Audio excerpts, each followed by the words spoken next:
This is the first broadcast without Tony Morris as part of the governing body, and I couldn't wait to watch it. I didn't think they would have time to mention him, and spoiler alert, they don't, but there are still a few things that were said that kinda make me think that maybe they were thinking about Tony Morris. But first, we start with a quick dramatization of how Jehovah's Witnesses should deal with anxiety. That was terrible. I could have answered that better. No, you did great. Really. I've always been hard on myself. Really strengthen our faith. Then if we...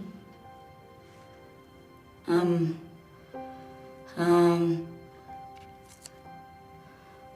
that's all.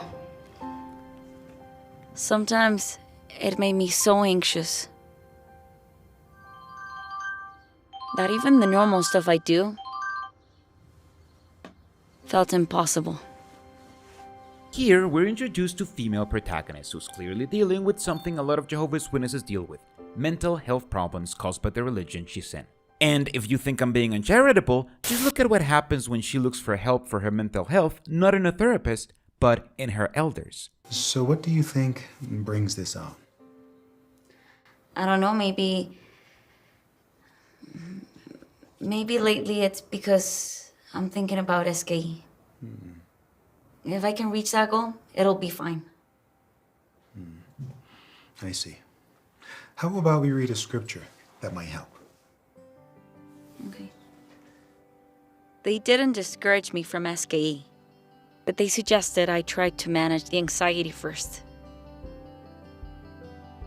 I was on it. If I focused on my goal,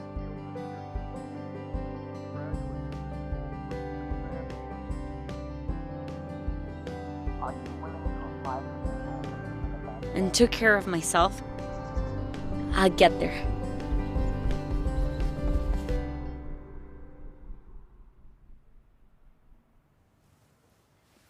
Maybe it was a little too much focus. And now that she followed the advice the elders gave her, and that advice didn't work, her elders decide she's too anxious to go to SKE, confirming the source of her anxiety. Thank you, brothers.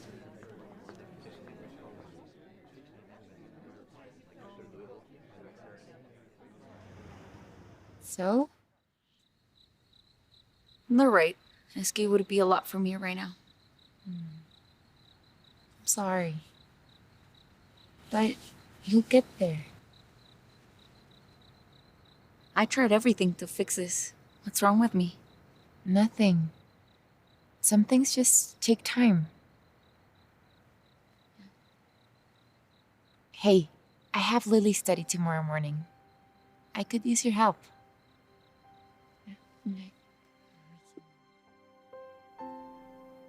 I want to get baptized, but I don't know.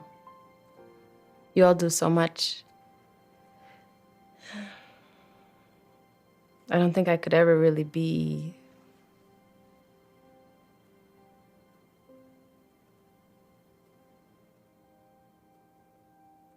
I think I understand. Can I show you something? Micah 6:8. What do you read that? He has told you, O man, what is good. And what is Jehovah requiring of you? Only to exercise justice, to cherish loyalty, and to walk in modesty with your God. That last part, walk in modesty, that's about knowing our limitations. So, is Jehovah happy with what you can do? Or does he want what you can't do? He only expects what I can do. Then why should we expect more? Turns out, I gave Lily the same advice the brothers gave me. It was my turn to apply it. I had to be honest with myself. My limitation was my own high expectations. I've been doing it so long that there was no quick fix. It didn't mean giving up on my goals, though. I just tried to focus more on what I could do in the present. like having more empathy for people who feel like I do, and showing them how much Jehovah values them.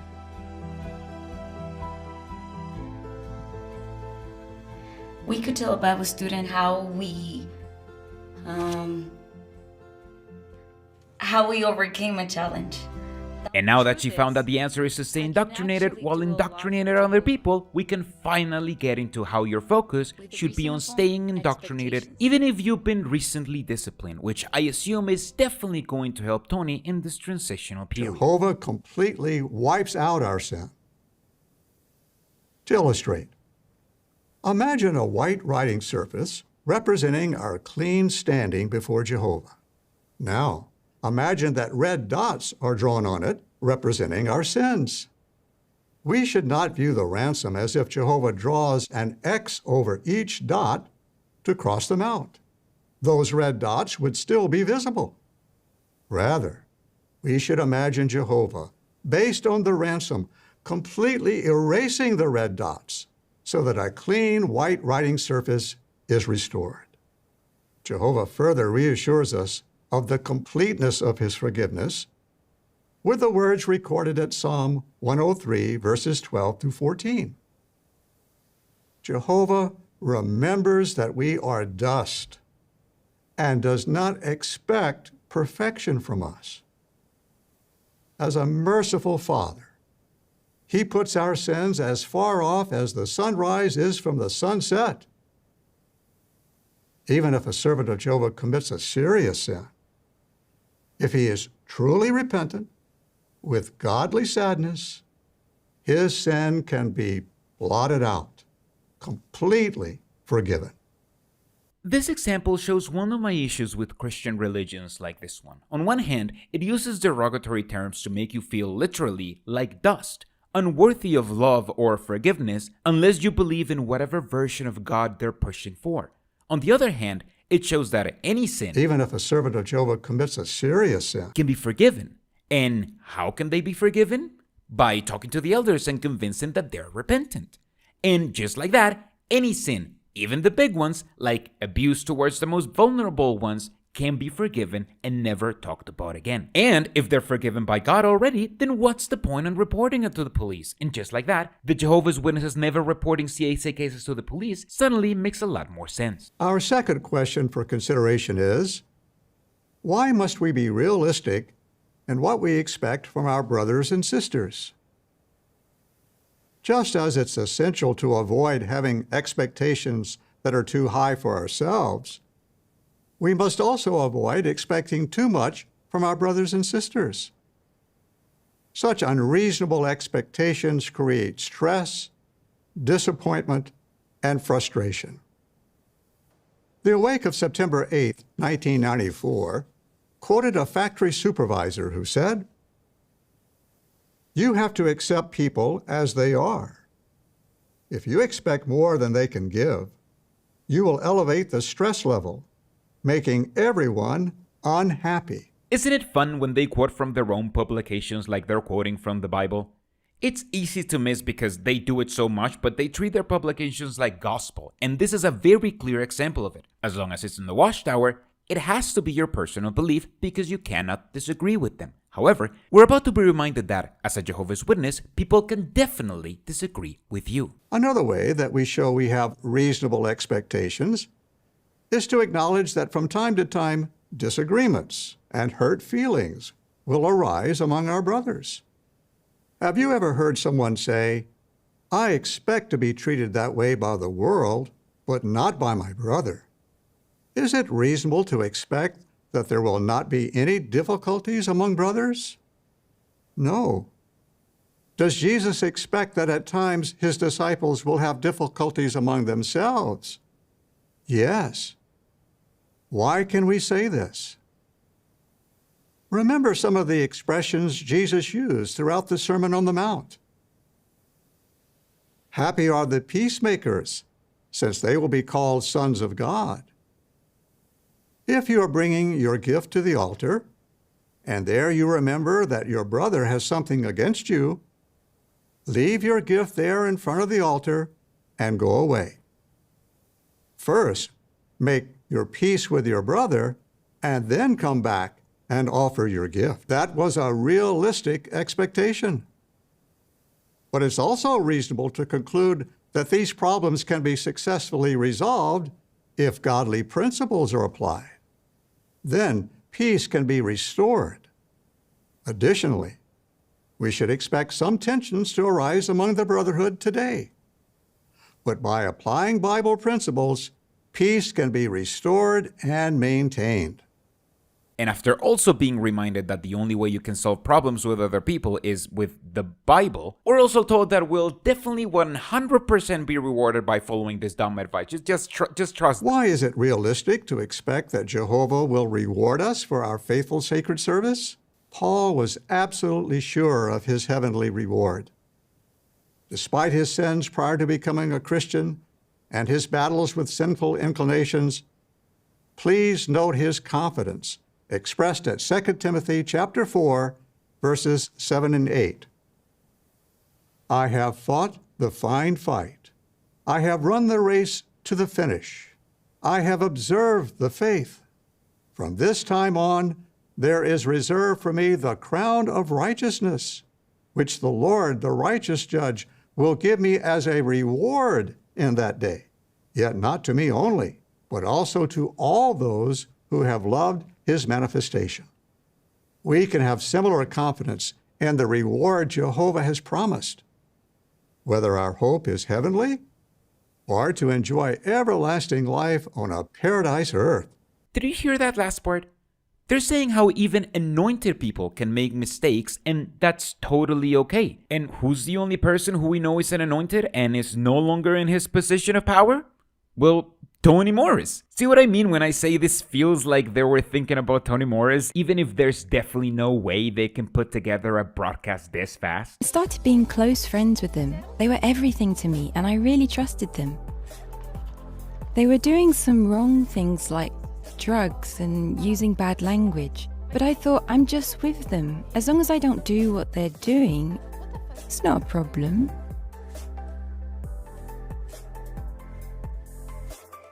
I began to make excuses, saying that it didn't really matter and that there wasn't anything wrong with what I was doing. My spiritual routine was just going to the meetings. I started missing some meetings. I never prayed. I didn't even know how to do personal study. I wasn't reading the Bible every day. In this group of friends, there was a boy who liked me and asked me out. And since all my friends were dating, I thought, why not?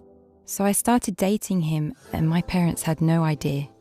I'd lie about where I was going, what I'd be doing, and who I'd be with. I was pretty much two completely different people. At home I was one way, and with my friends I was another. I tried to pray to Jehovah, but I just couldn't. I felt ashamed because I knew inside that Jehovah wasn't happy with what I was doing. My conscience really bothered me. In this segment of My Teen Life, young Jehovah's Witnesses are reminded of how being friends with people outside of their religion is always a bad idea. However, even this video knows that the only way this happens is if your new friends let you down and you have nowhere to go but to your old religion. There was a moment when my boyfriend and then some of those friends really let me down. I began thinking about how I didn't have anyone else in my life. One time, we were all drinking and this girl invited us all to go to her house. I started thinking about what might happen if I said yes to that girl's invitation. I knew that there'd be drinking, drugs, and maybe even something immoral might happen. So after having not prayed for a really long time, I closed my eyes and said, Jehovah, please help me. I'm just so alone. I don't have anyone. I felt completely abandoned by everyone. So right then and there, I said a prayer to Jehovah, asking him that if he would help me to say no, from that day forward I would stop associating with those friends and serve him whole-souled. Many times I asked Jehovah to forgive me. I said, Jehovah, you're the only one I have. Please help me. And that's exactly what happened. After saying that prayer, I felt determined to leave. Notice how emotional they get simply because they had friends who weren't part of the religion. But stopping their association isn't enough. They gotta confess their wrongdoing of friendship to determine whether or not they need to receive punishment. I started thinking about everything that I'd done and how I was putting not only my own life at risk, but also my relationship with Jehovah. I thought, I'm going to talk to the elders. Since I'm a very shy person, the thought of confessing my mistakes was really difficult. I talked to them and I told them everything that had happened.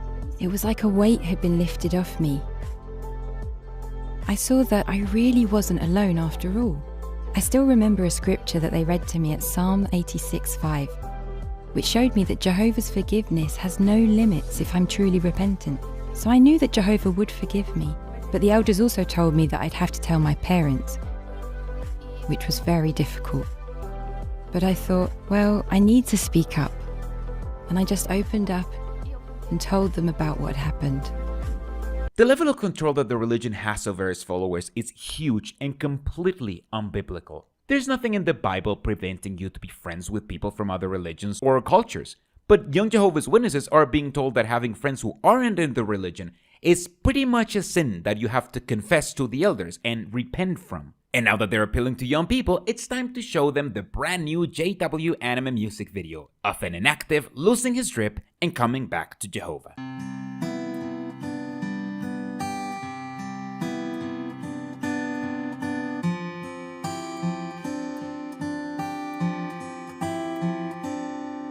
In the whole of humankind, be sure you'll never find someone who can say, I never stumbled in my life, and now this time it's you. But there's something you can do.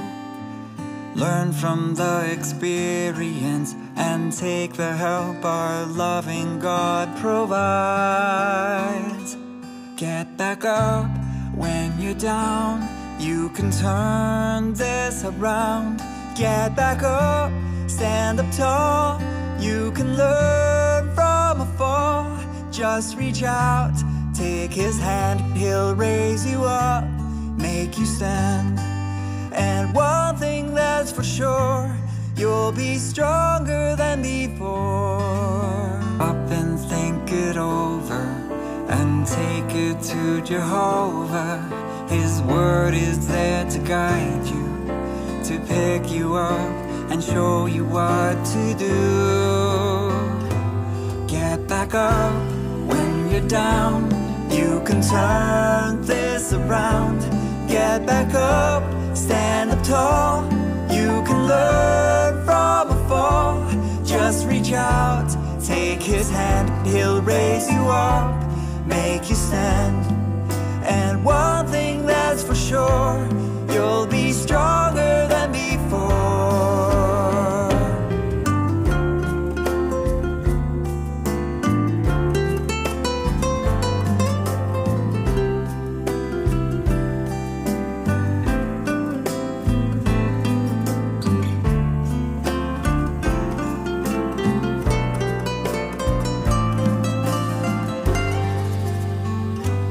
Get back up when you're down, you can turn this around. Get back up, stand up tall, you can learn from a fall. Just reach out, take his hand, he'll raise you up, make you stand. And one thing that's for sure, you'll be stronger than before. After watching this for the first time, I texted my friend Jake from the Alt Worldly channel, and yes, I have friends. You can ask Jake, we're friends. You can't ask my other friends because they all live in Canada. Because I really don't recognize this religion anymore. When I was growing up, anything anime was considered iffy at best. I was made not to watch Pokemon and to burn my Yu-Gi-Oh cards, and after that, anything anime got extremely scrutinized. But now they're making anime for their own bad songs. And it's just a shame that so many talented artists are wasting their time making this propaganda instead of making actual art. My name is Alena Zhitnikova, and I was born into a family of a zealous communist. We believed that a world was coming where people would have everything they needed. They'd be happy. there would be peace worldwide, and I deeply believed it. But I found paradise among God's people. Here we're introduced to this lady who went to believing in communism to believing in a paradise she will never see because some people taught her some lies. But let her explain that bit. As I grew up, I realized that communism had its deficits because I saw its hypocrisy. People didn't practice what they preached. In high school, I met a friend who started talking about God and the Bible. So the fact that God's name is Jehovah, that something called God's kingdom and Armageddon will come, these were all new concepts for me. I'd never heard of these things before. I'd never even held a Bible in my hand. A Bible study gradually helped me gain faith. In 1983, I was baptized in a bathtub. But it's not enough that the witnesses told her lies. She weirdly also gets into how cults like these thrive when there's no peace, but die when people have the time to educate themselves and think. At that time, Jehovah's Witnesses were under ban. In 1989, the Velvet Revolution took place in Czechoslovakia.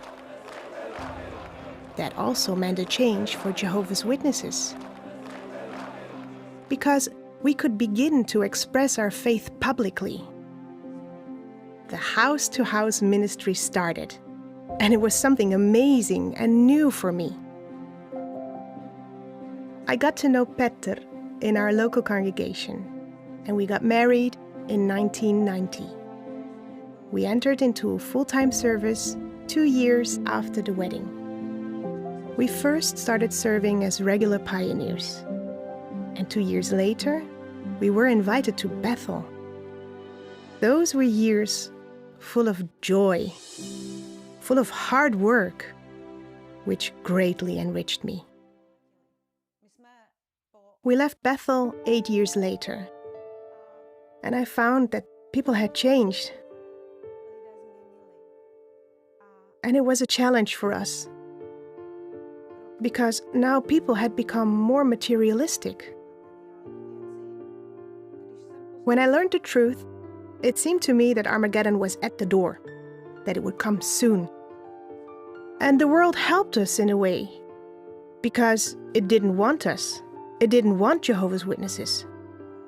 But today's world, with its freedom, doesn't tell us that it doesn't want us. In fact, it wants us. It wants our time. It wants our attention. And therefore, there may be a great danger. We could feel that Armageddon is delaying, so we might feel the need to fulfill our dreams already today. It's not often that we get propaganda like this outright telling you that this would be working far better if you were being oppressed. But since the people filming this are completely clueless, they end this anti-communist video with communist undertones. To be in the spiritual paradise, I must contribute something. As a result, the spiritual paradise will be bigger, deeper, and more beautiful. It's kinda odd when you think about it, because paradise is basically a social theocracy that's closer to communism than anything we have today. A moneyless, classless, stateless society where you're assigned where to work and where to live based on the needs of the many. Cults like these will always look up the most compelling criticism against whatever system they're against. So it's no surprise that Jehovah's Witnesses end up building a pretty communist paradise by accident, because none of them have gone to college to realize their ideas of a paradise are less informed by the Bible and more informed by the Communist Manifesto. When we do something for others, we don't think too much about ourselves, our pain. And now we move on to one of the creepiest Jehovah's Witnesses in Bethel, David Schaefer, who has a pretty boring speech about how Paul always comforted people or something. I don't know. Look, it's very boring. However, even in this boring speech, you can see how Jehovah's Witnesses pretend that the first century Christians also use the culty words they use. And you can also see how they always end up supporting communism. How effective was it? Verses 42 through 44 show the results. First, the people begged Paul to come back and give another talk the next weekend. Second, many Jews and proselytes became believers. Third, the following Sabbath, nearly all the city turned out to hear Paul's next talk. Impressive. We have to ask ourselves, what did Paul say in those 5 paragraphs that was so persuasive? Well, one of the first things we note is his introduction, Acts chapter 13, verse 17. The God of this people, Israel, chose our forefathers.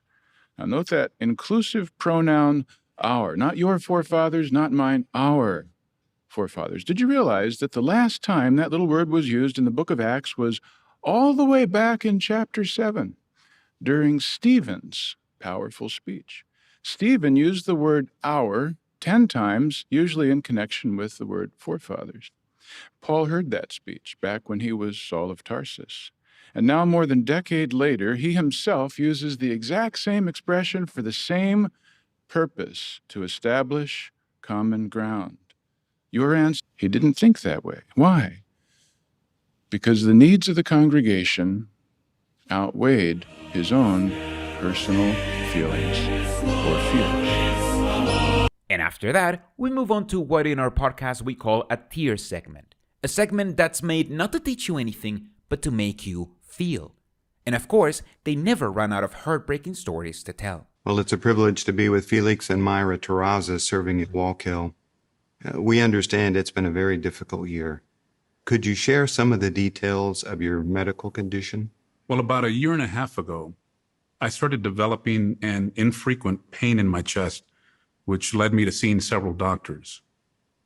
Soon thereafter, I was diagnosed with a malignant tumor that was only going to be treatable by its complete removal. After the surgery, we were hoping to hear good news moving forward. Then, a few weeks later, one of my doctors conveyed to us some of the most difficult words that one could imagine hearing: a life expectancy of just a few months. Wow, that had to have been difficult to hear. How were you able to get your mind wrapped around that? Well, as you can imagine, after many intense and tearful prayers asking Jehovah to give us peace of mind, to give us a calm heart and wisdom to make a good decision, we decided on a treatment of hospice care that would allow me to make the most of the time that I had left and to be able to give my very best to Jehovah. That's remarkable, Felix. And Myra, you're such a supportive wife. How have you been able to be so positive? I have to say, it's my hope in Jehovah. That is what's helped me. I know some people will jump to the defense of religion on this one. After all, he is about to die, and he should be allowed to believe in whatever he wants to believe to make that easier. However, notice how in the end, he says how they decided to go for hospice care so he could serve Jehovah. That basically means that he agreed to work in the cult compound to death. Instead of trying to live the last moments of life he had left, he had to keep working and to make sure his story is told to keep followers indoctrinated. I have no doubt I'll see Felix again at the resurrection. When I look to the future, I can vividly picture us walking through the paradise earth, enjoying Jehovah's beautiful creation. This is the life, the real life Jehovah promises. And it's this hope that gives me joy and peace. Beautifully expressed. Thank you. And Felix, how have you been able to be so joyful? My relationship with Jehovah has never been stronger than it is right now.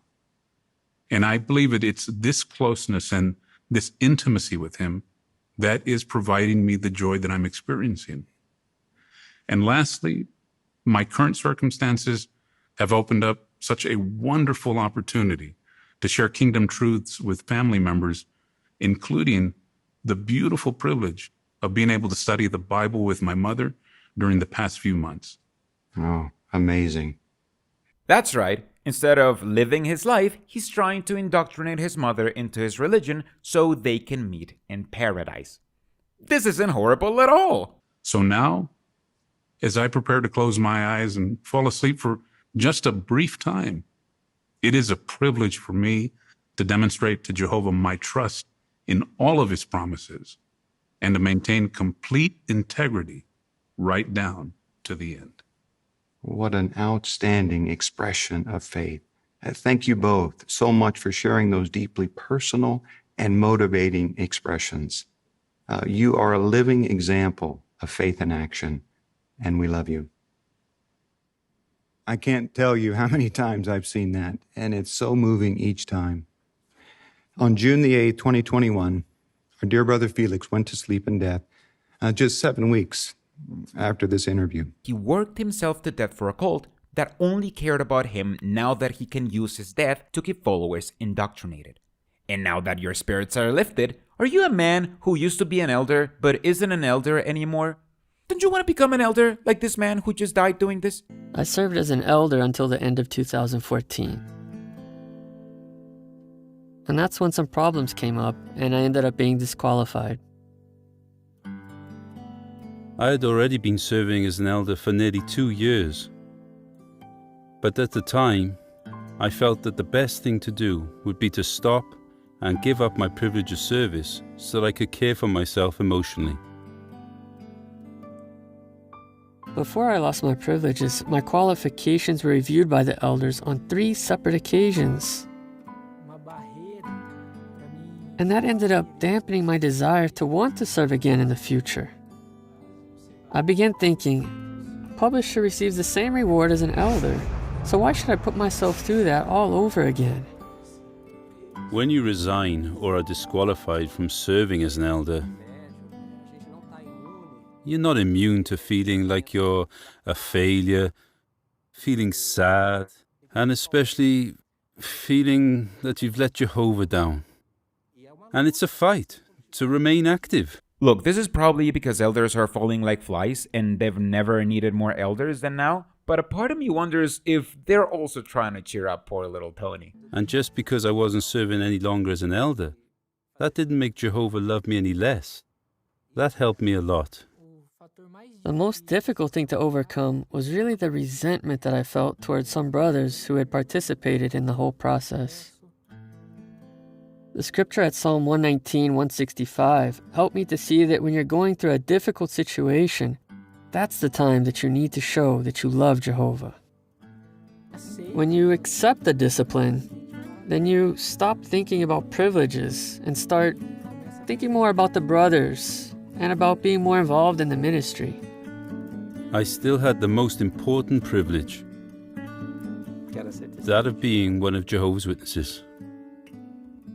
And after that ad for elders, we jump to the postcard, which is the closest most Jehovah's Witnesses will ever get to travel. Fortunately for them, this video is filled with interesting facts. Costa Rica is a sparkling gem that sits on the so-called Ring of Fire, a chain approximately 40,000 kilometers or 25,000 miles long that contains about 3/4 of the Earth's volcanoes. The name Costa Rica means rich coast in Spanish. This month's broadcast wasn't out of the ordinary, but we still found some interesting bits. As I said before, I don't actually think they had time to react to Tony Morris no longer being a part of the governing body, but good sources are saying that the next governing body update will be released on the 15th, a week from now, and they'll definitely have time to react then.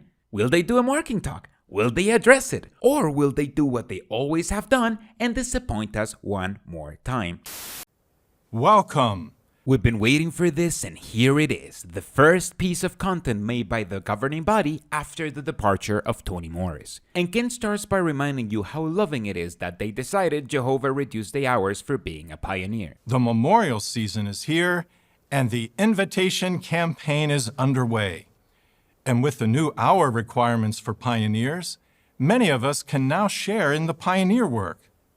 We've received so many cards and letters from brothers and sisters who are thrilled with the new hour requirements for pioneers. One sister wrote, "As a mother, wife, homemaker, part-time worker, and caretaker for elderly parents, You have absolutely no idea what the update did for me today. I have tears even as I am writing. We are all so tired right now, but want nothing more than to faithfully serve Jehovah and stay active in reaching people in these last days. The announcement to reduce the pioneer hours was such an answer to prayers. It was so faith-strengthening and a complete reassurance of Jehovah's love for all of us. Thank you so much. This is Social Pressure 101. Ken here is highlighting a letter describing how he expects Jehovah's Witnesses to feel after hearing they can have a made-up title by spending less time preaching. According to Kenneth, you should react with tears in your eyes. And he has another anonymous letter to convince you of it. Another sister wrote, I just wanted to take a minute to tell you how happy I was to get the new information on auxiliary pioneer hours. I cried. I have kidney dialysis 3 times a week. It takes a lot of my strength, but 15 hours? I can do that. What a wonderful God we have. These messages no doubt reflect the thoughts and feelings of many of you, dear brothers and sisters. Since the pandemic, Jehovah's Witnesses slowed down on their spiritual routine. Since they could only congregate online and write letters, for the very first time in Jehovah's Witnesses' lives, they had fewer responsibilities without being shamed for it, because everything was suspended. And Kenneth is here to tell Jehovah's Witnesses that the wait is over, and all the nonsensical responsibilities are back. Theocratic schools have resumed in person. Worldwide, more than 430 classes of the School for Kingdom Evangelizers and more than 170 classes of the School for Circuit Overseers and their wives have been approved for this next year. Additionally, elders have begun attending in-person classes of the School for Congregation Elders. It's no surprise to see they're back on it, since they've been begging for elders for quite a few years now, and they must want to prevent losing the few elders they have. Remember, these schools are basically intensive indoctrination courses where you're expected to study not the Bible, but mountains worth of doctrine and organizational policy. And Kenneth has one more pointless thing that will soon become available for all Jehovah's Witnesses. We're very pleased to inform you that beginning June 1st, 2023, tours of many Bethel facilities will resume worldwide in accord with local circumstances. Initially, for health and safety reasons, the number of persons permitted to tour Bethel will be considerably reduced. If no significant difficulties are encountered, the number of persons permitted to tour Bethel will gradually be increased. Kenneth pretends here that there are still health concerns, like Warkill isn't the last place to lift COVID restrictions in the entire world. Seriously, which significant difficulties is Kenneth expecting to encounter? He doesn't know I'm saving up to go up there and make a video about it. But instead, Kenneth wants to talk to you about the latest natural disaster to get worldwide coverage to try to figure out how he can get some clout. Our thoughts and prayers have also been with our brothers and sisters in Turkey. The magnitude 7.8 earthquake that struck on February 6th has taken thousands of lives. No doubt you've been wondering how our brothers are doing. We have Brother Ercüment Kadim with us to give us an update.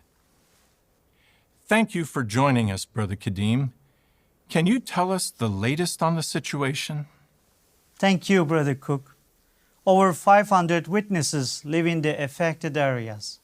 Sadly, one elderly sister died, as did a brother along with his wife and their 2 small children. Thankfully, no other brothers or sisters were killed or injured. Once you wake up, you find it kinda disgusting that the only numbers they care about are their own. There's no thought or prayer for the almost 5,000 people that died in this horrible disaster, and the countless people in desperate need of any kind of help. To them, it's all good because, fortunately, their religion is extremely unsuccessful in Asia, so only 2 people died. But there's more. Since 120 brothers and sisters have been displaced, some have wondered how they are being cared for and how the relief efforts are going.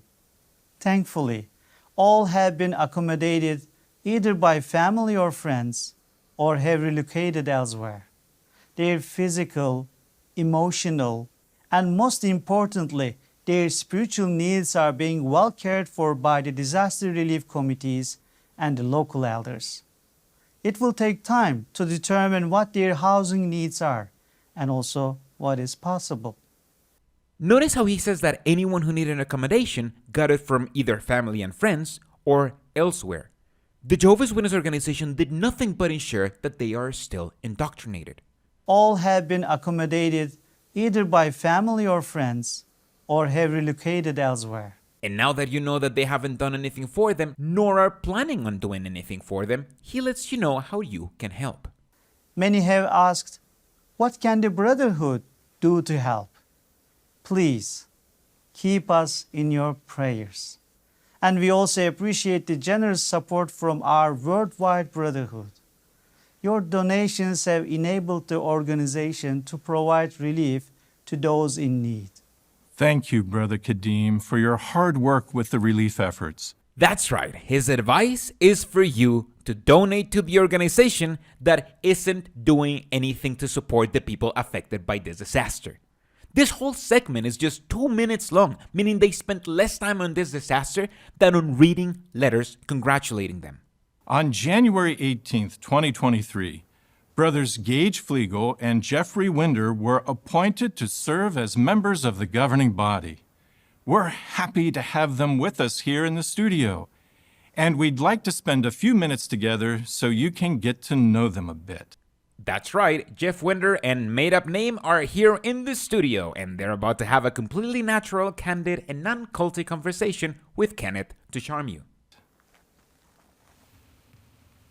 Well, brothers, we understand that you were both raised in the truth by your Christian parents. So, what helped you to come to love Jehovah and want to serve him?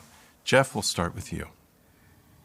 Having parents that were well grounded in the truth really did make a big difference to help us children choose the right path. And we always knew and loved the truth, but as I got older, particularly in my mid-teen years, the truth really became more personal and more real to me. And I could tell I was just beginning to make the truth my own during that time. So by the following year, beginning of the calendar year, I dedicated my life to Jehovah and got baptized. Very nice. Thank you, Brother Winder, for sharing that. Gage, we'll ask you the same question. Get your thoughts on it. Well, as was true with Jeff, home was fertile soil for my brothers, my sister, and me to grow spiritually. Both of my parents were living examples of faith.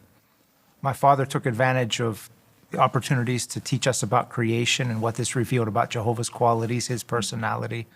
I have precious memories of getting up early and watching the sunrise with him.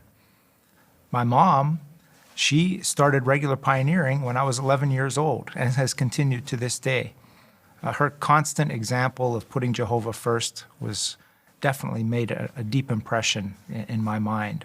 And I was able to join her in the regular pioneer ministry my senior year of high school until I was able to go to Bethel. Both Gage and Jeff were born and raised in their religion, and they both highlight how important it is to make sure your children are indoctrinated if you want them to live a happy life inside the religion. And they also want to tell you what motivated them to work for free at the cult compound for the rest of their lives. Motivated you to pursue full-time service and Bethel service. And Jeff, please. For me, a good association played a big role. As it turned out, at the circuit assembly that I got baptized, several other young brothers from our congregation got baptized as well. And at the end of that assembly, it occurred to us that we could auxiliary pioneer now. And so we decided to do it the very next month. And for Bethel service, my two older brothers served at Wallkill before me when I was just a teenager. And we had an opportunity to visit while they were there, and just seeing Bethel and seeing all that took place there really instilled in me the desire to want to serve at Bethel when I became old enough. Very good. And Gage, what motivated you? Well, full-time service was the right thing to do. To me, dedication to Jehovah and serving him in the fullest capacity possible go hand in hand. So that was always the goal that my parents had set before us. We always had special full-time servants that would stay at the house, circuit overseers, Bethel family members. they would stay, and seeing their joy is something that motivated me along those lines as well. At age 12, I was able to attend a Bethel meeting at the regional convention back at that time, and so it became crystallized in my mind that that's the direction I wanted to go. Very good. They both highlight the importance of being surrounded only by fellow cult members to ensure you believe the only way to be happy is to spend as much time as possible working for free for the organization. After all, Gage did say, dedication to Jehovah and serving him in the fullest capacity possible go hand in hand. This is nowhere in the Bible. Nowhere in the Bible says that God needs you to serve him at Bethel or at any organization. But as a Jehovah's Witness, you're constantly gaslit by the religion telling you your only purpose and source of happiness is to spend as much time and effort as possible working for free for the religion. What have been some of your assignments at Bethel, and how have you benefited from them? Jeff? Well, I began Bethel at Wallkill, and my first assignment was in the cleaning department. And for me, starting Bethel service in cleaning was an excellent way to start, because Bethel can really teach you some very valuable qualities like obedience and patience and humility. And starting off in a support department like cleaning, I felt like it really gave me a good head start in developing these qualities that would be useful the rest of my life. After that, I was transferred to the farm department, and I worked in what was like produce processing at Wallkill. And again, just a lot of fun. Good brothers and sisters that we worked there, spiritual men and women, a lot of hard work, but one that I thoroughly enjoyed. And it was about 3 years that I worked in that department. Wait, what is wrong with this photo? Really, look at it. It looks like somebody did a bad job at photoshopping Jeffrey's face onto this photo. I looked at this photo for longer than I care to admit, and after careful consideration and getting bored, I think it's a product of someone at Bethel trying to restore this photo so his face is more clear. But man, didn't Jeffrey take more photos of himself when he had hair? And then I was transferred to the office, and that began a period of about 22 years of serving as a secretary for various brothers and various aspects of the work there at Wallkill. And during that time, I had the privilege to work along with brothers that had served Jehovah for years, had deep experience and wisdom and knowledge on how to administer the work at Bethel, and that really molded me and taught me things that I drew on in future assignments, and I continue to draw on today. And of course, during that time, you and I had the privilege to work together for about 10 years in the Bethel office. In 2016, I had quite a surprise when we were transferred to Patterson, and I was asked to work with the Audio Video Services Department. And I knew nothing about making videos or audio products. Jeff has quite the record in Bethel. He started cleaning the bathrooms like any other Bethelite, to then work at the propaganda factory, to then move up into the corporate world of Bethel. A very interesting work, but such a huge privilege to contribute to the production of spiritual food. And I really came to love the brothers and sisters in that department. And then in 2020, another big surprise when I was asked to transfer, we were asked to transfer to Warwick, and I was asked to work in the Personnel Committee office, again with just a solid group of very skilled and devoted brothers in that office that I've thoroughly enjoyed. Which is when he started meeting members of the governing body. He then was transferred to the propaganda studio, and then to the Personnel Committee office before being appointed a member of the governing body. He comes across as a humble and serviceable guy who's fully indoctrinated and easy to work with. Perfect material for the governing body. Well, thank you, Jeff, for going through that background with us. We enjoyed hearing that. And Gage, now for you, what have been some of your assignments and the benefits that have come from that? Well, I started working in the bindery. I worked at the bindery for 8 years, and that taught me the value of being punctual, working hard and getting the job done, even if it was very hot. Conditions weren't always the best. And also the value of working with people of different backgrounds, different cultures, completely different from what I was accustomed to, and working together in unity and peace. Then I was transferred to the service department, an office environment completely different from the bindery, but I learned there the importance of getting all the facts before commenting on a matter, the importance of many advisors, consulting with different brothers before sending direction out, and also the practical value of Jehovah's Word. whether it's a personal issue, whether it's a family issue, whether it's a congregation issue. Jehovah's Word is practical in all of those scenarios.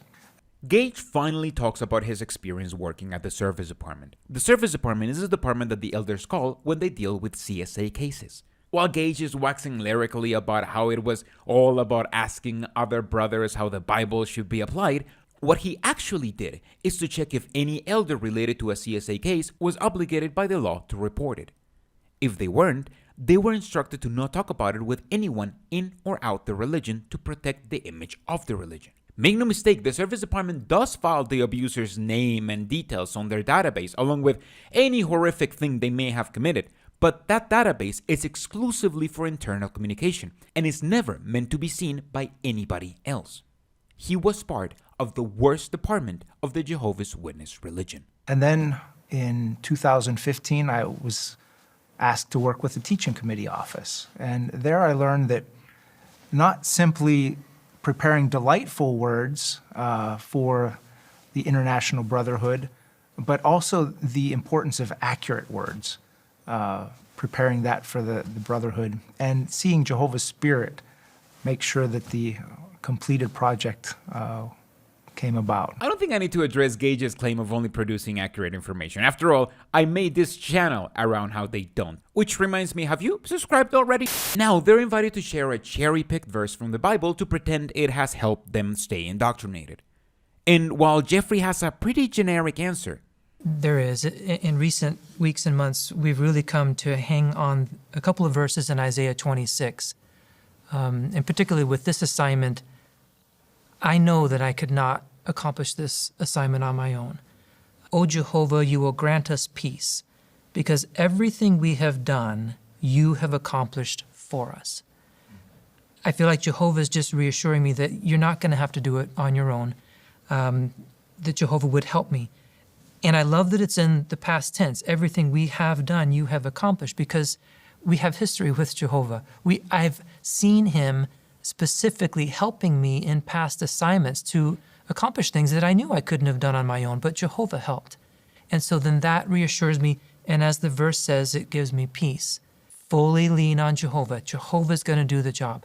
And then that peace can resume.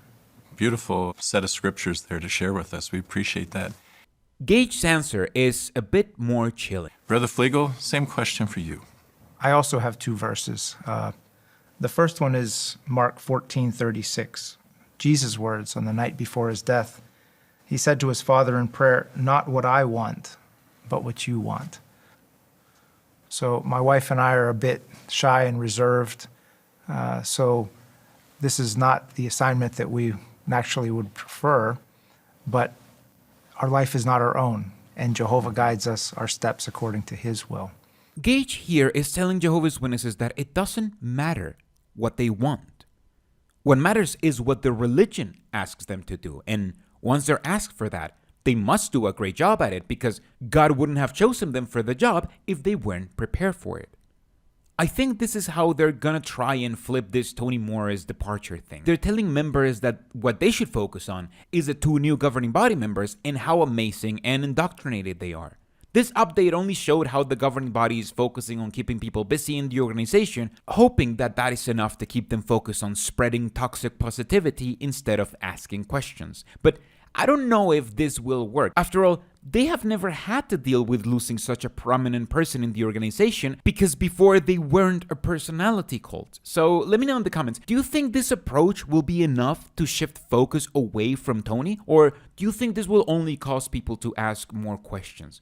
Also, like, I don't have a lot of American friends, but I'm just gonna ask you guys, like, and please be honest with me, because I don't really know how to ask this. Okay, so please be honest about this.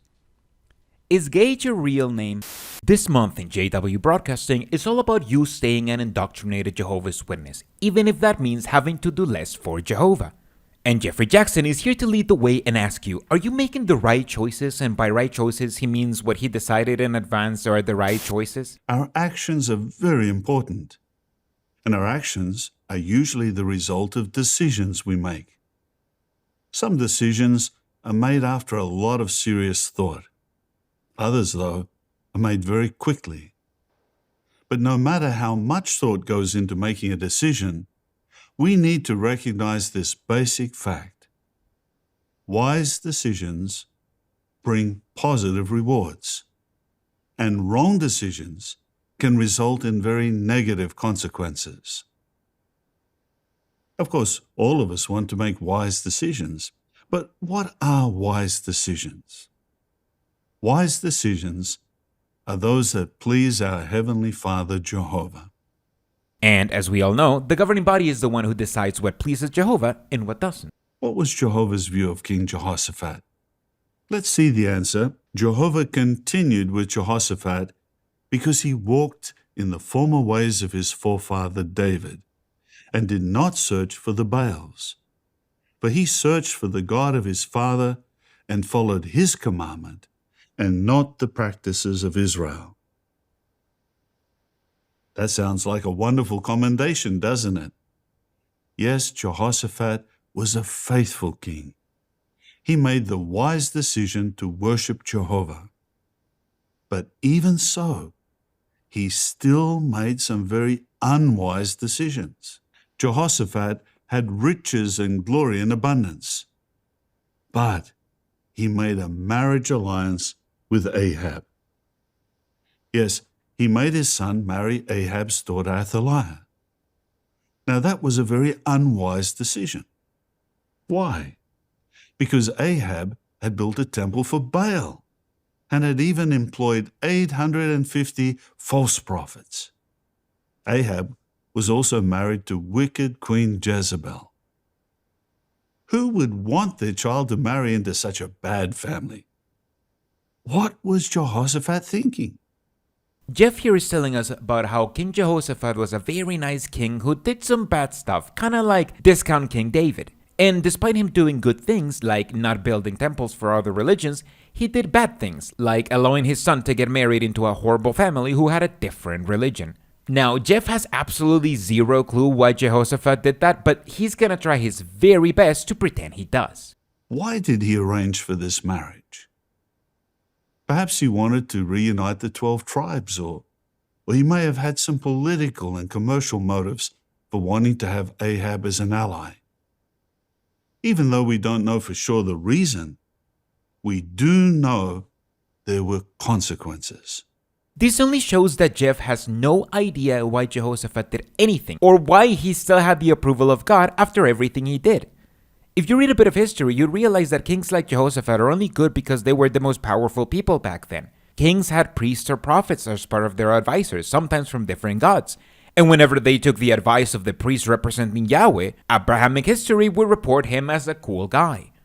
David got away with taking a woman as a wife and killing her husband so he could be with her just because nobody was going to stone the king. And Jehoshaphat is remembered as a good king because he obeyed Yahweh's prophets at the end of his life. So Jeff doesn't want you to focus on how Jehoshaphat killed his daughter as an act of human sacrifice. He wants you to focus on how you should obey Jehovah, which basically means Jeff and his buddies. Although he initially disagreed with Ahab, he eventually joined him in the battle. Jehoshaphat disregarded the warning from Jehovah. But then, this led him to still another unwise decision, this time an incredibly foolish decision. What happened? Jehovah's prophet had foretold that the Israelites would lose their shepherd or king in battle. So Ahab said that he would disguise himself and not enter the battle dressed as a king. He then said that Jehoshaphat should still dress like a king. Now just think about that for a moment. Ahab was basically saying, you go out into the battle with a target on your back and I'll hide in disguise. Really? Jehoshaphat's decision to agree to do that was not only unwise, but also foolish. It nearly cost him his life. So why would he do that? Insight on the scripture says that perhaps Jehoshaphat didn't want to go back on his original promise to accompany Ahab. So maybe he would have lost face if he backed out of the agreement at that point. What lessons do we learn from Jehoshaphat's wrong decisions? Making friendships with those who hate Jehovah can put us under pressure to make other unwise decisions. If we realize that we've made an unwise decision, don't keep going in the same course. Stop and change direction. These lessons can be summarized in the words of Proverbs 22 verse 3. There we're told, "The shrewd one sees the danger and conceals himself, but the inexperienced keep right on going and suffer the consequences." Jeff here tells us that the way to make sure you're making the right choice is by not having friends outside the religion, and by checking that the religion approves every action you take. And he pretends that all this dogma is based on the Bible because the Bible says that if you see danger, you should hide yourself. Not too long ago, Jehovah's Witnesses loved pretending that they knew the Bible so well and that everything they taught came directly from the Bible. Now, they're not even trying anymore. And now that they're just adding stuff onto the Bible, they also pretend apostates like me were involved in the story. What were some of the consequences of Jehoshaphat's unwise decisions? It nearly cost him his life. His oldest son died an apostate, and later his daughter-in-law Athaliah killed all the heirs to the throne except one baby and set herself up as Queen of Judah. But you might be thinking, still Jehovah viewed Jehoshaphat as a good king. Yes, he did. For Jehovah's Witnesses, anyone who was born in the religion and doesn't like it out loud is an apostate, and they retroactively fit that definition onto the Bible.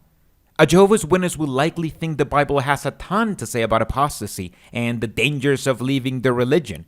In reality, apostasy is only mentioned a couple of times in the Bible, and it was never as big of a deal as being a drunkard, stealing, or being gay.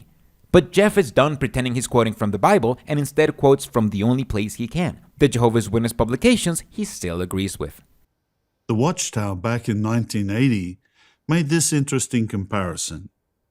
It used an illustration of two ship captains.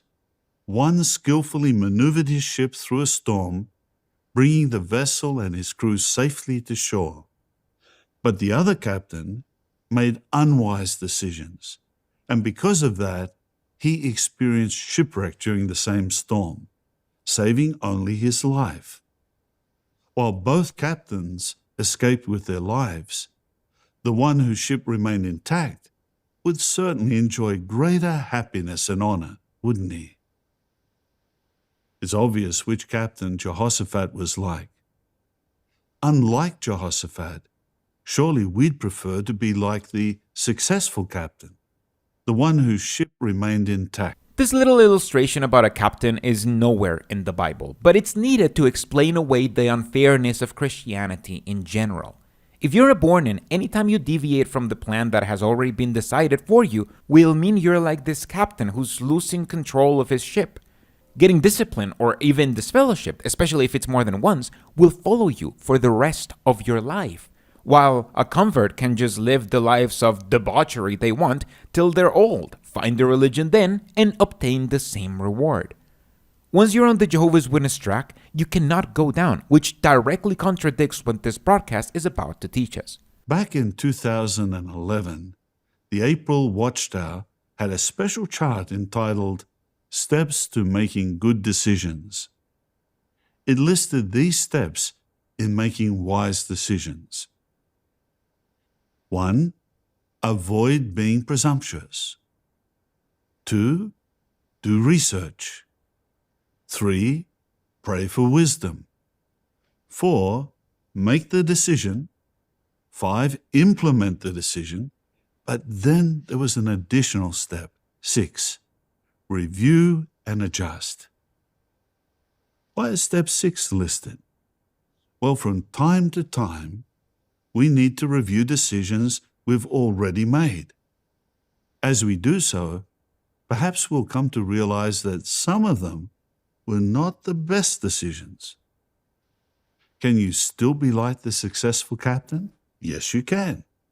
How? If you courageously make the needed adjustments. if we see the dangerous winds of bad consequences and the frightening waves of disaster approaching because our decisions were not completely in harmony with Jehovah's will, what should we do? Be like the wise captain. Don't worry about losing face. Be courageous. Pray for Jehovah's help, and then take bold action. Make the changes you need to make in order to continue to please Jehovah.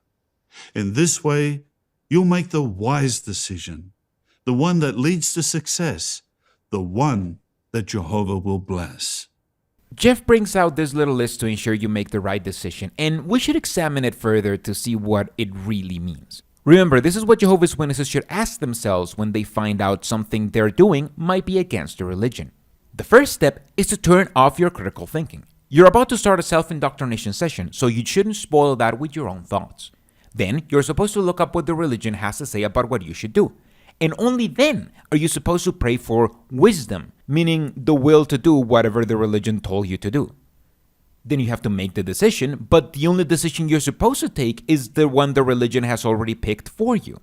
Finally, after 4 steps of indoctrination, you can finally implement the decision, without forgetting, of course, to keep adjusting it to make sure it pleases the governing body, Jehovah. All of that wrapped into nice-sounding words like research and wisdom, when the only research you do is look up what you're supposed to do and suppress your own will to do it, whether you like it or not. And if you think this is culty, you just have to see the new music video.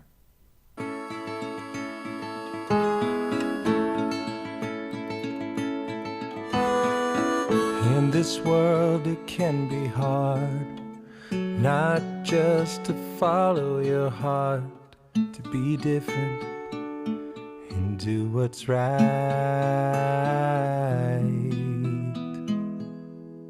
But this music video has a pretty cool way of showing photographs, where you see a photo taken with a specific style of camera, and then it transitions to a slideshow of photos from people who I assume are Bethelites among young governing body members. However, this is incredibly culty. The premise of this video is to show all these people that were putting their lives on hold permanently. They wouldn't risk adding a photo of someone who isn't in good standing, so we know every single one of these people sacrificed as much as we all did, because they believed that Armageddon was right around the corner. None of them knew that they had time, because Armageddon wouldn't arrive for the next few decades. And since Bethelites are completely clueless, they just show us how that's happening all over again today.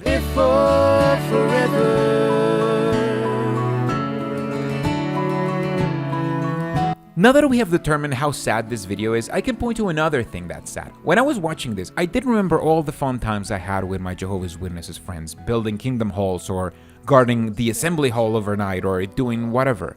And while I was indoctrinated, and they're indoctrinated, and that's sad, I do miss the sense of community and camaraderie that we all had, where we all knew we were all there because we were working towards something bigger. We believed in something bigger than ourselves, and we felt that we were doing the right thing shoulder to shoulder. Not for money, but because we truly believe it. Wait, is that dude doing China face?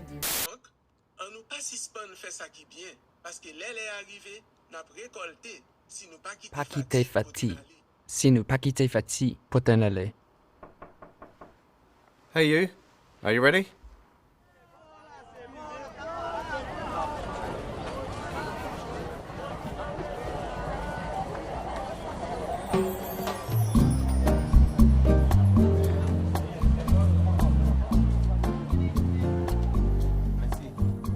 The Haitian community in our area was growing,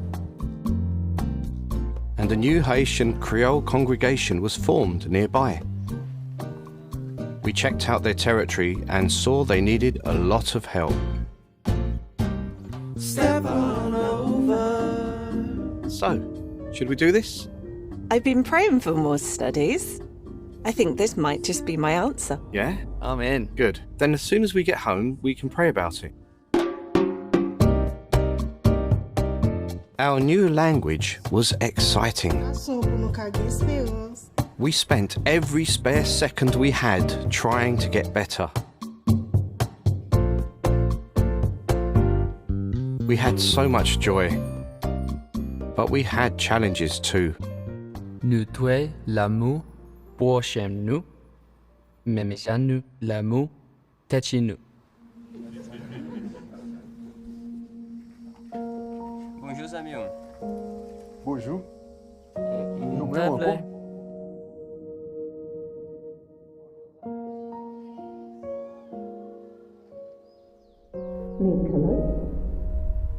Nicholas? Yeah. Could you read the next paragraph for us, please? Yeah, sorry, where are we?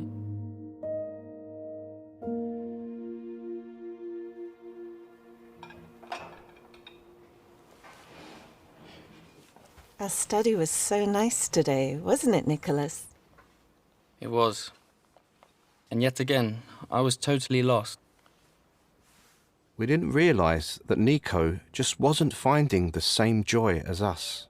This is a pretty unique dramatization that shows a Jehovah's Witness family going to where the need is greater, basically learning a new language so they can support a local group to appeal to speakers of their language.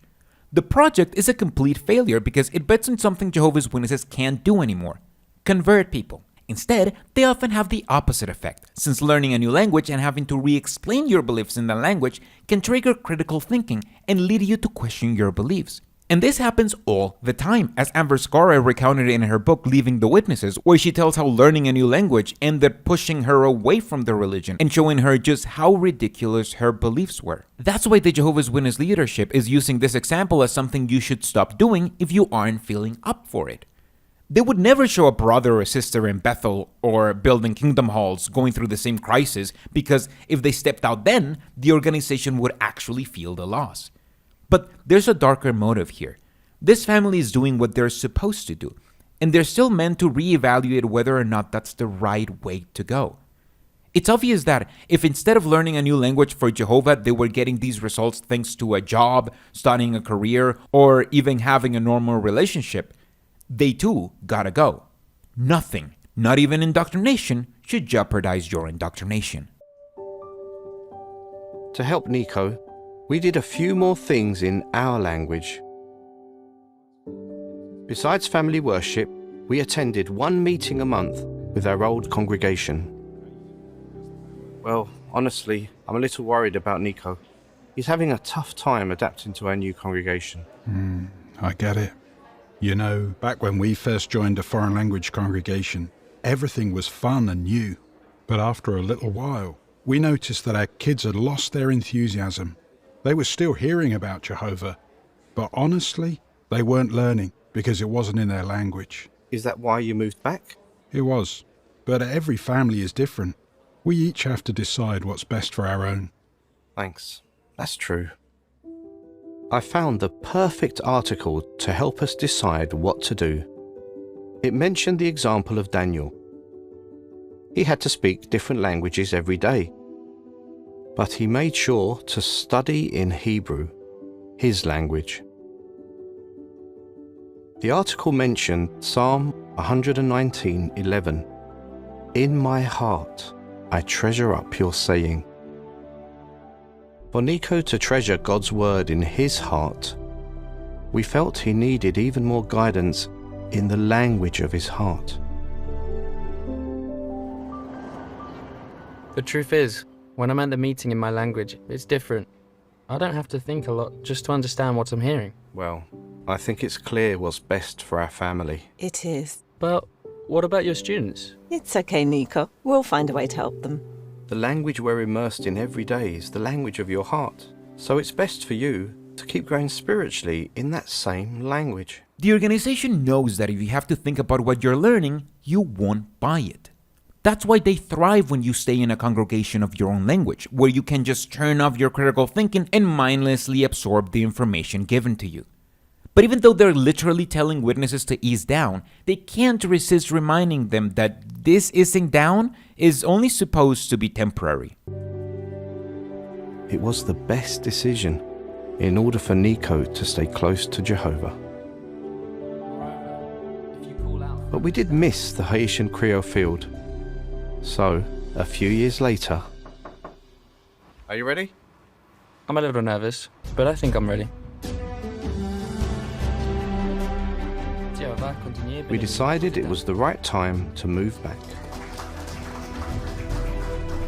We're so glad our decision helped Nico build a solid foundation for his faith and his future. And now that we're talking about parents, let's hear an interview with real Jehovah's Witness parents about how obsessive parents should be about indoctrinating their children, which is the only way the religion actually grows. When a person makes a sacrifice, they give up something for something that they consider is of higher value. What kind of a price tag can you put on your child's love for Jehovah? What kind of a price tag can you put on serving Jehovah whole souled as a family? When I found out that we were going to have a family, it was overwhelming for me. When you come into the truth, we weren't witnesses when I was a child. Sometimes you're exposed to things that leave you with baggage, leave you unsure of yourself. You need constant reassurance that you're going to be okay. You can take care of any situation that comes along. And my dad, he gave me all I needed. He loved me so much. I would take my mother's knitting yarn and I would tie it to his door handle after he went to sleep. And I would run it across the hall to my bedroom and tie it to my big toe so that when he opened his door in the morning, I would wake up, I could be with him. That love that I had for my dad, I wanted them to love Jehovah that much. I wanted a string tied around their hearts right to Jehovah so that he was the one motivating them and he was the one waking them up spiritually every day. This interview features only a couple of Bible verses, and it's all about the importance of child indoctrination. Although I'm sure people will find it enraging because it is, at least on a surface level, this shows how the leadership is desperate to stop bleeding followers. Think about it. We first have a speech from Jeff about the importance of self-indoctrination. Then we have a drama about ensuring you keep your family indoctrinated whenever there are any changes. And now we have an interview about how children should be indoctrinated so strongly that it rivals the natural love that a child has for their parent. One of the highlights of raising the children was the annual visits to unassigned territory. The success in the ministry was phenomenal, so we decided as a family to take on the challenge of learning Spanish. We had a large Spanish-speaking population in our territory and in the surrounding territories, and there was no group or congregation to help them. When we would go out of the country to preach, we would often stay with family members of our Bible students or our brothers and sisters in these countries in some very humble surroundings. And we took advantage of the hospitality that they offered us because we wanted to live the culture with them. It just opened our eyes to a world that we never knew existed. The double talk of Jehovah's Witnesses just keep appearing with now a family learning a different language to become more spiritual. Jehovah's Witnesses are great at giving you a whole bunch of seemingly contradictory rules and then pretending you have a choice by forcing you to choose between options that just aren't good. This disorienting technique is often used in abusive relationships where the victim has multiple rules to follow without any guarantees that things will work out well if they follow them. And it's just not surprising to see the same controlling techniques being used by a high control group.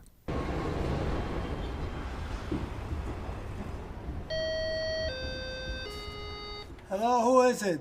Hey, hi, how are you? Okay, come on up. My name is Enrique Torres Jr. I live in Staten Island, New York, and I have the privilege to serve in the Mid-Island congregation.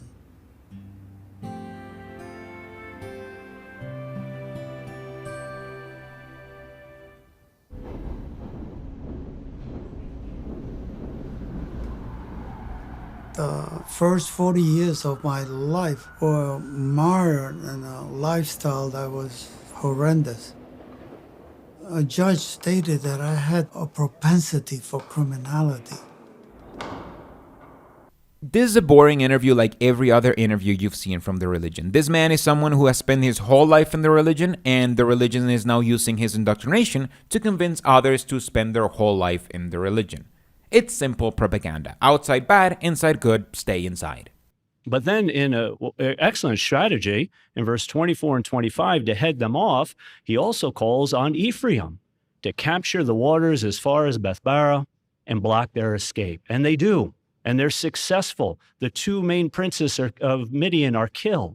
It's victory, an excellent strategy, one of the greatest and most courageous and bravest battles in the Bible. In fact, interestingly, there's no record ever again of the Midianites bothering Jehovah's people after this victory. Can you imagine having a share in that project? How excited you would be. Well, not everybody was. Look at Judges chapter 8 and verse 1. It says, "Then the men of Ephraim said to him, to Gideon, 'What have you done to us? Why did you not call us when you went to fight against Midian?' And they quarreled bitterly with him." What was Ephraim's problem? Well, they felt they should have been involved earlier. Or perhaps the situation should have been handled different. Why weren't we involved? Why didn't you call us? We didn't know anything that was going on. Then we had to drop everything and come and bail you out. This is Robert Lucioni, the culty brother of Cruella de Vil, using an obscure Bible story of the Israelites killing and pillaging their enemies, and trying to twist it into something the Bible doesn't care about. Unity.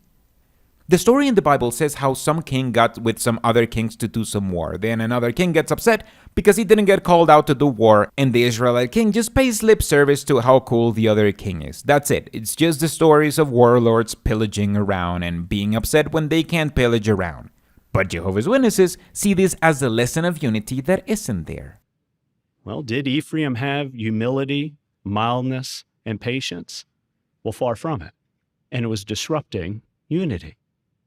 Now, how did Gideon respond? Now, remember, Gideon had Jehovah's Spirit, and he had an excellent strategy that led to an outstanding victory for Jehovah. How did he respond? Well, look at verses 2 and 3. It says, "But he said to them, 'What have I done compared with you? Are not the gleanings of Ephraim better than the grape harvest of Abiezer? It was into your hand that God gave Midian's princes, Oreb and Zeeb. And what have I done compared with you?' When he spoke this way, they calmed down." You see, Gideon showed humility, mildness, and patience. And the result, everyone calmed down, and Gideon was able to get on with Jehovah's work at hand. What's the lesson? Well, the lesson is that things happen at times that makes peace go away. Sometimes brothers in the congregation at Bethel on a construction site may react like Ephraimites. Sometimes we react like Ephraimites. Why didn't you ask my opinion? I was supposed to be involved in this. Why'd you call me last minute when you knew you needed this 2 weeks ago, and now I have to drop everything and help you out? See, that happens. We're only human. Well, when it happens, how will we react? You see, unity is more important than who is right and who is wrong. And Gideon understood that simple truth. And unity is so important today. So let me ask you, do you think it's any coincidence that here, where we are in the stream of time, that we see Jehovah pulling his organization closer and closer together in unity? Is it any coincidence that we hear over and over again the need for peace and for unity? No. You see, as this world gets more and more divided, fragmented, fighting, we need to pull tighter and tighter together in unity. And that requires that all of us work on these beautiful qualities of humility, mildness, and patience. That's how far Jehovah's Witnesses can stretch a story about some war-hungry villages from 3,000 years ago. They start with the lesson, which in this case is make sure you protect the unity among your other cult members, and work backwards so any Bible passage with even a tangential theme can be used to support their conclusion.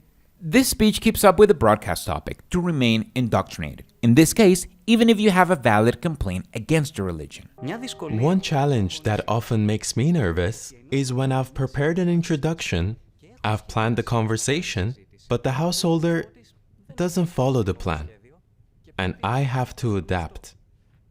Have you ever had that experience? This could mean that what we prepared just won't work. 1. Know your territory. 2. Make use of the teaching toolbox. 3. Anticipate common objections or questions. And 4. Be flexible. Adjust to the householder's needs. Because remember, this is meant to be a conversation, not a sermon or a sales pitch. This is a segment called Iron Sharpens Iron, where Jehovah's Witnesses learn how to make better sales pitches. I've briefly recapped the unbiblical story of preaching door-to-door in a previous video, but the door-to-door canvassing Jehovah's Witnesses do isn't based on the Bible. It's based on door-to-door selling, which was the best way to sell Jehovah's Witness literature. In the 90s, however, they started to shift from selling books to asking for donations for the books, so they could avoid paying sales taxes. But between the death of both magazines and door-to-door book salespeople, and also the fact that asking for donations is a pretty stupid move, the preaching work had to shift dramatically. Since they had already gaslit everybody into believing going door-to-door was a biblical thing, now they keep going door-to-door, but with nothing to sell. Only a rehearsed sales script to give someone a tract or to show them a video on their phones. This approach obviously doesn't work, which is why their growth has been stunted for the better part of 2 decades. But the leadership can't admit when they're wrong, and instead make Jehovah's Witnesses feel guilty when this outdated way of preaching doesn't yield results. So, what introduction are you using? I thought I would talk about economic problems. Good idea. And it really suits the territory. Thanks. I'll read Isaiah 65:21-23 and then offer the Kingdom Tract. Perfect. I'll get the scripture ready. Excellent.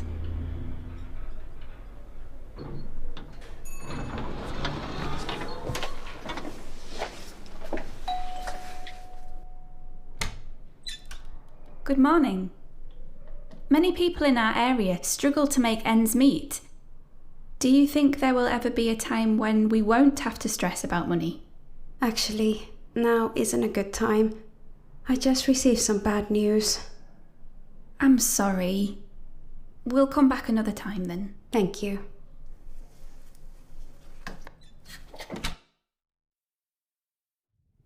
Okay. You get where this was going. She should have asked what was wrong instead of just leaving, so she would have had the chance to use the instability that bad news provide to indoctrinate the lady. Again, not that this ever works. And after seeing some nice sights from Greece and some attractive people pretending to preach, this piece of propaganda finally comes to a close. This month's JW broadcasting was all about staying indoctrinated and maintaining your kids indoctrinated.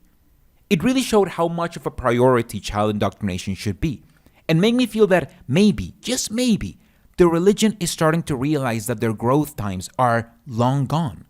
Ironically, the one thing they need to grow is the one thing they will never have: knowledge. If they had knowledge of the real history of how they grew by selling content and by preaching the end of the world, then they could find better ways of selling content and preaching the end of the world today to grow. But obviously that knowledge would in itself wake people up, making it extremely unlikely for the religion to actually fix their ways. This month in JW Broadcasting, Mark Numer is in charge of helping us with anxious thoughts, with a special appearance of Stephen Led making casual homophobic remarks, and a look into this year's convention. And hey, it can't all be that bad. Let's see how Mark starts. Disquieting thoughts are real and can overwhelm us at times. They can rob us of our inner peace and our sleep. And if we're not careful, they can even stifle our prayers, damaging our relationship with Jehovah. Nothing would make Satan happier. We never want that to happen, especially now, since this old world is so near to closing. Jesus Christ, we just started and Mark is telling you that the key to avoiding anxious thoughts is to think about how you'll be destroyed in Armageddon if you can't. Jehovah's Witnesses have only 2 ways of giving you advice. They either shame you by saying you aren't a good Christian and you'll be destroyed in Armageddon if you can't fix your issue, which is what Mark just did, or they'll read you a story in the Bible of someone who had a cosmetically similar issue to yours 4,000 years ago and tell you to compare yourself to them to feel better. Guess what Mark is about to do now? Both groups wanted to serve Jehovah, but under the Mosaic law, they were limited or even disqualified from fully participating in Jehovah's arrangement for pure worship. Who were they? Foreigners or non-Israelites and eunuchs, men who physically could not produce children. They faced very difficult and possibly disheartening circumstances.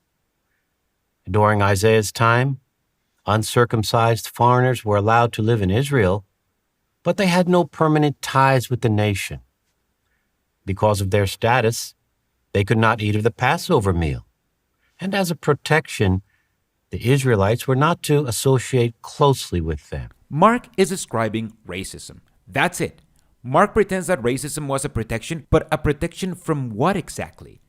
As Mark keeps saying, these people had fully assimilated into the Israelite culture, yet were still unable of being a part of Jehovah's country simply because of their race. But many foreigners came to love Jehovah, converted to pure worship, and served Jehovah alongside his people. They were called proselytes. Nevertheless, even they could not fully become part of the nation of Israel. And sure, this gets somewhat addressed later on, but it's telling how Mark has to pretend this xenophobia was somewhat justified because his religion practices almost the same kind of hatred and rejection towards anyone who isn't aligned with their views. And foreigners weren't the only ones who Israelites discriminated against. Consider the second group. Isaiah mentioned eunuchs. These were men who had their reproductive organs removed. It was the custom of Eastern pagan nations to make eunuchs out of some of the male children taken captive in war and then assign them to serve as trusted officials in royal courts or in other settings. It appears that during the days of Isaiah, some of these Gentile eunuchs learned about Jehovah, came to love him, and decided to align themselves with Jehovah's people. These eunuchs enjoyed a measure of acceptance among Jehovah's people, and they had the privilege of worshiping Jehovah. However, because they were eunuchs, they could not become fully fledged members of the congregation of Israel. Plus, at that time and in that culture, they suffered great humiliation in not being able to father children. The culture of that time was the Israelite culture, meaning it was Jehovah's culture. But Mark doesn't want you to think of that. Mark pretends that they were discriminated against just because that was the culture back then, and hopes you don't put two and two together and figure out that if foreigners and eunuchs weren't seen as people with the same rights as Israelites, then that's probably where the discrimination was coming from. Instead, he just pretends that the Israelites were a congregation and that eunuchs and foreigners just weren't allowed to have privileges, because don't think about that. Instead, look at all these vague words where it says that God cared for them. For this is what Jehovah says to the eunuchs, who keep my Sabbaths and who choose what I delight in and who hold fast to my covenant. I will give to them in my house and within my walls a monument and a name, something better than sons and daughters. An everlasting name I will give them, one that will not perish. I will give them something better than sons and daughters, an everlasting name. Their physical limitations did not diminish their value in the eyes of our loving God. Imagine how those eunuchs felt now, knowing that their God had something special reserved for them. But they did diminish their value. They didn't get the same rights, they just got a monument. They couldn't change who they were, yet they are told that if they followed their religion to a T, they would be loved by God. Not enough to give them rights, just enough to give them some lip service. Jehovah noticed that these foreigners faithfully observed the laws of a covenant that they could never be fully a part of. These descendants of Gibeon expected nothing in return for their service, but they did receive something quite unexpected. After the Israelites received their apportioned land, this group, called the Nethinim, who did not have a land inheritance, were assigned a place to live. Where would they be placed? Outside the city? In a slum? In some abandoned part of forgotten Jerusalem? No, the Bible tells us they were assigned to live in Ophel. Now take a look at the map and see for yourself where Ophel is located, right next to the temple. So the foreigners were so good at helping the city that they were given a place to live next to the church. Great. don't you even remember how this was supposed to be about how you can deal with anxiety? Perhaps if we also added a bad analogy. What do you see here? If you are thinking sand, you are right. Sand is one of the most common substances on the earth. To us, it typically looks bland and ordinary. Each particle identical to the next. No color, no sparkle. You never see someone show off a sand necklace or bracelet. But what happens if you look at sand under the microscope? To the naked eye, all sand looks the same and is pretty dull. But magnified 100-fold or more, each individual grain of sand reveals distinct beauty. We see parts of shells and crystals, all contrasting in shapes and colors. There is a treasure trove in a handful of sand. That is how Jehovah sees each of you. Mark here is telling you that you shouldn't be anxious because of sand, and how no one has a sand necklace because I guess he doesn't remember the late 90s. And how if you put sand into a microscope, it looks just like this. Just a whole bunch of crystals that look boring and the same. I don't understand how this was done so terribly. Clearly, what Mark was going for was trying to recreate one of those inspirational memes your grandma shares on Facebook where they show just how unique sand can be. I mean, look at these photos. These photos actually show how different each grain of sand can be from the next one. But I guess they didn't get the memo at Bethel, and they just got a picture of what looks like table salt under a microscope? How incompetent are these people? You serve Jehovah, whole-souled. Despite limited circumstances, you sparkle in his eyes. And because you shine so brightly in Jehovah's heart, he will always help you. He will always cherish you. Do you remember the faithful psalmist who wrote about being overwhelmed by disquieting thoughts at Psalm 94:19? In the very next line, he tells Jehovah, "You comforted and soothed me." Oh, by the way, who wrote that psalm? We don't know his name, but Jehovah does. And he carefully preserved that unknown writer's words for thousands of years in the Bible. Like the psalmist, the foreigner, the eunuch, no matter the circumstances, when you humbly serve Jehovah, when you try your best, your work is never fruitless. An everlasting name is reserved for each of you because your heavenly Father cherishes you. And just to end this helpful segment of how you can stop being anxious, Mark tells you how you will be remembered by Jehovah, just like that one psalmist whose name nobody remembers. Do you see how hard it is to make fun of Jehovah's spiritual food when it's this nonsensical and lazy? And the laziness just keeps going because now we're going to learn how someone somewhere applied some lesson they read in some religious propaganda.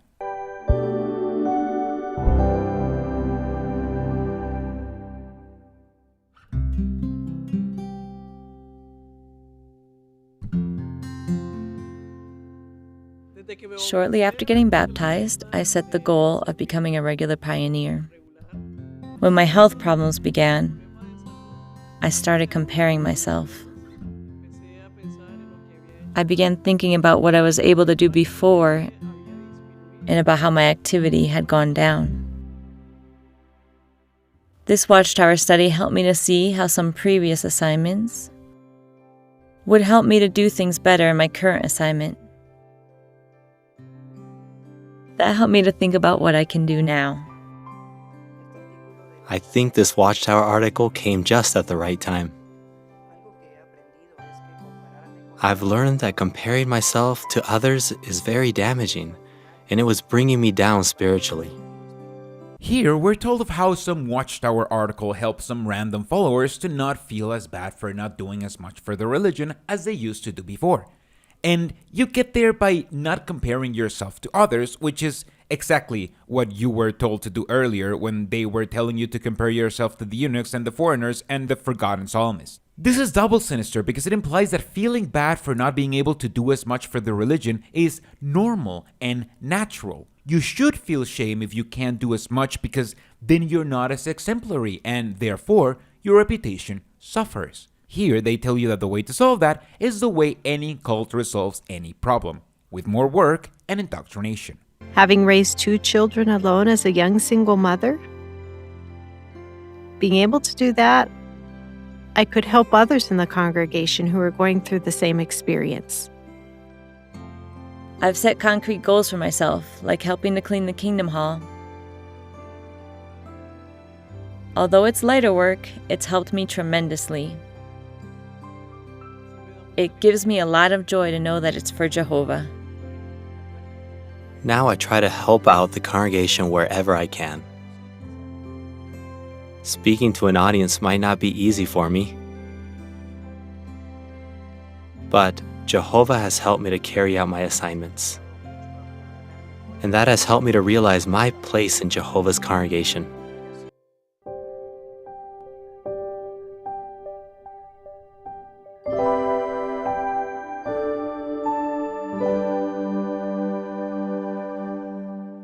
And after giving you homework, we can move on to this month's drama, which I'm sure will be wholesome and appropriate for all ages.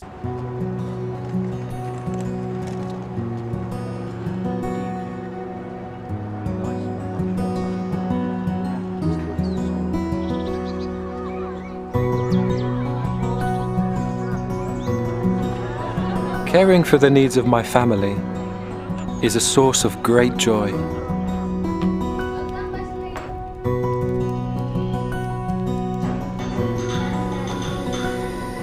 That was the life that was. One drunk driver, and my wife was gone.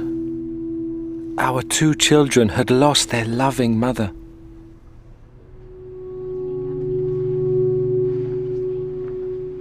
The doctors were hopeful that my son might regain the use of his legs. But in the meantime, we needed to adjust to this new situation. That's how this drama starts, by the way. I didn't fast forward or anything. The mom, who never even gets a name, gets killed within the first few seconds of the drama, leaving the teenager in a wheelchair. And this act of extreme and gratuitous violence isn't seen as the traumatic experience it is. Nobody is grieving the mom. After all, she didn't even have the name to begin with. What they're mourning is that the dad now has more to do, and he's missing the meetings. I tried to keep on top of everything, but spiritually, things began to slip. On more than one occasion, I had to ask others to cover my meeting parts. Hello? Hi, Simon. Oh, hi, Oliver. I'm so sorry. I've been held up at work again. Could you cover the treasures item for me tonight? Okay, no problem. I'll see what I can do. Thank you. I was just too tired to prepare for family worship. And the results were obvious. The meeting was great. But Dad, you missed Madison's demonstration tonight.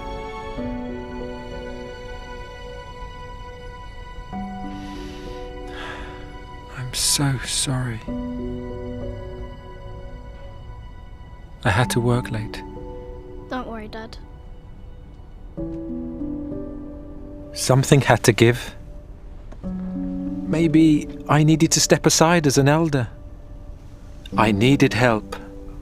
It's insane how they can just use something as traumatic as the death of a parent in a home as just a prop and an issue that's causing the dad to miss meetings. An issue that needs to be solved, of course, not by taking time to grieve and spending more time with the family, but with indoctrination. So I reached out to a good friend, Simon. I explained everything. He really listened.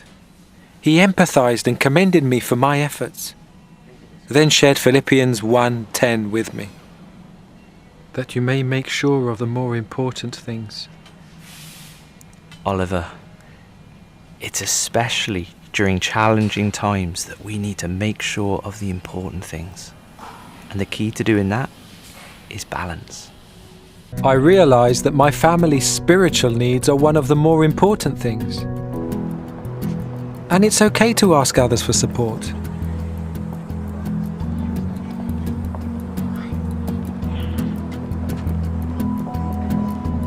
Applying these Bible principles helped me regain my joy. Our circumstances may change, but our Christian priorities do not. They keep us anchored to our living hope. My mum, and we will be all together.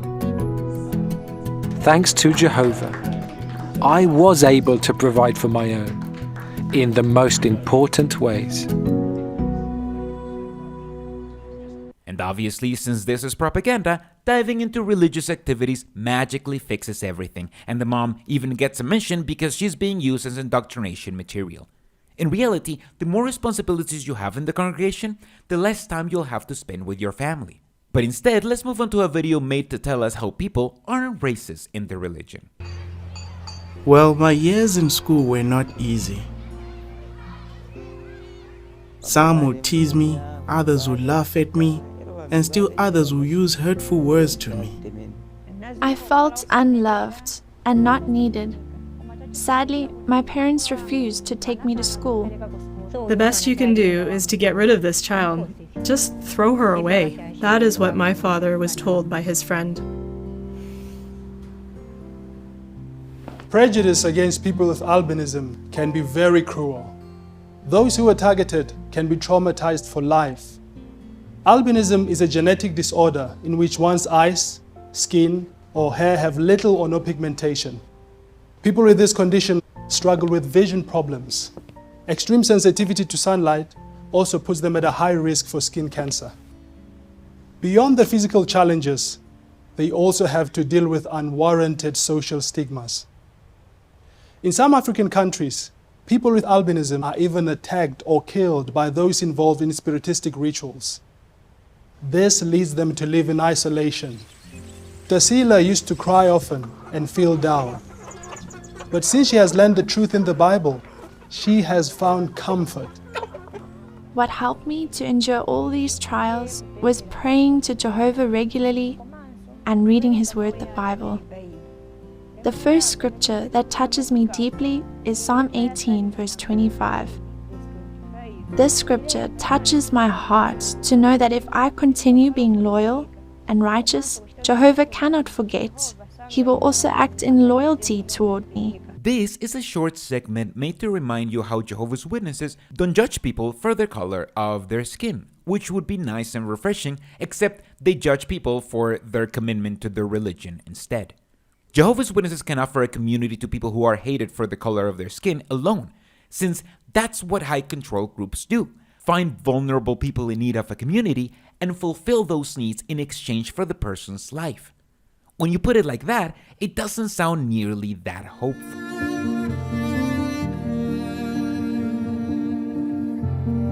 Feels like I've come home. I was lost until Jehovah took me in. Once I faced my fears alone, now I share them all with him. I have to interject here, not because of copyright, that's not how copyright works, but to fast forward this long video until the end, where you see that this lady that somehow got contacted through a letter in the middle of current year gets indoctrinated into becoming a Jehovah's Witness and therefore starts wearing brighter colors and smile more. I'll help you see, help you see the good that I see in you. If you draw close to me.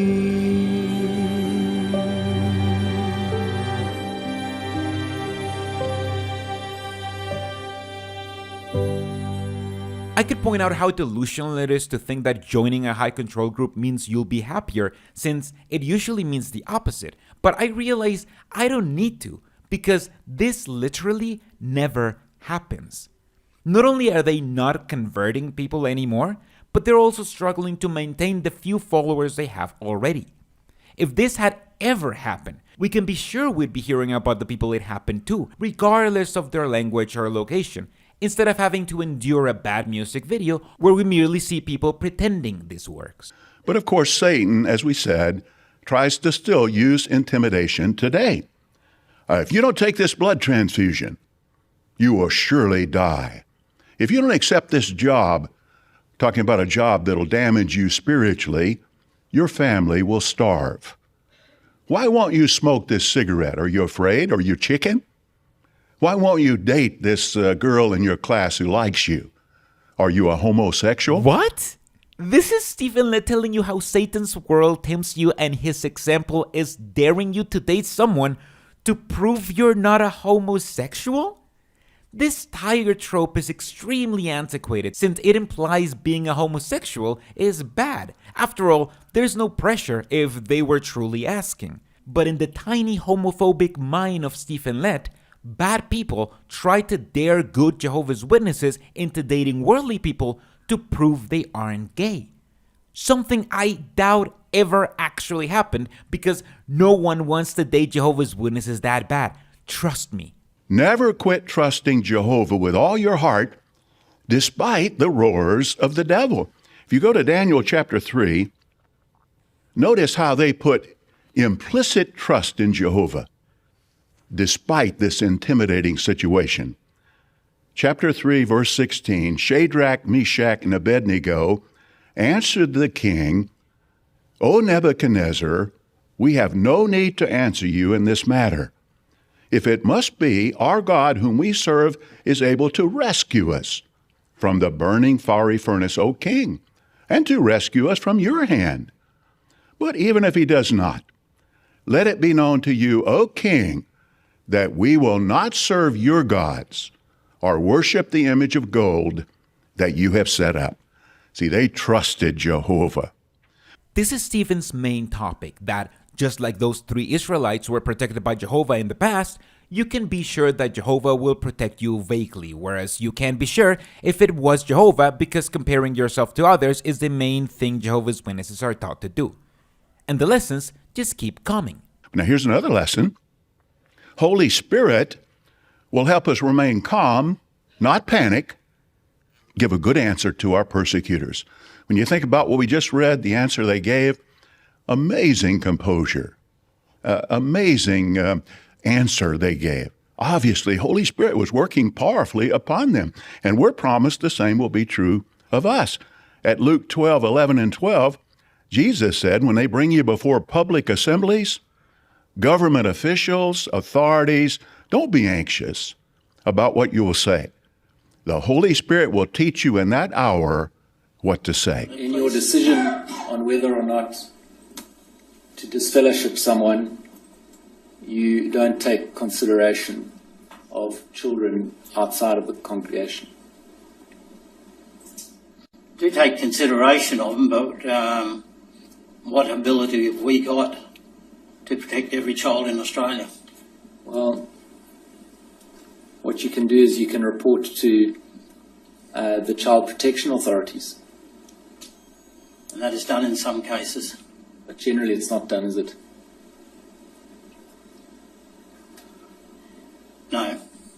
It's not done unless there's a legal requirement for it to be done, is there? That is true. Do you accept, Mr. Jackson, that many of the efforts that are being made by different people and organizations to highlight the issue of child sexual abuse and try and find solutions are genuine efforts to improve the situation? I do accept that, and that's why I'm happy to testify. And that such efforts are not necessarily an attack on your organization or its system of beliefs? We understand that too. You described earlier in your testimony that the work of this Royal Commission is beneficial. Do you accept then that the Royal Commission's efforts are genuine and well-intentioned? I certainly do. And that's why we came into the Royal Commission hoping that collectively something would come forward that would help us as well as everybody else. And would you disagree then with anyone who said that the efforts to highlight and deal with child sexual abuse in the Jehovah's Witness Church is engaging in apostate lies? I guess that's a broad question because... Now, when they were brought out of that furnace, Daniel 3:27 says they didn't even have the smell of fire. No hair of their body was singed. Now, we've been in homes where people are smokers, and you pick up that smell of smoke very easily. Talking about singeing your hair, hair singes very easily. Some time back, I tried to light a gas stove using a match. I didn't get the timing exactly right. It blew back, burned about half the hairs off my arm. But here they didn't have a hair singed, not even the smell of smoke. Now today, we don't expect Jehovah's angels to deliver us miraculously, but Jehovah can use them to maneuver circumstances. So we find a job to provide for our family. So we find a cooperative doctor who respects our stand on blood, as just a couple of examples. Or he may use the angels to strengthen us, to be faithful in the face of that fiery test. Yes, Jehovah uses angels, just not in an obvious way where you could tell the angels are there. Jehovah's Witnesses believe that angels may help you out, just not in any way where you could be certain that the angels were there. They believe in an interventionist God, but one that only intervenes for his people, which is why angels help during the preaching work and not during kids dying of hunger. Angels are sort of superpowered elders that run around directing somehow, some way, don't think about it, the events, so things work out inside the congregation, never outside. Now here's another lesson we can learn. Firm belief in the resurrection can powerfully fortify us, even if we're threatened with death. Undoubtedly, those three Hebrews knew Job's words of Job 14:13, where Job asked Jehovah to conceal him in the grave, set a time limit, and then remember him, resurrect him. Likely they were familiar with the resurrections of Elijah and Elisha. Now, they didn't know if they'd be miraculously delivered, but they did know they would be resurrected if they kept their integrity. The same is true with us today. And that firm belief in the resurrection, if you think about it, strips Satan of his power to intimidate us, even in the face of death. You could say that hope is like our secret weapon. This is one of the most sinister beliefs typical of cults. It will all work out because you'll be resurrected into the next life, which is the actual life you need to look forward to. This is the kind of indoctrination that radicalizes people because it strips them of their most basic self-preservation senses, all for the benefit of the group. And if you had any doubts this is all about the group and not about you, check out Stephen Lett's final point. Now here's one more lesson we can learn. Remaining staunchly unintimidated will give a powerful witness to onlookers. Do you remember what the king said when they came out unharmed from that furnace? He said, "Praise be the God of Shadrach, Meshach, and Abednego, for there is no other God who is able to rescue like this one." And think about this. If Nebuchadnezzar and other Babylonian onlookers are resurrected as part of the unrighteous mentioned in Acts 24:15, this experience will give them a head start in the new world on taking a stand with Jehovah. And think about even the men who threw them into the furnace who died doing so. Now, if they're resurrected, they'll be told about what happened subsequent to their untimely death. And undoubtedly, that will be an impetus toward spiritual progress in the new world. Well, the same is true today. When we stand firm, unintimidated, we give a powerful witness. And there are many that are now in the truth as a result of such witness. And there you have it. Martyrize yourself because you never know how good it may make the cult look. Keeping up appearances is arguably the most important part of being a Jehovah's Witness, so much so that it's considered a privilege to suffer in order to keep up appearances, or, as Stephen put it, give a good testimony. This is more of a last resort argument to do what the call tells you to do, even if everything tells you not to, because you never know who may benefit from keeping up appearances. To be faithful in spite of our human weaknesses. Growing up, I had absolutely no health problems at all. And I loved playing basketball, and I enjoyed my life in the congregation. This was a kid who had his whole life in front of him, and it was taken away in a moment. November of 2019, I was diagnosed with a massive brain tumor.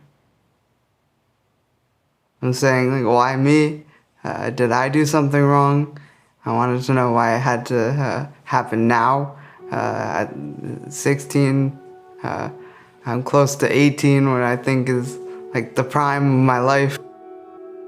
This is this month's Tear segment, a segment that's here not to teach you anything about the Bible, but to make you feel. Interviews like this one of a young man with a horrible condition tug on the heartstrings and make followers feel like they need to belong to this religion in case something bad happens to them. Because how else could you get the help from one of the most evil departments of the Jehovah's Witness religion? We talked about getting the brothers from HLC there to talk, to back us up with the alternatives on his card. The doctor was impressed when he asked Elijah if he had any questions. And Elijah asked him a couple of questions about the procedure and then also brought up the blood issue. This showed the doctor that this was a young man who had his own stand, his own convictions. If Jehovah tells me that blood is sacred, then I'm listening. Elijah kept on reminding us that even if he doesn't wake up on this surgery bed, no matter what happens, he's still gonna wake up, whether it's now or in the future, in paradise.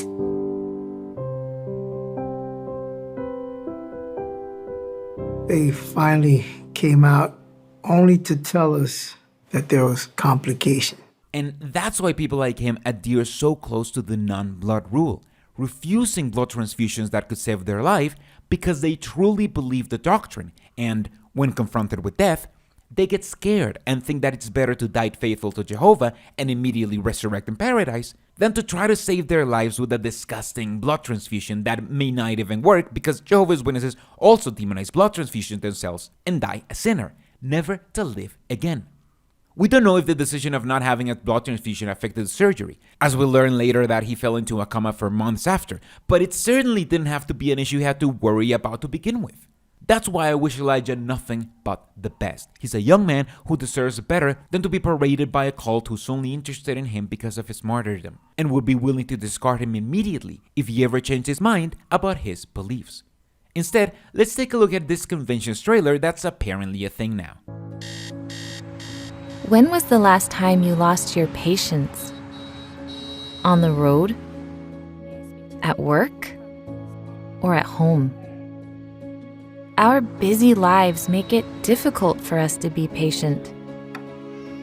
But to enjoy life, we need patience more than ever, even if it's being tested. But what does patience really mean? Does it mean we just passively wait for something to change? And how can patience affect our daily life?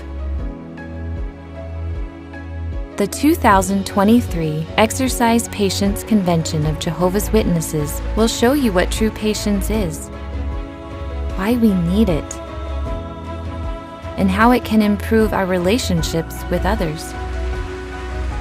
If I was a Jehovah's Witness, I'd be so bored of this convention already. Yet another convention where it's all regurgitated talks about how Armageddon is coming and how we need to stay busy working for free for the religion until it comes.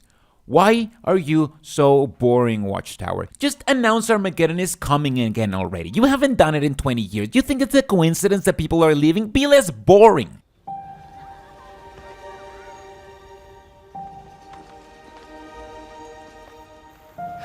If Mom and Dad were alive, they would be very proud of you.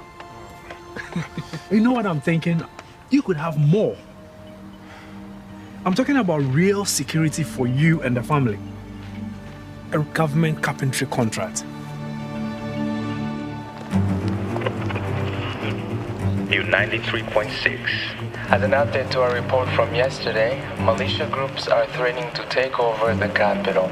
Violence has been escalating in the area. As you are aware, the branch has recommended that we meet and discuss the possibility of civil unrest in our area. There will always be rumors surrounding the elections. The safety of the congregation is a concern.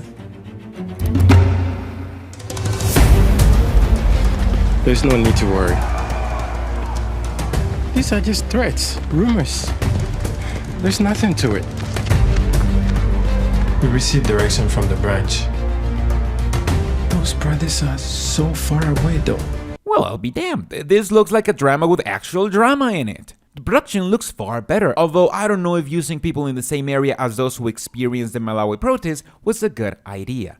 After all, you can only handle so much immersion in culty propaganda until it becomes scandalous, and Jehovah's Witnesses propaganda tends to be more boring than scandalous.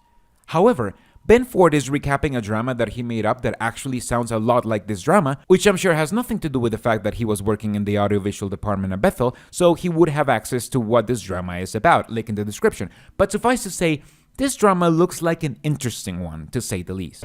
I keep wondering if they are being overly cautious.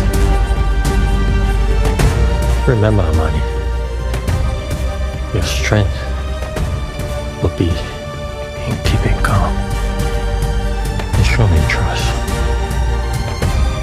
Wake up! Wake up! Are you still trusting these people to guide your life? Father Jehovah, please help me.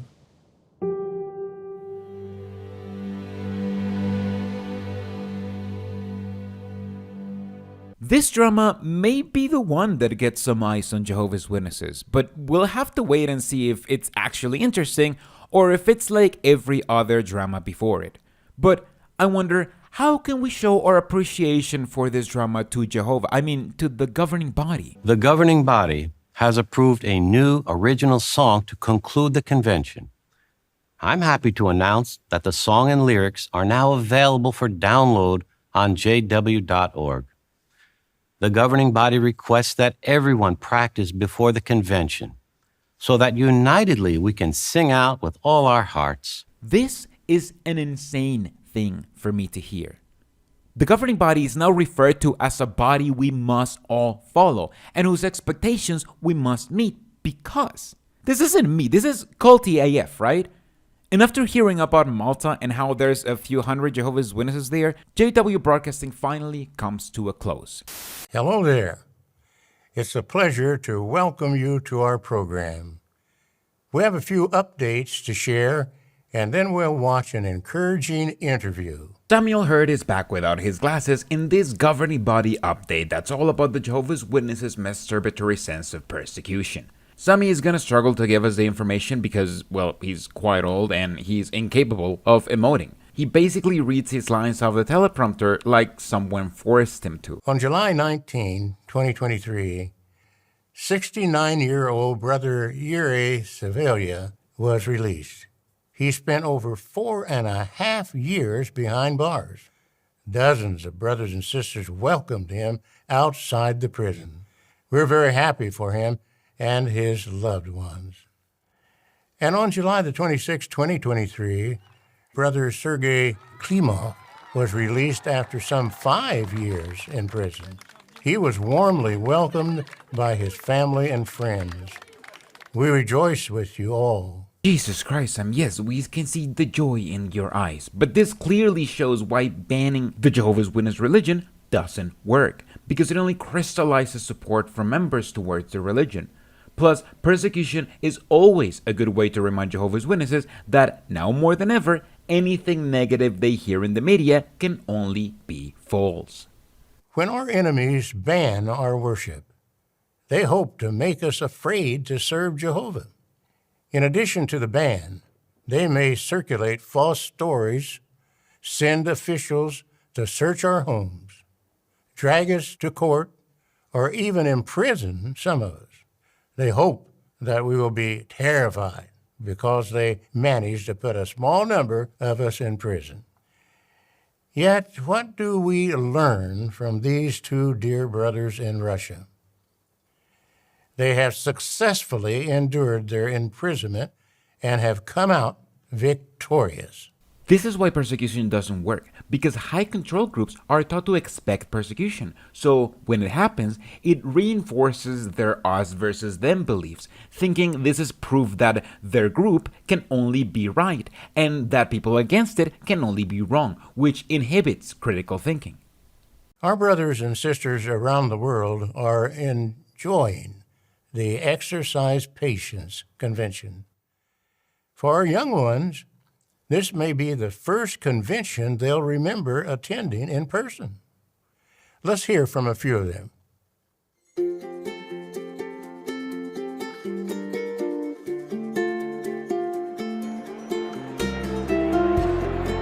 Today I'm happy because I'm at the convention and I can see everybody again. I like being here at the convention because I get to meet the brothers and sisters that are here. I like taking pictures with my new friends.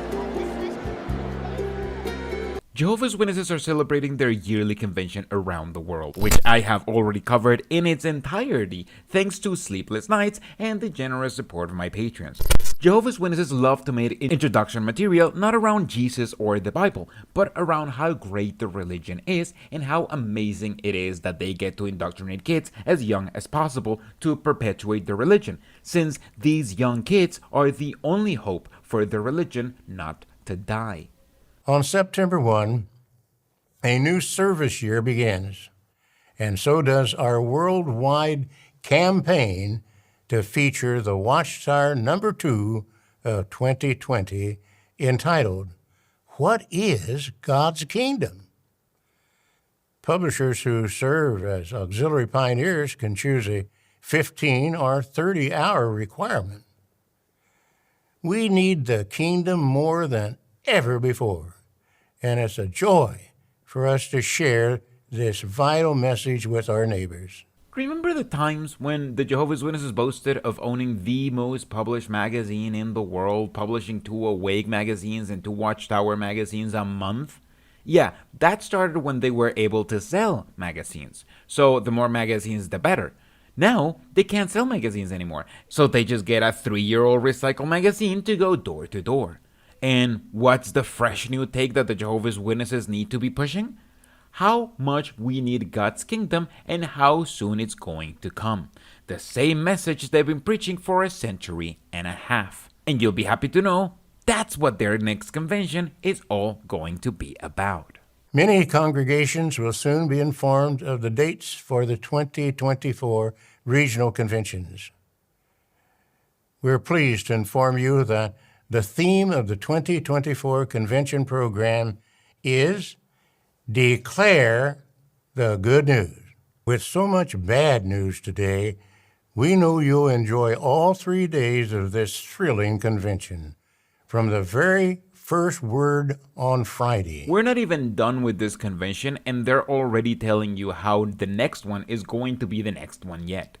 And what are the good news they're sharing with other people? The fact that they can either convert to being a Jehovah's Witness or resign to die in Armageddon. Remember, that's what Jehovah's Witnesses are talking about when they're talking about preaching the good news. But there are actually some good news. In Eritrea, 28 Jehovah's Witness men and women were released from prison, and Samuel Hurd isn't here to tell you why they were in prison besides some vague Christian neutrality excuse. He's here to tell you how much they suffered in prison, because to the leadership, that's the important part. Brother Negedi Teklemariam was among those targeted for taking a neutral stand. In 1994, when Negedi was only 21 years old, soldiers abducted him from his home. He spent a total of 26 years in 2 prisons along with brothers Paulus Iyasu and Isaac Mogus. Since their release from prison in 2020, Isaac was baptized, and the three brothers continued to serve Jehovah faithfully. He's not going to tell you why they were in prison, but I am. They were in prison because the Jehovah's Witness leadership decided that Jehovah's Witnesses can't do military service anywhere in the world, which is an anti-biblical teaching, since, as I've explained in other videos before, Cornelius didn't have to give up his high military rank when he converted, and neither did the soldiers that John baptized.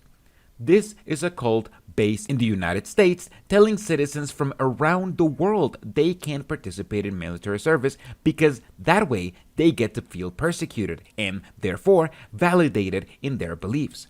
And once they feel persecuted, they can make theory or propaganda showing just how bad the world treats them to make sure others believe they're in the right religion. Sawa is a military training camp. It's a huge camp, and within the camp there's a little prison compound.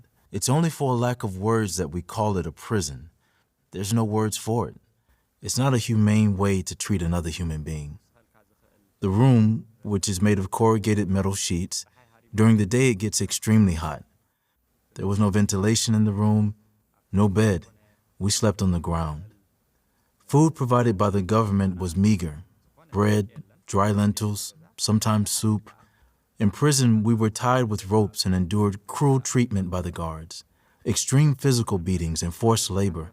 They made us work extra hard in order to tire us out, so we would give up and do what they wanted us to do. What I found the most challenging in the 23 years at Sawa was that even to relieve yourself of your natural body functions, you were not able to do it when you needed to. We had to get permission to relieve ourselves, and there was always a soldier guarding and watching us. That is the worst kind of life. We never had a bathroom. There was never a hope of one day being released, let alone even going to face a court that would sentence us. They were just waiting for us to go insane or to die due to lack of medical treatment. These conditions are obviously wrong and a violation of their human rights, and I in no way want to come across as if I believe they deserve this treatment. They didn't. No one does.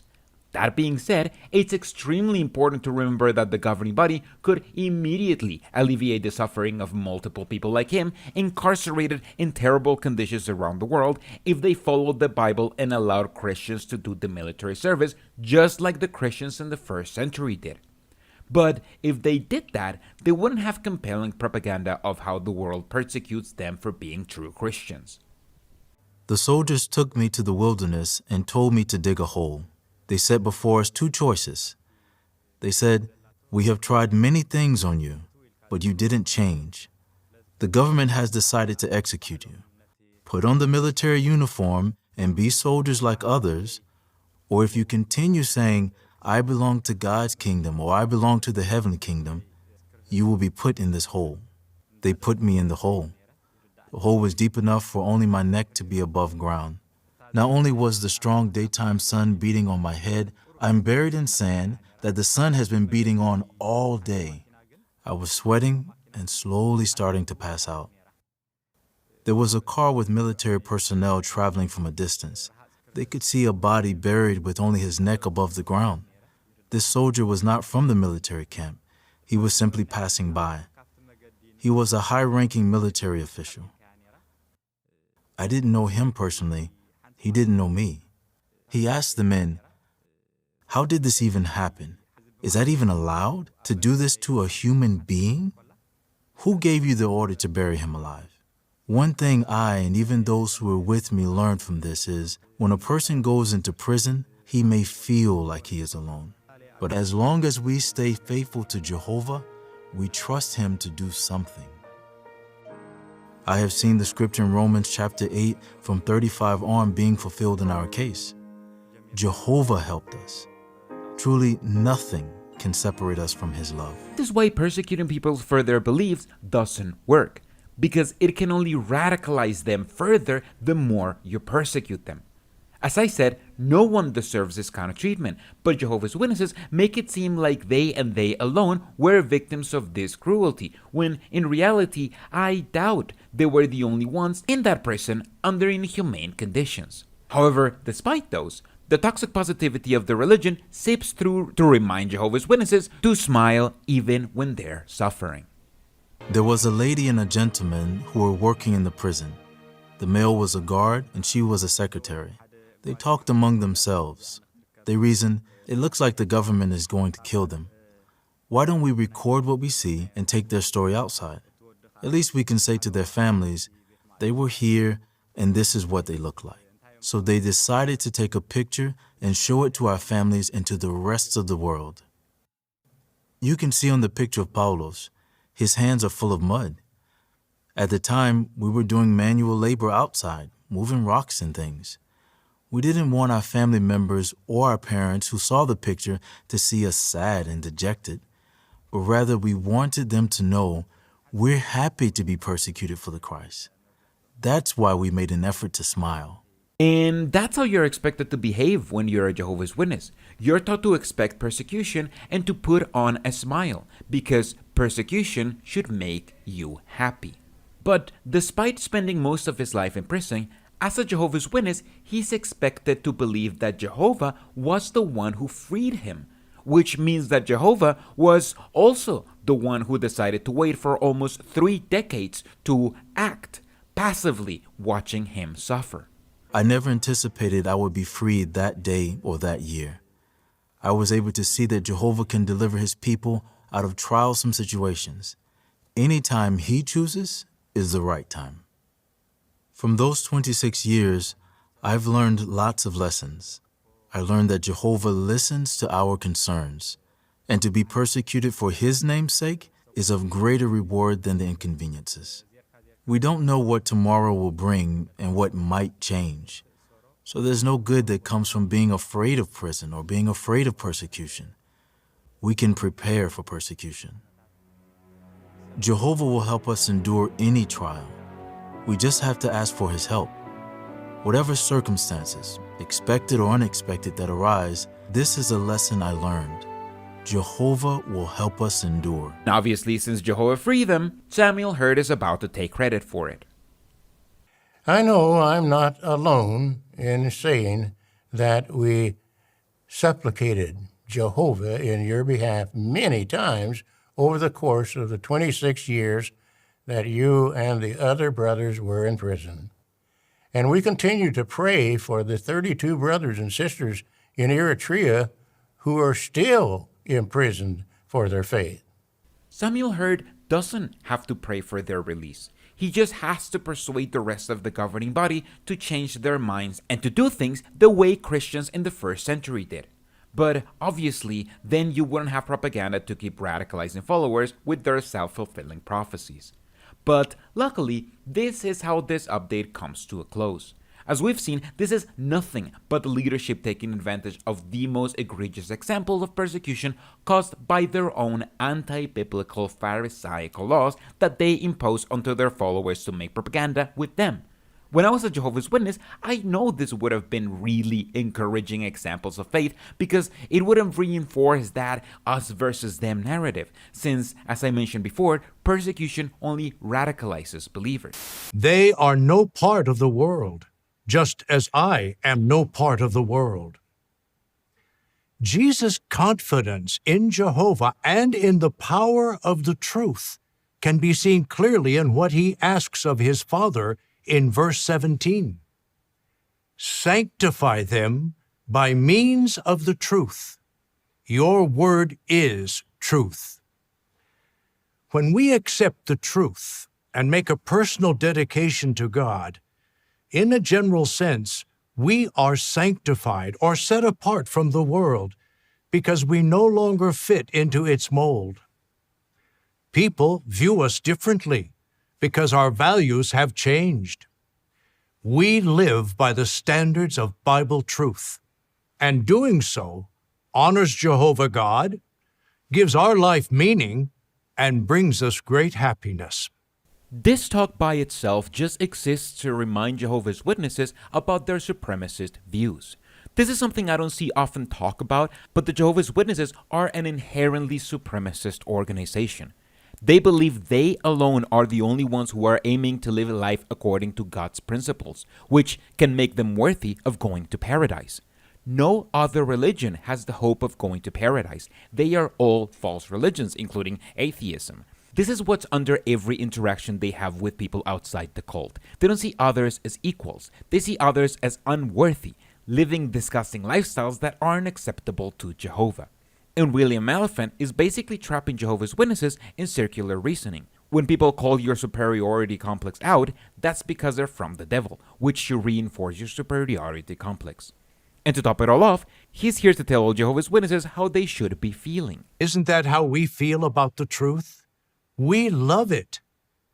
It would be wonderful if everyone would respond to the truth of God's Word and love it. However, the sad fact is that the majority of the world rejects it. This, in a nutshell, is how Jehovah's Witnesses see people outside the cult. It would be great if they converted into the cult so they could be their equal, but if they don't convert, they deserve what's coming to them. There are many people who do not believe that truth is attainable.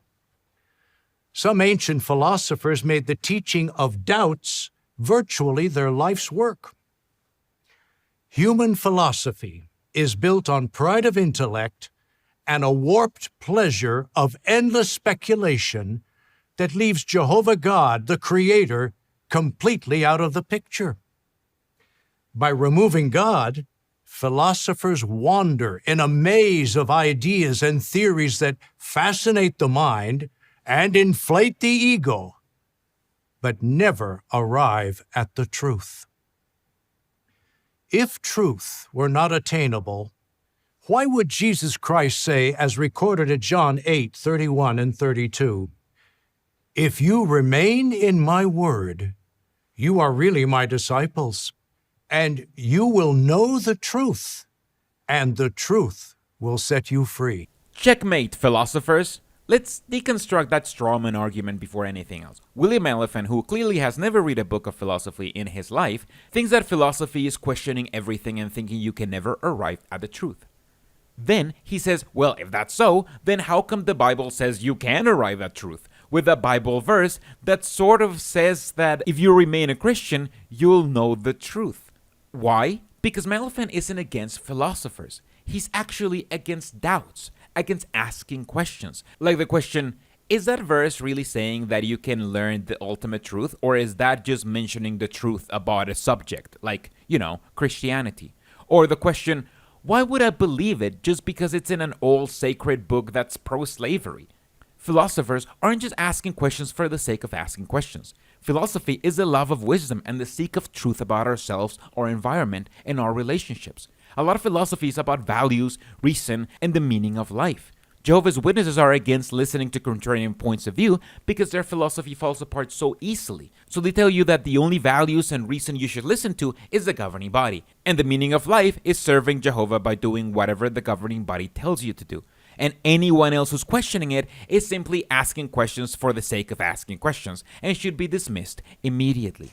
When a Samaritan woman wondered what the true form of worship was, the worship practiced by the Jews in Jerusalem, or that practiced by the Samaritans on Mount Gerizim, Jesus did not answer by saying that truth is unattainable and you don't need to worry about it, or you can believe whatever you want to believe.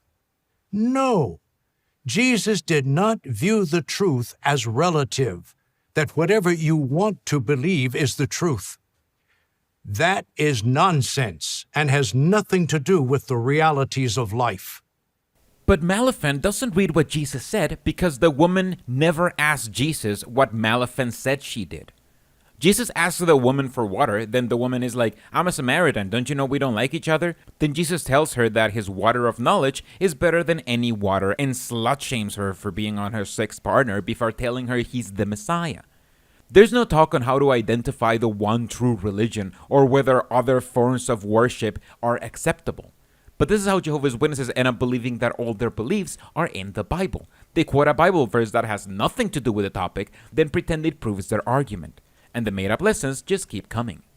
When Jesus Christ stood before Pontius Pilate and told him that he had come to earth to speak the truth, Pilate responded with the words, "What is truth?" Likely, Pilate was cynical. His words reveal a skeptical view of truth. But the truth that Jesus had in mind was about God's kingdom and Jesus' role as its king. That was the very theme, the core of Jesus' teaching while he was on earth. Ask any Bible scholar what the purpose of Jesus coming to earth was. While there may be some disagreement between the purpose of Jesus coming being redeeming humanity or something else, no one will say the core of his teaching was God's kingdom and how he was going to be a king. No greater joy do I have than this, that I should hear that my children go on walking in the truth. Isn't that how parents feel about their children who are serving Jehovah faithfully?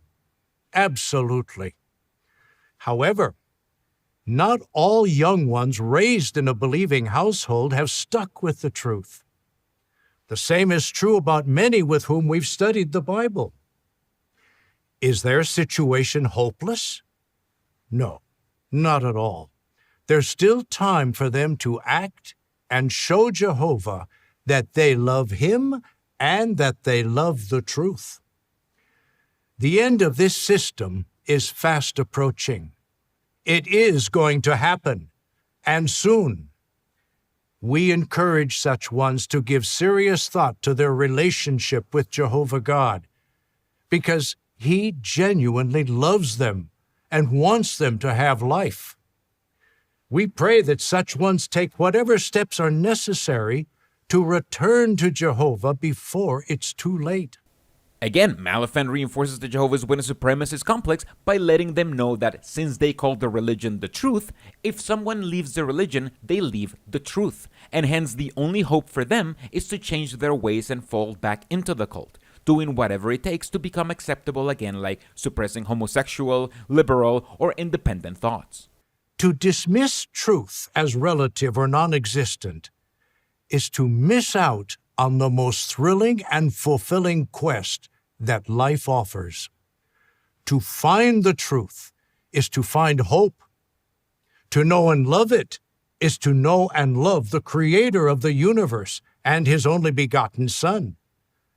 To live by it is to live with purpose and peace of mind, now and forever. But the truth that Malafan believes in is that you should follow what the governing body says, including going to every single meeting, go door-to-door canvassing pretending you're looking for converts, and volunteer in the construction project so they can profit because you're told you'll be happy. And when that inevitably doesn't make you happy because you inherently know at some level that what you're doing doesn't make sense, well, that's a you problem. Pray about it and hope it goes away, or it'll be your own fault when you get destroyed in Armageddon for not believing enough. And now we're about to watch a segment for teenagers. No, not My Teen Life, but another video format that's basically aiming to keep young people indoctrinated by showing them how other kids stay indoctrinated.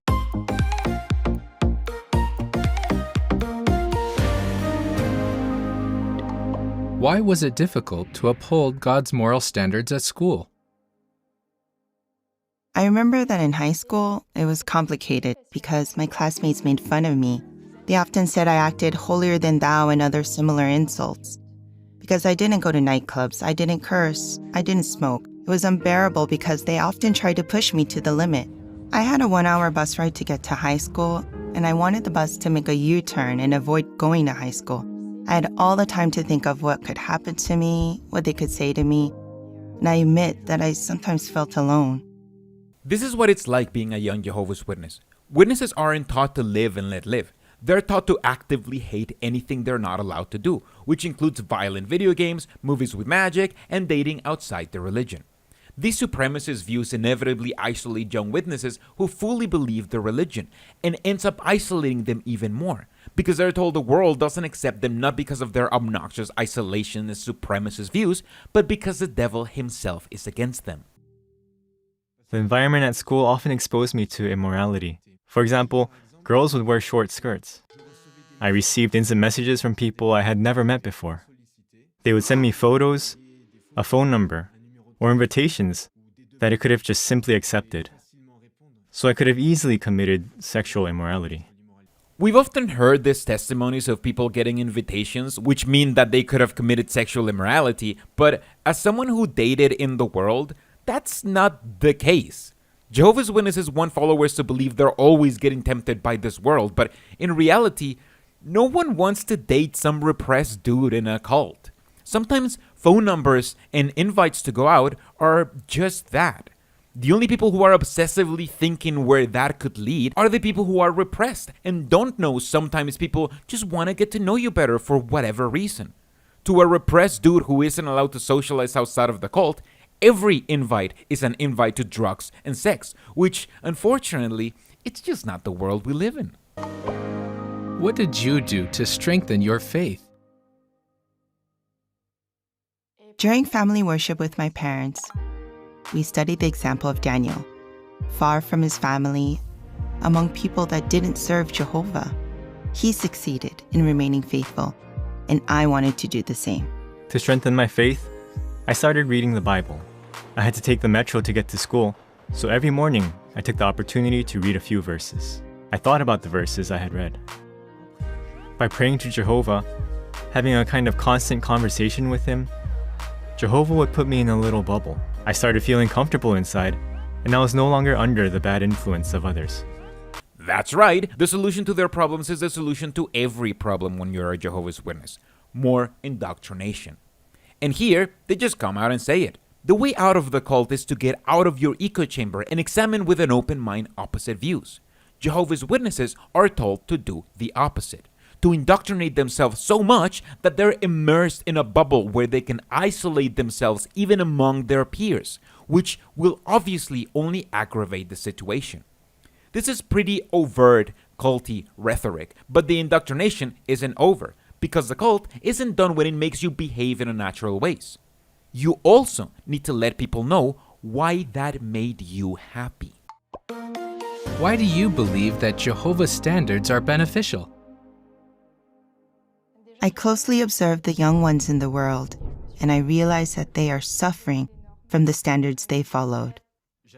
I closely stick to the moral standards that Jehovah has given me. I'm aware that they are there for my benefit, because with the experience I've had in school, I've observed the painful consequences that my classmates have suffered. Some got into trouble with the law or got sick. They've had health problems caused by their lifestyle.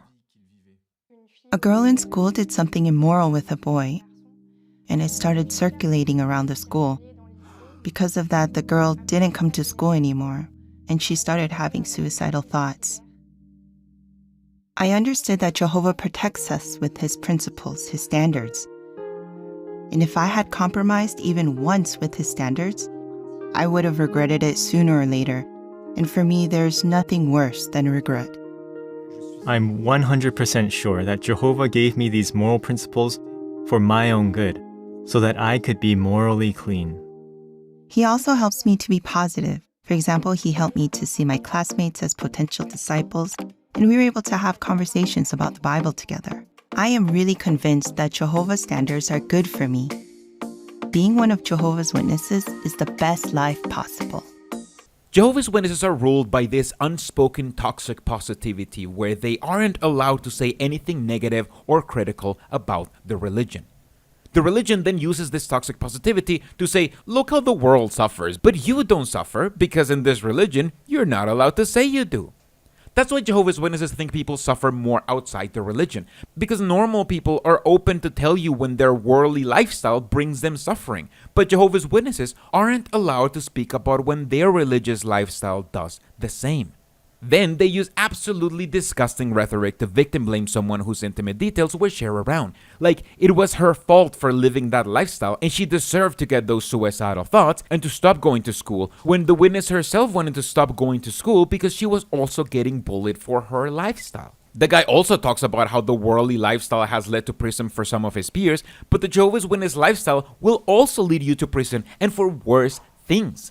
These kids may have gotten arrested for doing drugs on the street or maybe breaking and entering, but those are far preferable charges than the charges that 14 Jehovah's Witnesses and counting have against them in Pennsylvania, where the government is probing the religion's child abuse allegations and finding out how the Jehovah's Witnesses conspire to protect abusers from the police. The arguments we just heard to stay in the religion are all false, and they weren't even good to begin with. But now, let's see an example of all the potential that goes to waste when you become a Jehovah's Witness. News overnight, Steelers linebacker Jason Worlds is walking away from the NFL in the prime of his NFL career. Worlds has been with the Steelers for 5 seasons and started in all 16 games. He's just walking away from tens of millions of dollars. What is he going to do with the rest of his life? No clue, but it better be worth it. My name is Jason Worlds, and I'm one of Jehovah's Witnesses. My mom is a beautiful woman. It was in her early 20s that she was introduced to the witnesses, and she took a study, and 6 months later, she was baptized. And so my mom put the truth before us growing up, but I didn't see the true value of what it is that I had. I didn't know how true the truth was. It's vital that you set spiritual goals. If you don't, the reality is that someone is going to set a goal for you, and I think that's what was true in my case. I started playing American football my freshman year of high school. One of my coaches sat me down and said, you can potentially go to college on a full scholarship. I did everything to succeed at football. And so the dedication, it escalates. This is the story of Jason Worlds, who made millions playing for the Pittsburgh Steelers before retiring at the age of 27 when he was on the verge of an even more lucrative contract to be a Jehovah's Witness. Because although there's nothing in the Bible saying so, you can't be in a career that makes you famous and remain a Jehovah's Witness. This is purely a control move from the religion to further isolate followers, since they aren't supposed to openly admire anyone who's not a Jehovah's Witness anyway, and indoctrinates them into working for free for the religion instead, like Jason is doing working in Bethel alongside with Robert Hendricks in his department, dealing with media and pushing the narrative that you too can be as happy as this millionaire who was fooled into abandoning everything to follow a cult. And I saw those who had more money, more success, and they weren't happy. That was one of the motivating factors for me to say, you know what? There has to be something more. There has to be, because I'm at the precipice of what I've always wanted. And only thing that I can see is more angst, more headache, more strife. There was nothing there that was going to bring lasting happiness. And I think that is what motivated me to want to see what's in this Bible. And so I reached out and I picked up a study with a local brother there in Pittsburgh. For a time, I felt like, man, I can do both of these. I got my craft here and I'm enjoying it, and then I have Jehovah. As a defender in football, there are certain things that you dream of. One game, I had one of those opportunities, but I didn't put everything into it the way that I always dreamed of myself doing. I let up. The person that I was on the inside was changing. That night, I sat thinking, and you're not in an environment that's conducive to you continuing to grow as a spiritual person. You might need to make some changes. And that night is when I realized that, hey, you know what? Yeah, I don't need this. Why are you here? What are you doing? This is definitely a compelling piece of propaganda, but that's all this is, propaganda. Jason sounds like he wants you to believe that he one day saw the light and then gave up everything to pursue Jehovah openly. In reality, he was far more obtuse about it. When he retired, he didn't say that he was retiring to be a Jehovah's Witness. He said he was retiring to pursue other interests. And when someone says he had gone through this spiritual awakening Jason just told you in the propaganda about, he used one of his last tweets to seemingly ridicule the idea that he was retiring due to a spiritual awakening. Either he was lying then to save face because he knew how ridiculous that sounded, or he's lying to you now to get you to join the cult that cost him millions of dollars. I retired at a time where I was going to take the next step in my career. And so the offers that were on the table were tens of millions of dollars, and that wasn't what I wanted to do. And so once I let them know that, then the offers increased. But that wasn't what I wanted. I wanted to make the truth my own and get into the full-time ministry. I was baptized September 13th, 2015. That day was so special because Jehovah completely welcomed me into his spiritual family. What I hate the most about this clip is that it's going to be used by thousands of Jehovah's Witness parents around the world to convince their kids to abandon the opportunities that present to them in exchange of working for free for the cult. Jason had the chance to live his life and make his millions before deciding to join a cult. And now he's against letting kids do the same. So, we've made the initial call and it went really well. We were able to share scripture, we had a nice conversation, and we even left the person with a question. But then, we have to make what for some brothers and sisters is somewhat difficult, the dreaded return visit. But why do some of us feel that way? Well, we might worry, thinking, I tried to return quickly, but they weren't there. So will they even remember me? Will they still be interested? Will they ask me a question I'm not prepared for? All of these might be legitimate concerns, but we need to remember that our goal at this moment is just to continue a conversation. This is a segment called Iron Sharpens Iron, where they continue to teach Jehovah's Witnesses how to pursue their door-to-door canvassing efforts that made them famous, and that are so outdated that they don't convert anyone anymore. Here, they talk about return visits, the visits you're supposed to pay to anyone who shows any kind of interest in the religion, and that no one actually ever does.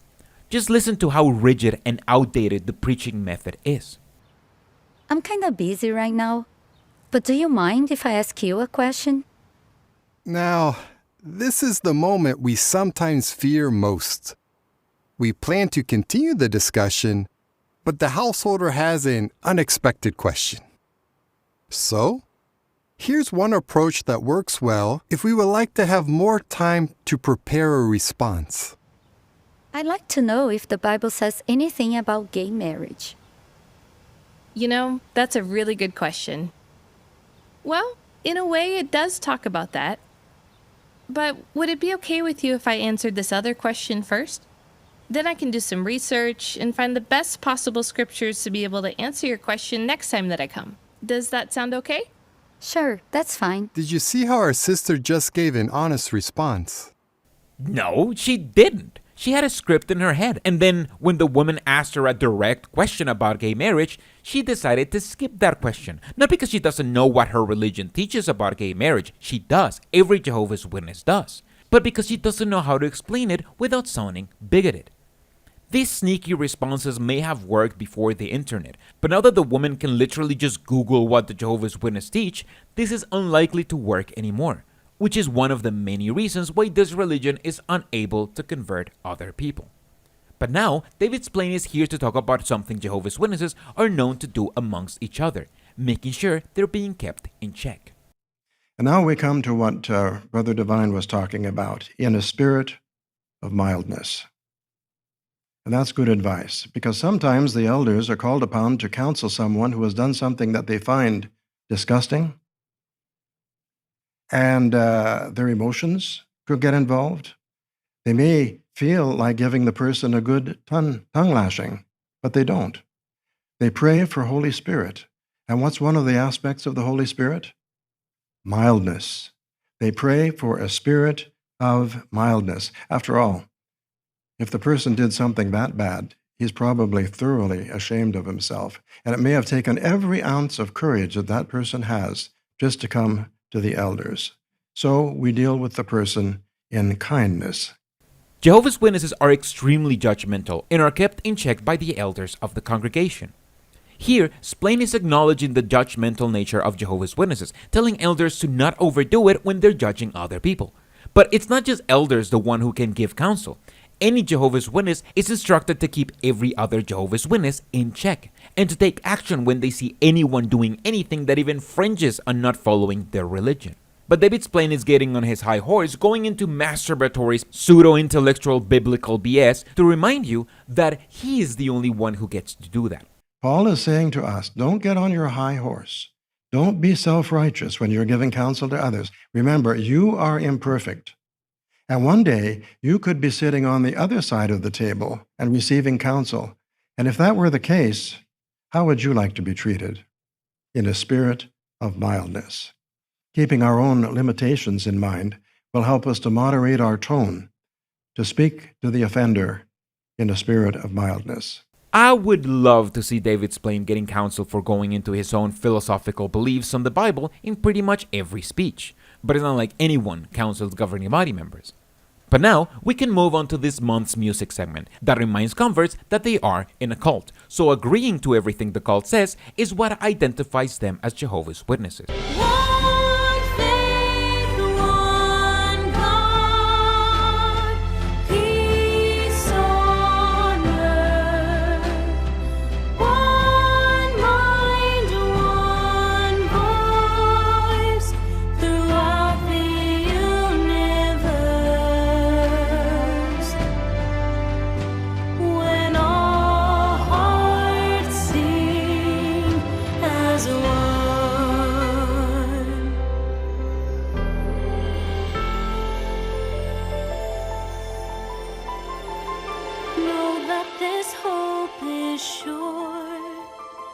Despite what we might endure, Jehovah is there and lovingly shares peace that flows like a river, calming our doubts and fears, drying up every tear. Forever we'll find. Listen, this music video is pretty mid and it's just about being part of the cult with stock footage of Jehovah's Witnesses and beautiful landscapes. Unity is what Jehovah's Witnesses refer to as their most important feature, which, ironically, is both completely unbiblical and what makes them a cult. Among Jehovah's Witnesses, unity isn't just an ideal, it's a reality. Whether we're gathering at a convention or helping each other in a crisis, our love and unity are so clear to see. And just imagine what it will be like when God's will for the earth is fully accomplished, and we'll be at unity with literally everyone on earth. Yes, because anyone who doesn't want to be in unity is going to be killed by Jehovah. This was an extremely culty broadcast that was all about the supremacy of the religion and the importance of remaining indoctrinated. That, along with their new take on indoctrination for young people, leads me to believe more than ever that they keep losing members, and they're desperate to keep the ones they have indoctrinated, but they are completely unaware of how to do it. The best they can do is to point at an athlete who got roped into the cult to try to get Jehovah's Witnesses to believe they're not missing out on anything by enjoying life outside the cult. How important is the use of illustrations? Are they simply fluff in our teaching? One definition of the English word fluff is this: something essentially trivial and lacking importance or solid worth. I just absolutely love how Kenneth Flodine, one of my favorite speakers of the Jehovah's Witness religion, starts his speech by telling you that you should avoid fluff, and then waste time telling you what fluff is, because it's not like it's a common word and defining it would just amount to fluff itself. This is how the JW broadcasting of August 2023 starts, and as you'll see, it's all about the Jehovah's Witness favorite, illustrations. All these things Jesus spoke to the crowds by illustrations. Indeed, without an illustration, he would not speak to them. We often call Jesus the great teacher. Illustrations were essential to fully grasp what was being taught. Now, we won't be spending a lot of time on the do's and don'ts of using illustrations. Insight on the Scriptures has a whole topic on illustrations. And the Apply Yourself to Reading and Teaching brochure has some helpful suggestions in Lesson 8. Illustrations are, for some reason, an inherent part of the Jehovah's Witness religion. Since Jesus used parables and even puns to teach, the Jehovah's Witnesses take that as literal gospel. And they decide that absolutely everything needs an illustration when, in reality, rarely anything does. I remember dating a non-Jehovah's Witness woman in my early 20s who complained about my constant use of metaphors because I didn't know, but I was a deeply indoctrinated Jehovah's Witness who, like them, believed every point I made needed a useless and sometimes condescending illustration. And I believe that because of talks like these, making metaphors sound like the one elevated way of teaching. They're even worried about not having an illustration ready to go when they're indoctrinating someone. What if we're teaching a Bible student and he asks us an unexpected question? At that moment, you'll likely mentally consider your student, what you know about his work, his hobbies, or just his daily life experiences, and an illustration may come to your mind on the spur of the moment. And Jehovah's Witnesses obviously think this is exactly how Jesus taught, because he sometimes came up with illustrations that weren't prepared in advance. In John chapter 4, his account about the Samaritan woman at the well.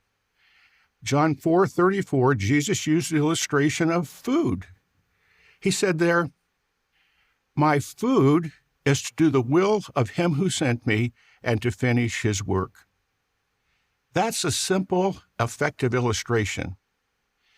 Why might he have used the generic expression food instead of something more specific like my wine or my bread is to do the will of him who sent me? Well, let's look at the context. Interestingly, in quick succession, Jesus used two different illustrations, and in both cases, it seems from the context, that he came up with these based on what was happening at the time. John 4:7 says, "A woman of Samaria came to draw water. Jesus said to her, 'Give me a drink.'" Well, that's setup number one for an illustration about water. Verse 8 says, "For his disciples had gone off into the city to buy food." That's setup number two for an illustration about food. Now, Jesus didn't orchestrate all of this in advance. It was just circumstantial that Jesus asked a woman who approached with a water jar to give him a drink. Look into the amount of things they have to read into the very few words that Jesus spoke instead of focusing on what Jesus said.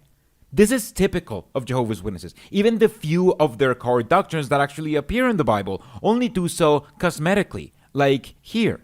The story isn't about Jesus teaching how to teach, and in fact, other than giving superpowers to people, he rarely told people how to teach because he was there to teach and everyone else to listen. Jehovah's Witnesses arrogantly place themselves into the position of Jesus by trying to imitate how they think he taught, instead of teaching what he taught. And Flodin is about to read us something that Jesus did that makes him sound like he didn't even know how to teach to start with. Meanwhile, the disciples were urging him, "Rabbi, eat." The word eat caused Jesus to think of the now famous illustration that we quote regularly. Verse 32, "But he said to them, 'I have food to eat that you do not know about.' Well, the disciples are puzzled. Verse 33, "So the disciples said to one another, 'No one brought him anything to eat, did he?' Jesus, picking up on the topic at hand, said to them, 'My food is to do the will of him who sent me and finish his work.'" Now, obviously, Jesus did not choreograph all this in advance, but based on the circumstances at hand, he came up with illustrations that worked. No, it didn't work. The disciples were clearly puzzled with what Jesus said because it had nothing to do with what they were doing. A good teacher has to find the right moment to teach. If someone is blurting a metaphor that leaves people confused, that's a bad teacher, not a good one. And this is the example Jehovah's Witnesses are taught to follow. And Kenneth is about to let Jehovah's Witnesses know how they are supposed to think so they can achieve this pointless and condescending practice. Is there a way to train the brain to think in illustration mode? Yes. How? One way is by observing creation or man-made inventions, even when you don't have a talk to give, even when your children are not with you. Think about what you observe and reason out how it could be applied as a teaching lesson in the future. Write it down if you need to so as to remember it. One father told me that even when his children were not with him, he would look at creation and come up with a line of reasoning that might be helpful in the future. And he gave an example. He observed two kittens playing together. He reasoned. Do those kittens look happy? Yes. If Jehovah knows what it takes to make 2 kittens happy, do you think he knows what it would take to make you happy? Well, obviously, a child would agree. So if Jehovah knows what it would take to make you happy, what should you do if Jehovah says to do something a certain way? Profound, Dad. Do it Jehovah's way if you want to be happy. Yes, a child would agree because it's bad logic, and a child is unlikely to pick up on it. This is the second half of the coin. Most Jehovah's Witnesses use illustration to justify their terrible logic. In fact, Jehovah's Witnesses are likely to believe something is true as long as they can explain it with an illustration, using the illustration as a way to rationalize their bad practices, like following the religion blindly instead of explaining them. Once you actually follow the illustration through, you realize that the logic doesn't add up. If you left those kittens out on the street, they have less than a 50% chance of surviving to an adult life. So either Jehovah fucked up and we have to come in and fix it, or Jehovah doesn't care about making kittens or anyone else happy. And what Jehovah's Witnesses consider illustrations is pretty up to their interpretation. Jesus' brain thought creatively when using illustrations. For another example, please turn with me to John 1:42. Jesus changed Simon's name on the spot. John 1:42. And he, Andrew, led him, Simon, to Jesus. When Jesus looked at him, he said, "You are Simon, the son of John. You will be called Cephas," which is translated Peter. That's right. Jehovah's Witnesses rely so much on illustration, they pretend Jesus was doing an illustration when he changed someone's name, when that's neither an illustration nor the point of the story. And if you follow that bad logic, then the book of Revelation is also filled not only with visions, but with illustrations. At Revelation 1:1, under inspiration to John, Jehovah said that book of the Bible was a revelation by Jesus Christ, which God gave to him. The Insight book says, the book of Revelation concludes the Holy Scriptures with one of the most outstanding concentrations of illustrations found in the entire Bible. You recall our theme is Matthew 13:34. Without an illustration, he would not speak to them. You thought I was joking? Not at all. Since the Bible says that Jesus spoke with illustrations, and since it also says that the book of Revelation originated from Jesus, then all of the weird esoteric visions were actually Jesus' illustrations. It's insane how long they can stretch the Bible to agree with their outdated and ineffective teachings and tactics. But fortunately, we can move on to a dramatization, basically a fanfic that Jehovah's Witnesses write because these scenarios don't actually happen. Otherwise, they'd be doing a recreation, not a dramatization.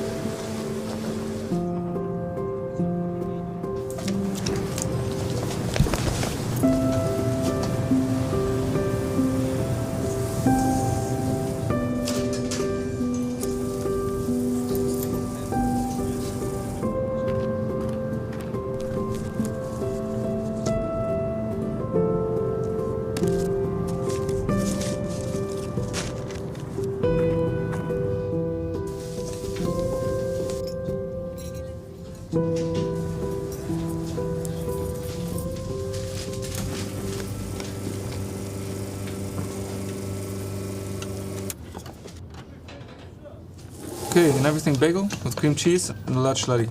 $8.50. Oh, I think I forgot my purse. Not my problem. Come on, I'm here all the time. I've been waiting forever. And yet, still not my problem. Are you serious? I can bring you the money after work. Next customer. Sorry, how much was her order? $8.50. Oh, I've got it. And could you add a regular coffee with cream? Fine. 12 even. Do I know you? Nope. I just wanted to help. Thank you. Of course. How can I get your money to you? Yeah, don't worry about it. Okay, thank you. This is how Jehovah's Witnesses see the world, as horrible and out to get you. But I've been in the same situation as the theft victim, where I reach to pay for my order and I realize I don't have money, or even more embarrassing, my card gets rejected due to lack of funds. And although this has happened to me in more than one country, almost every time I've been saved by some stranger who jumped to my help like they were waiting for the moment to do so. Either someone who's also waiting to pay, or the cashier themselves just telling me not to worry about it and leaving me feeling terrible because I never know what to do when people are kind to me.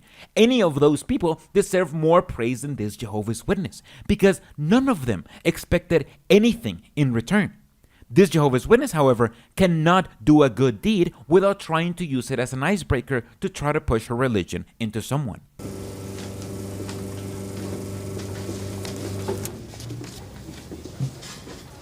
Thanks. But if you'd like a little something encouraging to read on your way to work, you might enjoy this.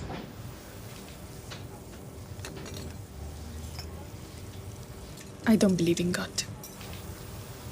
May I ask why?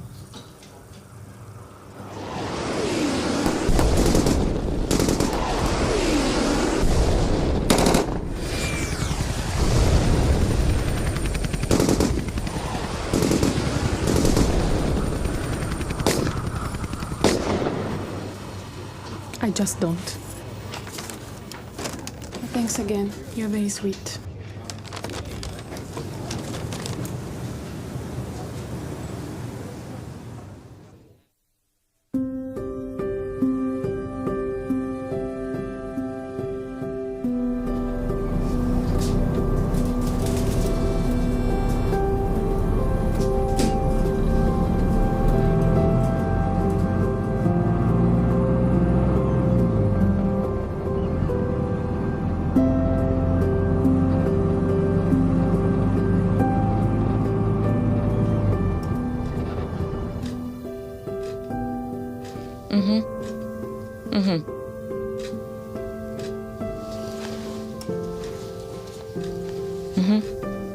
Okay.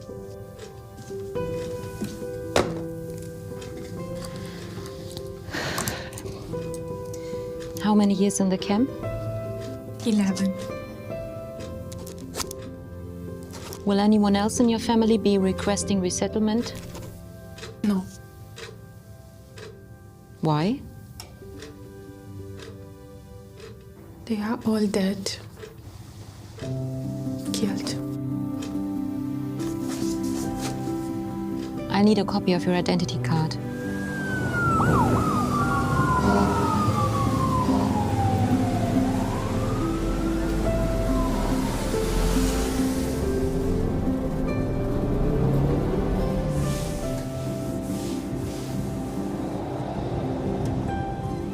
Hey, I saw your son. No! We don't hire foreigners! You ruined your country! Don't come here and ruin ours! Get out!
As I said before, this only happens in these dramatizations, never in real life.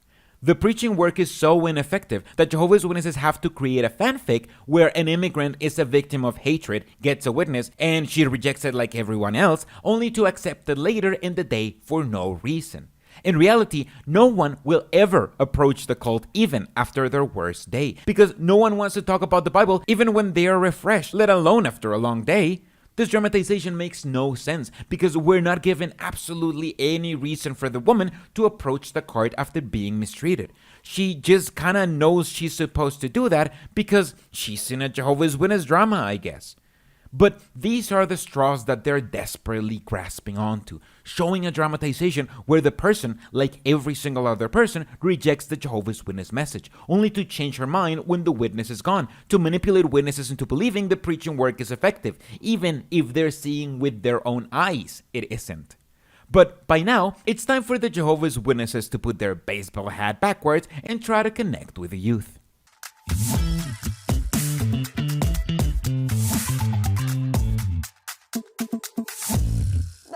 I went to a vocational school where I was able to fast-track learning a trade. Unexpectedly, I finished at the top of my class. After that, my teachers and my classmates started to expect a lot more from me. They were saying, "You're doing so well. You represent the school. You will have to work hard. You'll do great things. You'll go far." They were constantly putting pressure on me to go for higher education and to go to university. There was this girl in high school who was my age. She was very friendly. She always paid attention to me. She was a nice person. I also thought she was cute. My classmates were like, "Go, talk to her." Or, "Hey, Isaac, do you know that she likes you?" These are the two main challenges that these young-looking 20-year-olds are said to have faced: pressure at school to do well and to date other people. In almost any other religion, these two situations wouldn't have been an issue. However, it is definitely an issue in the Jehovah's Witness religion. Being a Jehovah's Witness is like being in a relationship with a narcissist who forbids you to hang out with anyone because they're afraid others manipulate you the same way they are. Take the girl saying she was pressured to do well in school. Isn't that what you are supposed to do in school? You get motivated by others to do better and even to represent the school as the best it has to offer, not for the school's sake, but for your sake. The Jehovah's Witness religion sees this and says, no, the only organization you can represent is us, because the religion, unlike the school, gets directly benefited by you deciding to work for free for it. Same thing with the guy and his crush. His classmates are portrayed as pushy and manipulative the same way the religion is, whereas they probably were simply excited to hear that his crush was reciprocated and were motivating him to take the next steps into starting a relationship that would make him happy, not his schoolmates. But obviously, both the school and the schoolmates have to be demonized, pressuring good Jehovah's Witnesses to improve their lives not because they want to see them happy, but because they're bullying them and using peer pressure to manipulate them into behaving a certain way, because that's the only form of control this religion knows. When I prayed to Jehovah, I didn't feel completely comfortable. I thought, if I'm not doing what Jehovah is asking of me, if I'm not behaving how Jehovah expects me to behave, then how can I expect him to listen to my prayers or even consider them? My family never told me to go or not to go to university, but they reminded me of Jehovah's thinking. My dad read Proverbs 27 verse 11 to me. What I was doing was a barrier between me and Jehovah. He helped me see that the decisions I make as a teenager affect Jehovah. At that time, there were many videos, articles, and publications about this topic. Reading experiences of those who went through similar things, doing personal study on the subject, and talking with spiritually mature brothers while in the ministry was very helpful for me. Something that my parents did that helped me a lot was that they used the book Young People Ask in our family study. And there's a chapter that talks about peer pressure. Notice how the girl says that her parents didn't push her to do something about higher education, but show her Jehovah's thinking, which is obviously absent from the Bible, but very available in Jehovah's Witnesses publications, which let you know that Jehovah doesn't like it when you go to university. Don't ask why. If the father of this lady was an elder, and she had decided to go to higher education, her father would have been probably publicly removed as an elder for promoting this kind of thinking among the congregation, as a recent video leaked by Warwick Pimo shows us. Considering this matter regarding Brother Brown and the impact that his family situation is having on the congregation, I asked you brothers to review his qualifications as an elder. After we spoke, and Brother Brown had an opportunity to explain to me some of the decisions that he's made for his family. I'm aware that you brothers have considered this matter before, but since then, another one of Brother Brown's daughters have enrolled in a school for higher education, which raises questions as to how this affects the congregation. It is true. Some of the congregation have been negatively affected. They've been disturbed by the example of your daughters pursuing higher education. You've openly talked about wanting the best life for your daughters. And this has given some the impression that the only way to get the best life, it's not through spiritual things, but through secular pursuits. Some of the congregation are even confused about what the organization has stated regarding pursuing higher education. In fact, Sister Single's daughter is considering pursuing higher education because of the example of your daughters. And just because the brothers and sisters have not approached you about this matter doesn't mean that they're not disturbed by what they see. They understand that it's a personal decision and that's something that you have to decide, but it still doesn't mean that your freeness of speech is not affected. In fact, the freeness of speech of the entire body of elders, as well as how successful we are as shepherds, has been affected as well. As Brother Anderson mentioned, when we promote the full-time ministry as the best way of life, this situation has now influenced how some of the congregation set that as a goal, or even want to set that as a goal for their life. Notice paragraph 30 discusses when a member of an appointed man's household pursues higher education, and paragraph 32, which outlines the procedure for reviewing the qualifications of such a man. Now, what are your observations?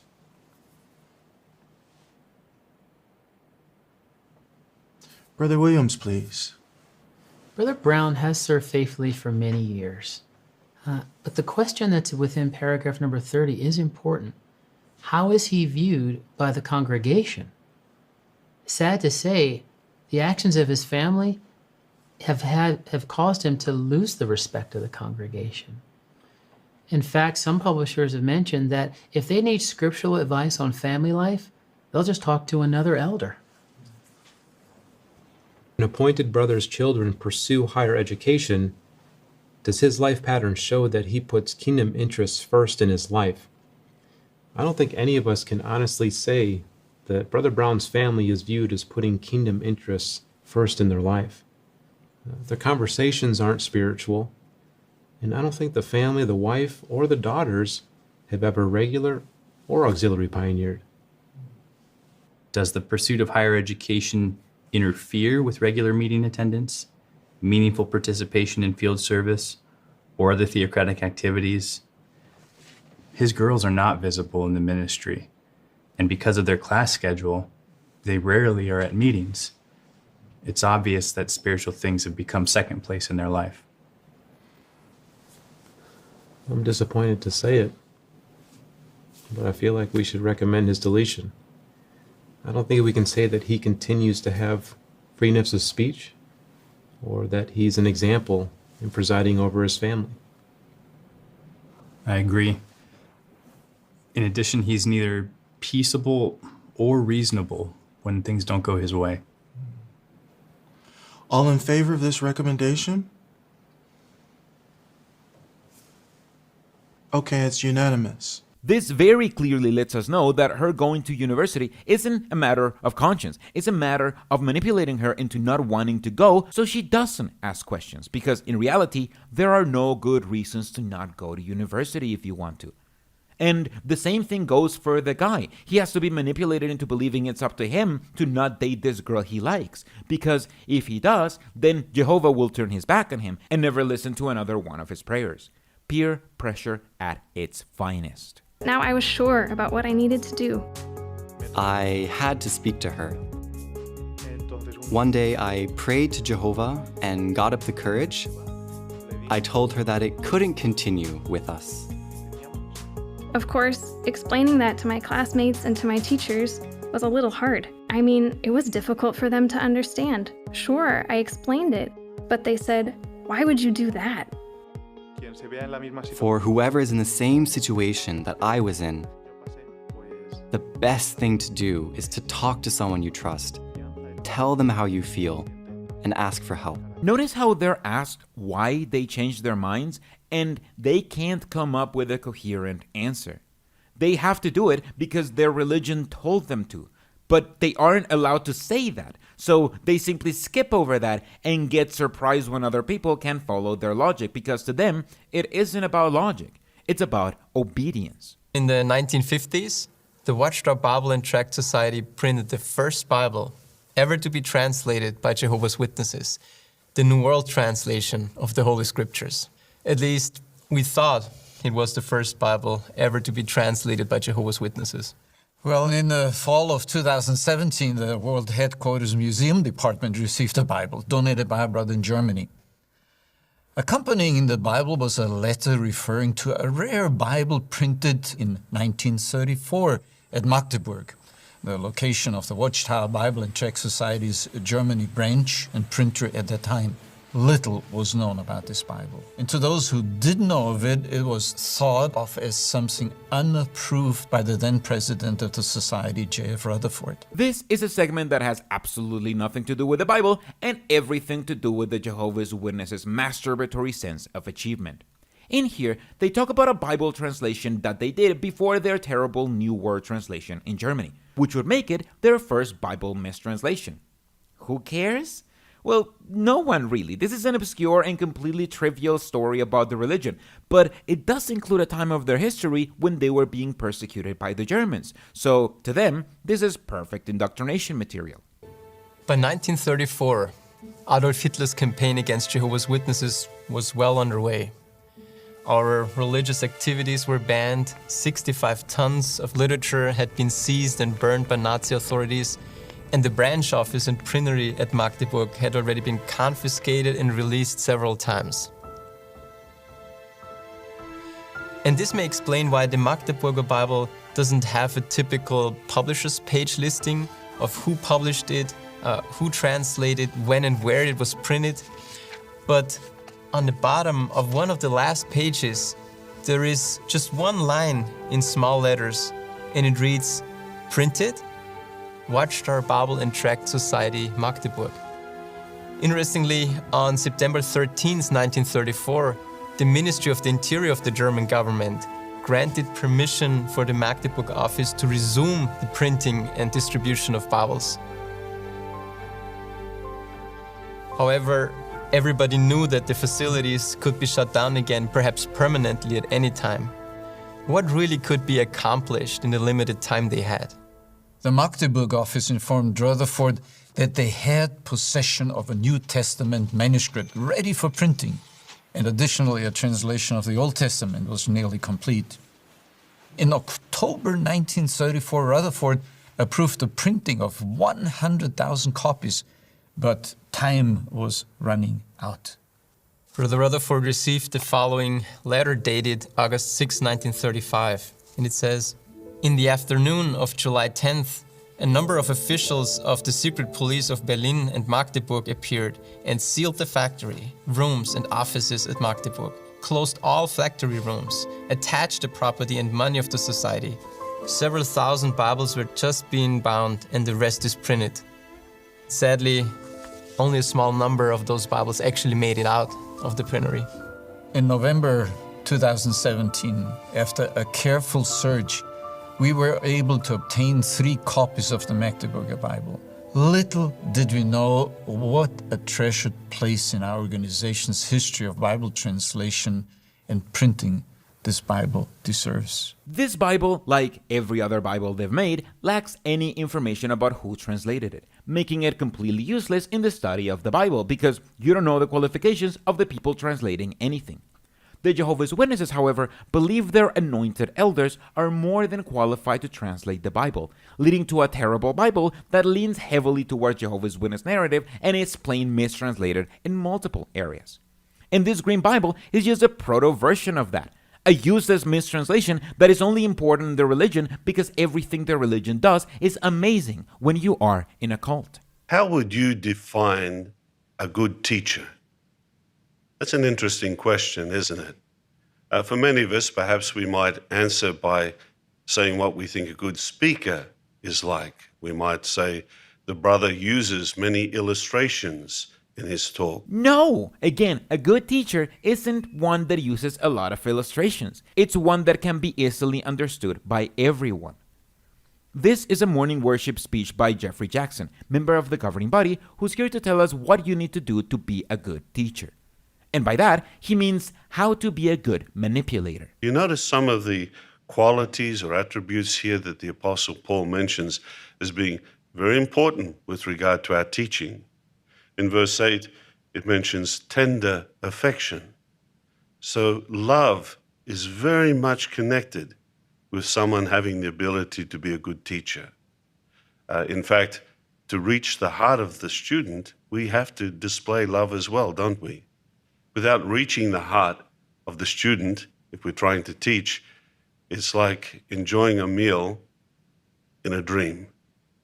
There really is no benefit at all.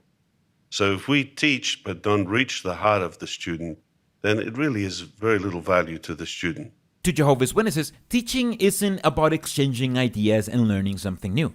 As Jeff just said, all of that is useless if you can't reach the heart of your student. Jehovah's Witnesses believe teaching equals convincing other people. So when people don't agree with their teachings, Jehovah's Witnesses believe they aren't listening. This prevents them from waking up because if the issue is that they aren't listening, then it's solved with more indoctrination. That way, they don't have to explain anything logically. They simply need to learn to accept what they're being taught, because that's how they show that they're listening, by obeying unconditionally. And no doubt, we've all tried to display that, perhaps, as we're trying to teach someone something about the scriptures, and we come across the thought that this person doesn't really accept it. We state the fact, we show a scripture, but still they may have a problem. Well, how do we react? You see, if we were to demand that they accept what we say because we said it, or because the scriptures say it, without reasoning with that person, then really we don't have that gentleness that the Apostle Paul is referring to here. So that stability under pressure to, in a loving way, convince someone of something that perhaps they're not so responsive to. I only wish they were this upfront about the Bible studies when they're out on the carts advertising them. Now, it's not like the Jehovah's Witnesses are still converting people on the street. As far as I can tell, they haven't done that in like 20 years. This advice is only followed when they're indoctrinating their own children into the cult. And unfortunately, this makes parents think that obedience is the same thing as listening, because this way of teaching will permeate all other aspects of the relationship if the Jehovah's Witness follows the religion closely. So Bulgaria was behind the Iron Curtain, a communist country. Literature about God and the Bible is not acceptable and banned. And so you can't just mail it. So as literature became available, people have to take it in. My family was one of those families that volunteered to do that. We traveled into Bulgaria by train. We have a lot of luggage because every time we will go to Bulgaria, we stay 2.5 months. That was the summer vacation. In that luggage, in various places, we put literature. Traveling into a country with banned literature is not without its problems or dangers. They knew that we had some literature, and that was the track. My mother realized that we were going to be searched. We had the ability then to take the literature out of each luggage that we had hidden it and to put it into one small briefcase. And what we couldn't as unfolded tracts we put around our arm with our overcoats over it. I was only worrying about how I can hide that literature so he cannot find it. Because if he will find it, then really there are consequences. So as the guards would search through the luggage, they rifle through it, they don't straighten anything out. So my mother quickly thought and asked them, can I now go over there and straighten out what you've messed up? And they said, okay. And I took my tracts, which I had around my hand, and I put it in the already checked bag over there. One of the guards gets to the point that it's my little briefcase. He says, this is so small, nothing could be in here, and he just takes it over there. The man who was looking up was getting very nervous because he knew we had something, but he was not able to find it.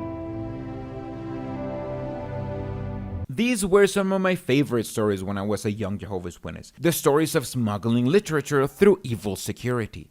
But after reading the kind of crazy stories that they were printing back then, even jw.org wants to disappear that information, because you cannot find that information anywhere.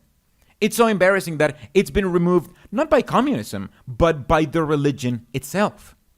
I would also make fun of what's supposed to be a miracle that they didn't open the one place where they were hiding their stuff, but as an atheist, I rarely feel closer to God than when the authorities miss the one bag where my stash is and conclude I'm not carrying anything. This isn't an admission of guilt, by the way. You can't prove any of this. To this day, my mother continues her spiritual routine of worshiping Jehovah, being at the meetings, preparing for the meetings, reading her Bible, and zealously sharing the truth with others. It helps me practically every minute in my life. And I want to use my last energy to make his will known. This lady was promised that she wouldn't age in the system of things if she committed her way to the Jehovah's Witness way, and she ended up wasting her whole life trying to get others to do the same. This is what awaits every Jehovah's Witness who remains faithful to the religion. Not everlasting life, but a wasted one. And that's what the music video is all about. Would she have thought of all she'd given before, of easier times when she had the means to give so much more? She drops in her coins, unheard by others around. But for Jehovah God, this small gift made a thunderous sound. No matter how small, don't wonder at all. Does he notice my sacrifice? It's not hard to believe if we see how he sees, if we see through Jehovah's eyes. 2 small coins, he looks far beyond what you and I see. He knows who we really are underneath. He sees all we can be.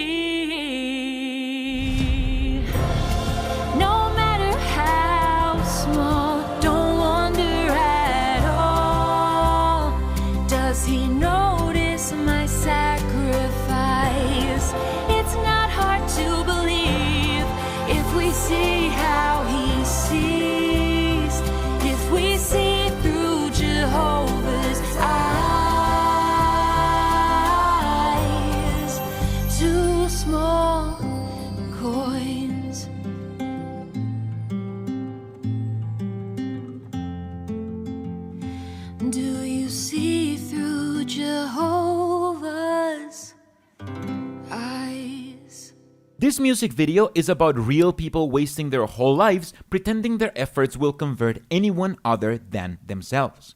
It's insane how they show real images of real people, but they can't show a real image of someone converting because they just don't have one. I maintain that if even one person had been found and converted through the tens of millions of letters that the witnesses have made, they would have already flown the whole crew to record it. If they have to dramatize it, it's because it simply does not happen. The 39 publishers and pioneers in the Picting congregation send their love and greetings. From the world headquarters of Jehovah's Witnesses, this is JW Broadcasting. And that's how this broadcast ends, with Kenneth Flodin not resisting the urge to add a little flourish like the ones he loves doing to feel special. Greetings and a hearty welcome to JW Broadcasting. This JW Broadcasting episode is led by Samuel Hurd and his friend What's-His-Name. And I can only assume What's-His-Name is here so Sammy does as little as possible. After all, he's the most tired looking of all of them, and the one who I feel makes the least effort when he's talking. That way, Sammy can focus on his dumb speech about how Jehovah loves you even if you're ugly. I'm not kidding, that's literally what his speech is about. Movies and television have blinded many to reality, making them feel that the beauty of the human body must look like the handsome and beautiful movie stars and famed athletes. However, comparing ourselves to them can often be very disappointing, time-consuming, and even expensive. If you go to great lengths to try to look more like another person. It's true, some have been born with a physical impairment or disability. This may be obvious to others, and some unkind people might have made comments or teased the person. That can make the person feel self-conscious or even create a feeling of low self-esteem. This can become so ingrained in one's thinking that he might begin to feel no one could love him. And at times, that kind of erroneous thinking can even affect a person's view of Jehovah's love. However, please be assured that Jehovah loves us despite our physical appearance. That's right, Jehovah loves you despite the physical appearance he gave you. This is a boring and nonsensical speech that we'll be mostly skipping because there's no way any Jehovah's Witness is awake for most of this. Especially because since Samuel Hurd is from the governing body, he can't help but to make it all about himself. Let's look at a picture of yourself when you were, let's say, 17. And then look at one when you are in your 80s. You say, that's not me. Oh, yes, it is. We really didn't need to hear this, and most people who are listening won't be able to relate because they aren't 80. But I guess Sammy just wanted an excuse to show a photo he just found of himself when he was a child. Jehovah's view of beauty is different from ours. Close your literal eyes for a minute and see with your mind's eye a beautiful bird. Now open your eyes. Which bird did you see? Was it an indigo bunting, a cardinal, or a Baltimore oriole? Those are beautiful birds. But does Jehovah prefer one bird over another just because of its beauty or appearance? See, this speech is definitely aimed at the old people in the audience who love to birdwatch. All to let them know that sure, they may be ugly now, but Jehovah loves them despite them being ugly because they serve his religion. And that's where the value is for the God of a cult. Yes, Jehovah looks at you and sees the secret person of the heart that came to love your God, the universal sovereign. You cannot take that aspect away from the attention of Jehovah. If you love him, like Jesus indicates you can, he loves you. despite any external appearances. And that's the indoctrination lesson of today. If you love Jehovah and therefore live your life the way his governing body decides to, then Jehovah will love you because your relationship with Jehovah is directly proportional to how committed you are to the cult. And now he's going to show you a few stock photos of what he calls the animal kingdom, even though half of them aren't from animals, to tell you how being perfect humans will mean there's still variety. Yes, that's the only point to this. The animal kingdom, which is the product of Jehovah's perfect activity, contains enormous variety. Our perfect earth is likewise filled with variety, change, and contrast. It allows for the simple and the complex, the plain and the fancy, the sour and the sweet, the rough and the smooth, the meadows and the woods, the mountains and the valleys. It embraces the stimulating freshness of early spring, the warmth of summer. This goes for a while and just shows that Samuel Hurd thinks animal kingdom means outside. But let's skip the rest of this boring speech to go back to yet another section of My Teen Life, a segment written by grown adults about the importance of remaining indoctrinated in every aspect as you grow up, especially when it comes to personal grooming.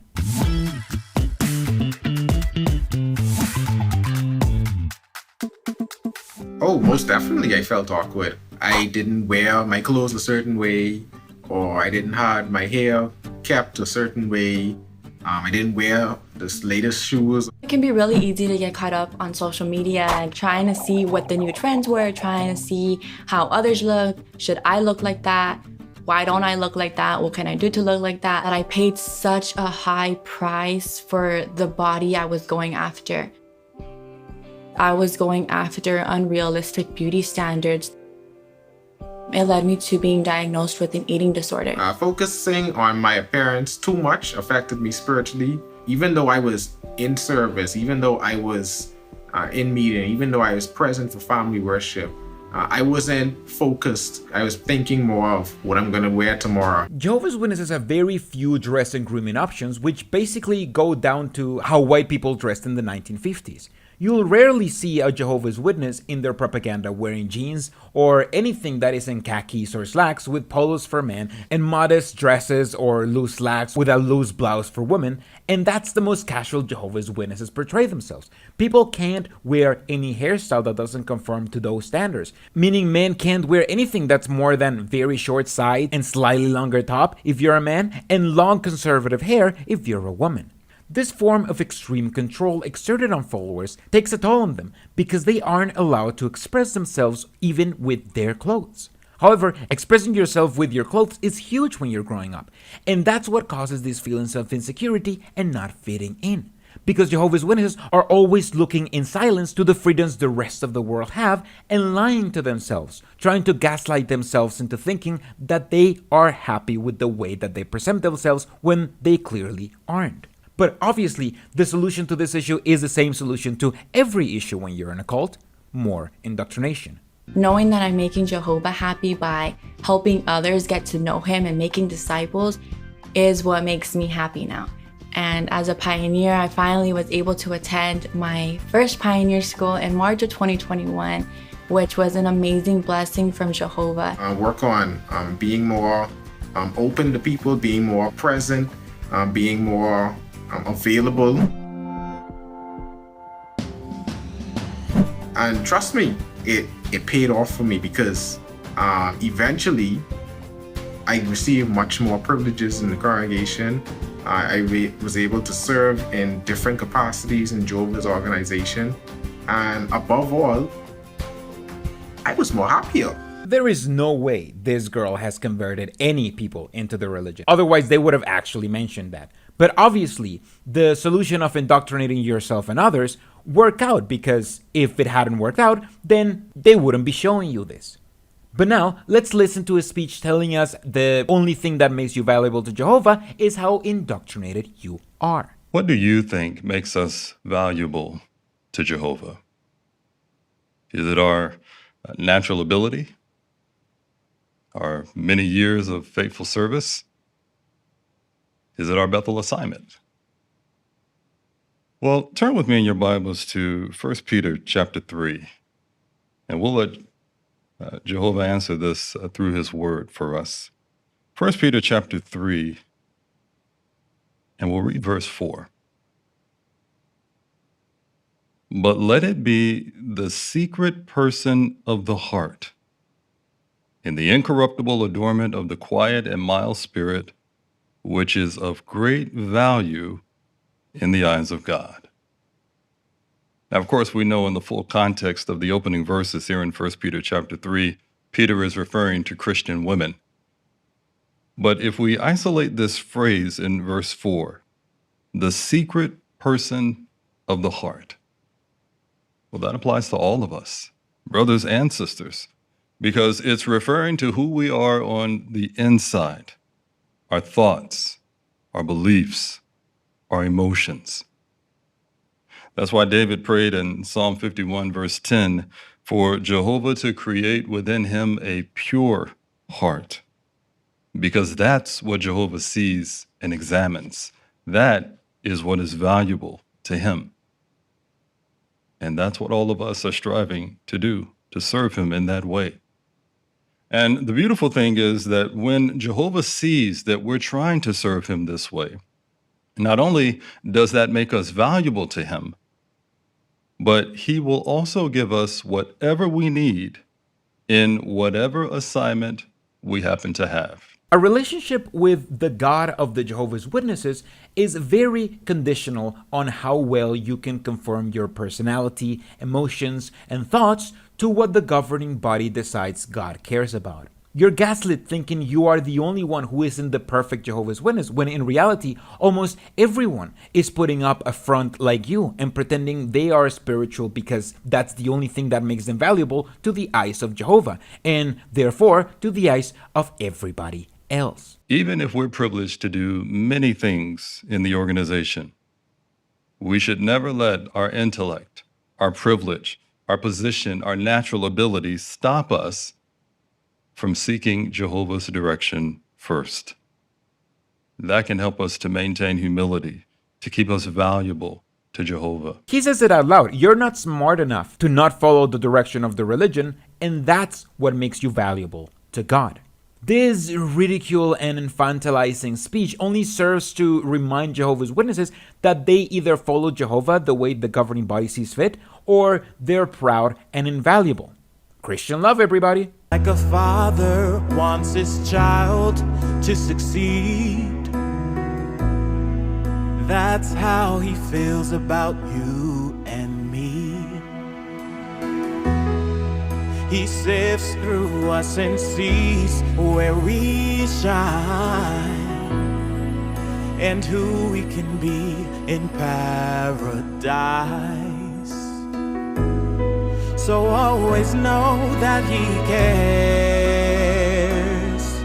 He knows you, he knows me, what we feel, what we see.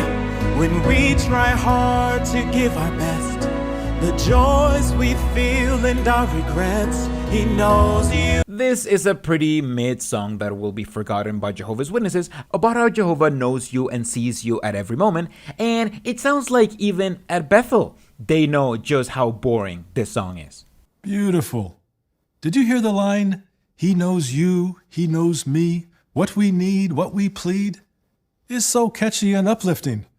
I think we'll all be singing He Knows Us for days to come. For days to come? I bet with any other song he would have at least said weeks to come. I know I still hum Jehovah Give Me Courage, or as I like to sing it, Jehovah Give Me Courage. Jehovah Give Me Courage. But that's enough. I should get back to the video. In 2001, there was an interview published in Jehovah's Witness magazines about a woman who was deaf and blind but was still a faithful Jehovah's Witness. And they're about to ask just how much more indoctrination they can squeeze out of this victim in the segment of Where Are They Now? Being both deaf and blind is challenging. I've had to learn how to live independently. But the most important thing that I've learned is learning about Jehovah, the true God.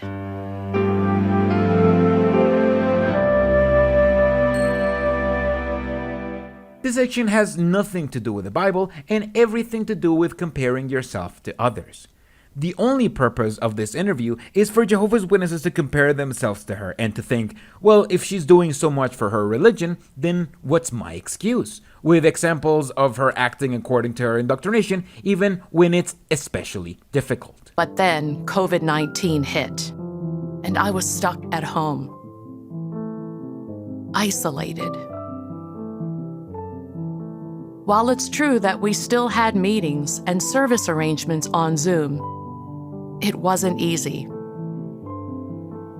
The only person who could interpret for me was my husband. No one else. It was tough. He was exhausted. We both were. It was something we had to endure. In time, when it became safe enough, a few of the brothers and sisters volunteered to come and help interpret. That really built me up. I could finally have direct contact with my friends. I was thrilled. I also receive a lot of support from the congregation. There are many willing volunteers to tactile interpret for me at the meetings. That gives me joy. I always know that if I have a problem, I can share my thoughts and feelings with others. They will listen and support me. That's right, she needs someone to interpret everything their religion says to her. And what their religion says is so much that it can be too much for a single person to interpret. She has obviously found a supportive group inside the Jehovah's Witnesses, but I bet she would have found a better support at a local group of support for the blind or deaf, where she wouldn't be forced to consume a ridiculous amount of propaganda every day to be valuable to them. Faith grows strong when we imitate the faith of fellow Christians like Janice and those in the Bible who love Jehovah. When we read God's Word, we want to visualize what life was like for these people of faith. We want to see what they saw, hear what they heard, and feel what they felt.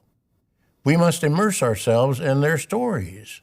We're happy to debut a new series that we hope will help you do just that. Please enjoy the first episode of the series, Imitate Their Faith. See, this is all so you can compare yourself to her, and they literally came out and said it so. And if you're wondering why Samuel Hurd is introducing this segment when his helper has introduced every other segment so far, it's because Sammy is from the governing body. So he's the one who gets to introduce this new drama series, where they take accounts of the Bible and retell it with a Jehovah's Witness lens.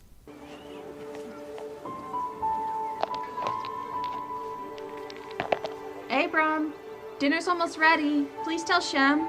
We'll be right there, Mom. Well, Abram, before we go in, let me tell you the rest. I was just a young man back then.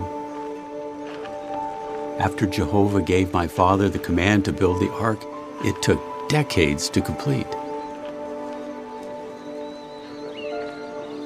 Then we had to gather food and all the animals. We had no idea how long we would be inside. But when Jehovah closed the ark's door,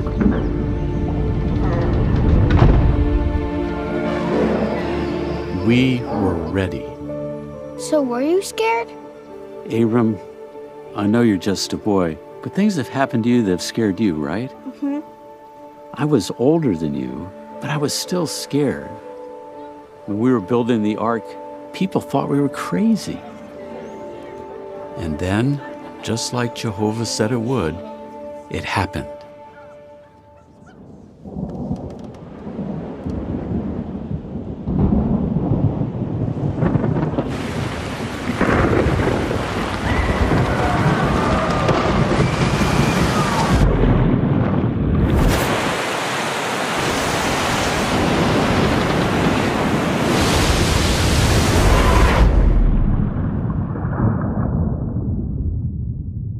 This little story of kid Abram learning about the flood from Shem is completely absent from the Bible, but it lets Jehovah's Witnesses pretend that Abraham knew about the flood when there's nothing in the Bible to support that narrative. Let's see how long they can go telling that Abraham story before telling something that isn't in the Bible.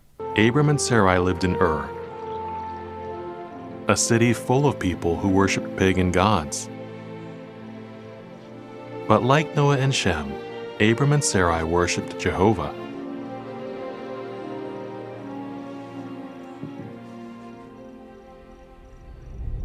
Abram.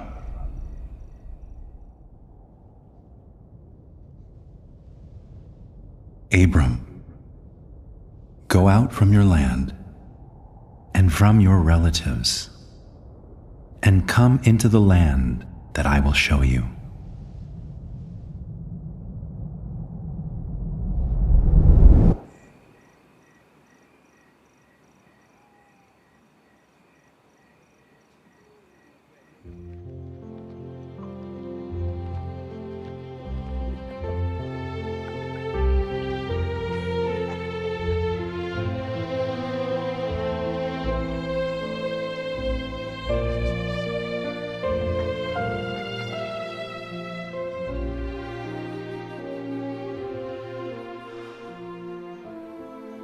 Where will we live?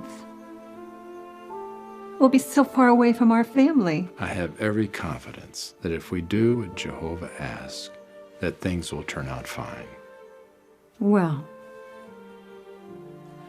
wherever it is, I will be by your side. And we got to the unbiblical part. This conversation is nowhere in the Bible, but is often depicted among Jehovah's Witnesses to show how willing they have to move to work wherever their religion tells them to, and to pretend that's just what people in the Bible did. There should be no quarreling between me and you, for we are brothers. Is not the whole land available to you? Please, separate from me. If you go to the left, then I will go to the right. Though it must have hurt their hearts, they agreed to part ways. Lot moved east to the district of the Jordan, where the cities of Sodom and Gomorrah were located. After Lot had gone, Jehovah made a promise about Abram's future. Raise your eyes, please, and look from the place where you are, to the north and south, east and west, because all the land that you see, I will give to you and your offspring as a lasting possession. And I will make your offspring like the dust particles of the earth.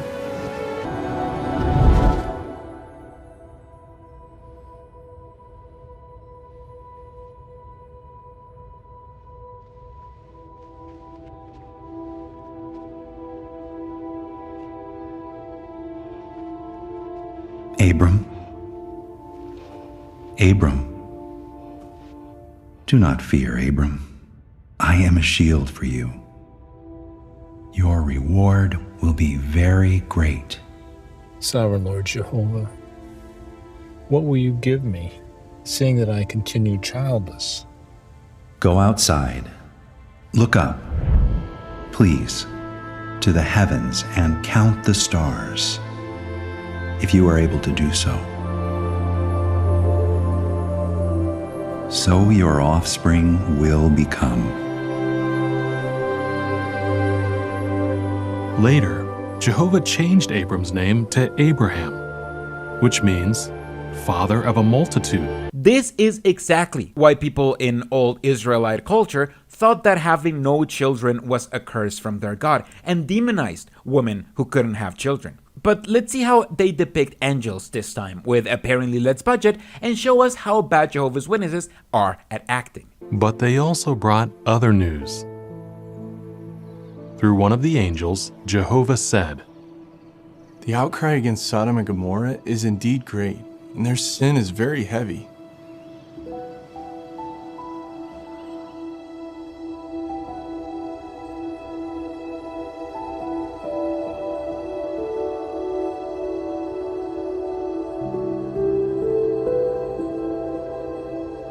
Will you really sweep away the righteous with the wicked?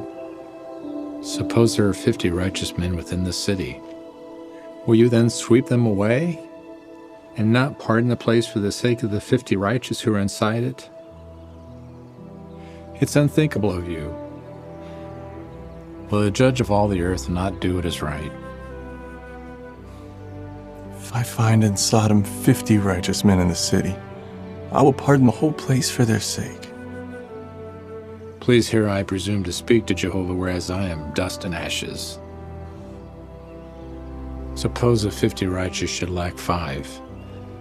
Because of the 5, will you destroy the whole city? Abraham knew that the judge of all the earth always does what is right. But knowing and trusting are two different things. I will not destroy it for the sake of the 20.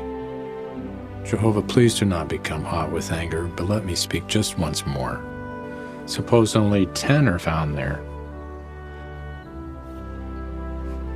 I will not destroy it for the sake of the 10. This is just terrible acting and terrible special effects to recount the story of how God slaughtered a couple of cities because they weren't living up to his standards.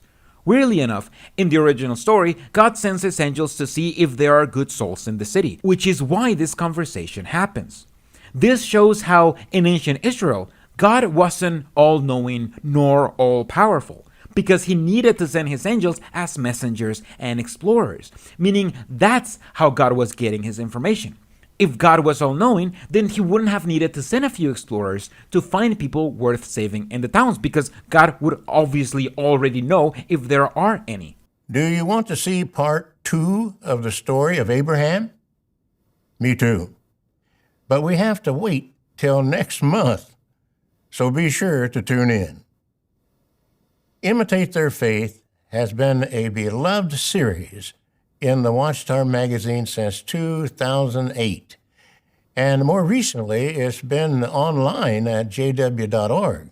Honestly, I didn't even know this was a series in the magazines, but this is the latest of the articles and series that used to be printed and now are being adapted to being portrayed in video, because this religion is moving away from the publications that made them famous and into producing audiovisual content that they can't monetize. And you should be thankful not to Jehovah, but to the governing body. Thank you, Brother Hurd.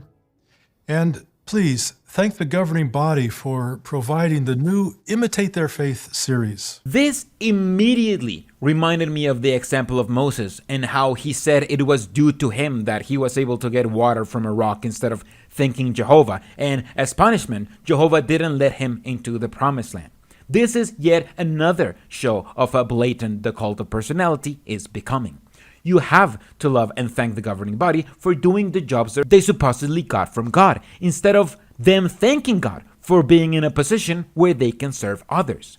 They're clearly asking more and more credit and adulation. And I really hope that some Jehovah's Witnesses realize what's happening, because it has a pretty good shot at being what wakes them up. Let's visit 3 congregations in the San Rico area. These congregations, each with fewer than 60 publishers, still deliver a mighty shout of praise. The tsunami and resulting disaster had a big effect on those in the territory.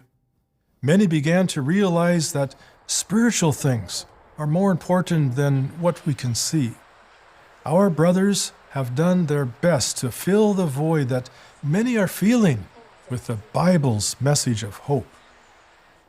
Since the 2011 disaster, 20 Bible students have dedicated themselves to Jehovah and have gotten baptized. Usually, we skip the postcard at the end, but I found amazing how open they are about the importance of using tragedies to convert people. And they even note how 20 people have converted since the tsunami. Although they don't let us know how many of them were Jehovah's Witness children who are only getting baptized because they were born in a Jehovah's Witness family. Jehovah's Witnesses have a playlist of about 15 Bible verses that they pluck out of context to justify their beliefs. And lately, Jehovah's Witnesses have relaxed their Bible study so much that even those cherry-picked verses are hard to remember to them. This is why Jeffrey A.R.C. Jackson is here not to talk about the removal of the hour requirement or the renewal of the midweek meetings, but about a boring publication to help Jehovah's Witnesses remember those verses. And now the governing body has approved of adding yet another tool to help us quickly access the powerful message in the Bible. We all believe in the power of God's Word to give us comfort and guidance. Because of that, we have our favorite scriptures that we refer to over and over again. However, do you ever partially remember a Bible verse, but you're not sure where to find it? I know that happens to me. Or do you want to comfort someone with a verse that perhaps they don't often hear?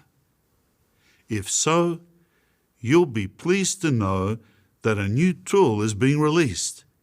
It has the title, Scriptures for Christian Living. This publication, as Jeff goes on to say, is basically a remake of an old book, because even they are struggling to find new, original ideas to reinvigorate the cult. The book Make Sure of All Things was a book that cataloged cherry-picked Bible verses into Jehovah's Witnesses topics, and of course, they have to tell you just how amazing that book was. I love this book. Its comprehensive lists of scriptures under topics ranging from angels to work help me to understand and identify important Bible principles. Well, when the Make Sure book came out, we were pioneering in the Bible Belt, where we often had doctrinal discussions. I remember one time talking with a woman, and she brought up the rich man and Lazarus. So we went to that section in the Make Sure book on hellfire, and we were able to reason with her on the matter. I was in the Air Force when I got the truth, and so this book helped me to understand a lot more clearly issues relating to war, neutrality, and friendship with the world. To this day, I keep my copy handy. I would say that it was a teaching tool of the time, and as pioneers, we never left home without it. If this book was so amazing, then how come it has been out of print for the better part of half a century?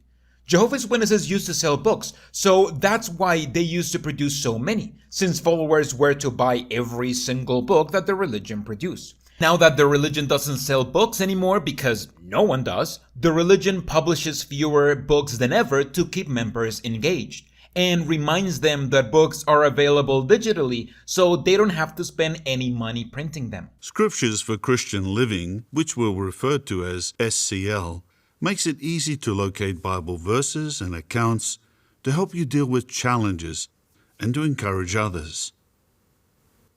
It doesn't list all the scriptures on a given topic. Instead, it groups the various subjects by category. To find a subject, use the search box in JW Library or browse the categories.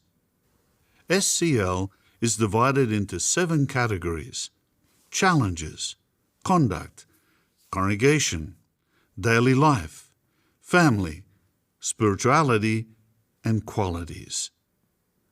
Select a category and then scroll down the list of topics. If you're not sure which category might have the subject you're looking for, select All. Many of the subjects have these features. Under each topic, you'll see a number of statements or questions in bold. The cited verses support the statement or answer the question. In some cases, there are See Also verses or relevant Bible accounts listed. And Jeff is quick to say that, unlike the last publication, no one is actually expecting you to convert people with these verses. Instead, it's meant for you to keep others indoctrinated. How can the SCL be used?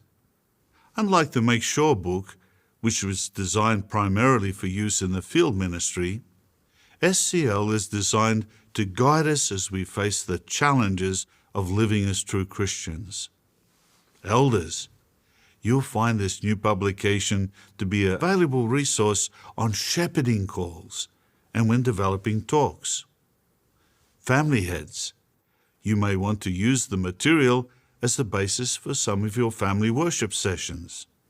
And congregation publishers, you can use this material not only as a basis for some personal Bible study projects, but also to help your Bible students learn and apply Bible principles when making decisions. As we've heard, converting others, which is supposedly a priority to Christians, is left till last. because this religion has all but given up converting others. Nowadays, it's all about trying to keep converts indoctrinated. And of course, they can't wait to remind you of your loyalty to the governing body. It's the governing body's hope that scriptures for Christian living will help all of us to do as 2 Timothy 3:17 says, and use God's word to become fully competent, completely equipped for every good work. Whereas before they did a dog whistle and said it's Jehovah's will that this happens, now they're at least honest at telling you this religion isn't led by some god in the sky. It's led by the governing body. Jeff goes on to talk about David for quite a while and reminds viewers of the not at all creepy verse that says that God kept his tears in a skin bottle. And Jeff's interpretation is telling. Still, David didn't allow himself to be overwhelmed by grief. He was confident that Jehovah noticed his tears and that God understood the reason why David was crying. It's as if his tears were recorded in a book. David was sure that one day that book would be opened and Jehovah would repay the men who had made David cry. Jehovah's Witnesses aren't peaceful. They're actually quite vindictive. They have absolutely nothing against revenge and violence. It's just they think that revenge is for God to execute, not for them. That's why Jeff's interpretation of this verse saying that David was asking God to remember his sorrows is a more sinister one. David asking God to impart vengeance for him. And after rambling about the importance of prayer, Jeff closes with this. When I am afraid, I put my trust in you. That's realistic. It acknowledges the fact that sometimes we're afraid, but it tells us what to do about it, to put our trust in Jehovah. Next year, we'll have many opportunities to meditate on that statement, because the governing body has chosen it as our year text for 2024. Once again, that's Psalm 56, verse 3. When I am afraid, I put my trust in you. That is the Jehovah's Witness motto. Whenever anything happens, the best thing you can do is trust in Jehovah, which means remain passive in the event, but even more active in the religion. This is how every cult thrives, by putting the cult as the unequivocal solution to every problem, and when it fails, blaming you for not being as active in the cult as you should have been. This was a quick update by Jeff that I found nevertheless interesting. This religion has clearly said goodbye to the time when they made books to convert people, and now make digital books in the hope of keeping converts indoctrinated, because that's seemingly the focus of the religion, to stop losing members and try to keep the ones that haven't left yet. As Jehovah's Witnesses, we have a wonderful privilege. The privilege of declaring the good news. But just what does that good news include? If we know the answer, how will that motivate us to be even more zealous as we declare the good news? Jehovah's Witnesses love to claim they're sharing the good news, a positive and hopeful message. The reality is the opposite, as it often is for this cult.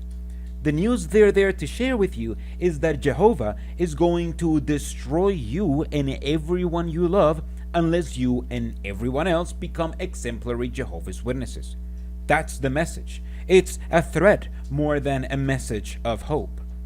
If that's what they pass as hope, imagine how the message would look like if it wasn't hopeful. Well, spoiler alert, we're about to find out. The prospect of enjoying everlasting life in an earthly paradise under the rule of God's kingdom provides hope to our listeners and motivates them to love Jehovah. Yes, because if you don't love Jehovah, you can't access this paradise, because Jehovah will kill you, and even the Jehovah's Witnesses can't help but admit to it.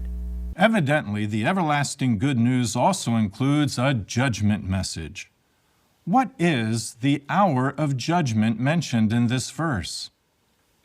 According to some reference works, the original language term here rendered judgment refers to a legal process of judgment, a scrutiny of conduct. So God is looking closely at conduct, how people act.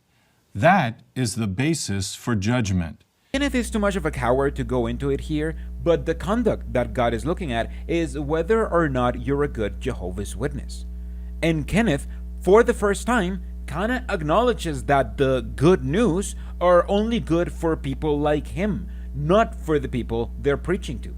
Why, though, can we say that this judgment message is good news? It's good news for honest-hearted ones because it means the end of wickedness, including all forms of injustice and violence. For those who are suffering as a result of the bad actions of the wicked, this judgment will bring great relief. It will be a clear demonstration of Jehovah's love and justice. However, it will be bad news for those who stubbornly refuse to live by Jehovah's righteous standards. Kenneth just came out and said it. It's good news as long as you're living according to Jehovah's Witness standards.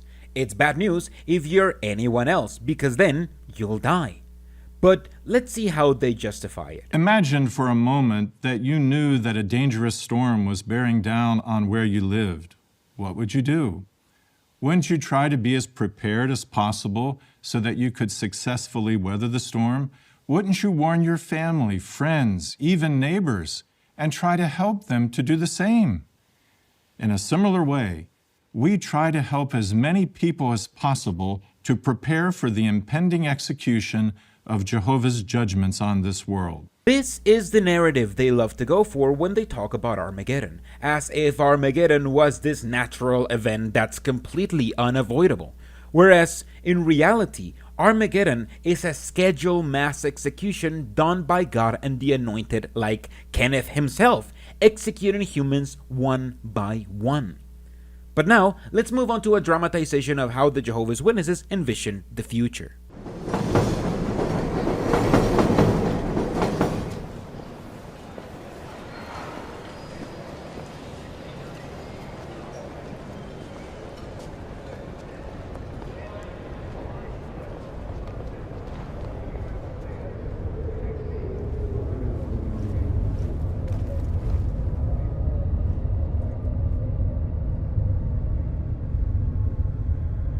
Good morning. Sorry I was running a little behind this morning, but at least I come bearing gifts. Oh, no worries. Thank you. I could really use it today. Were you also thinking about that announcement about the special preaching campaign?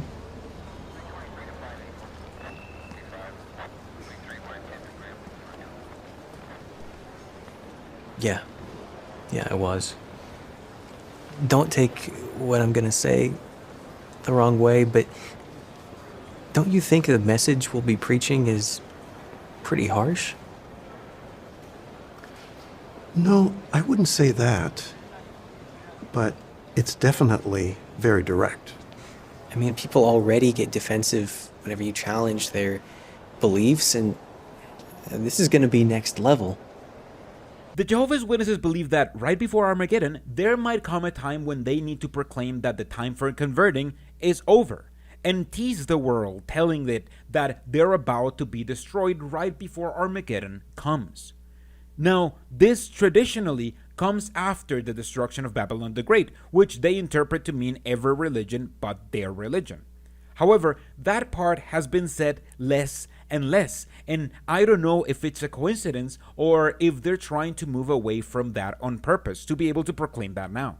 This heightened emphasis on this switch to hate speech that is only based on an interpretation of the Bible predicting hellstorm is arguably one of the very few changes to their doctrine that they've made in the last couple of decades, along with the continuous reminders to obey the governing body no matter what. Whatever the reason might be for it, we see for the very first time how they envision that switch to hate speech happening, with a preaching campaign just like all the other ones that have come and gone and most Jehovah's Witnesses already forgot about.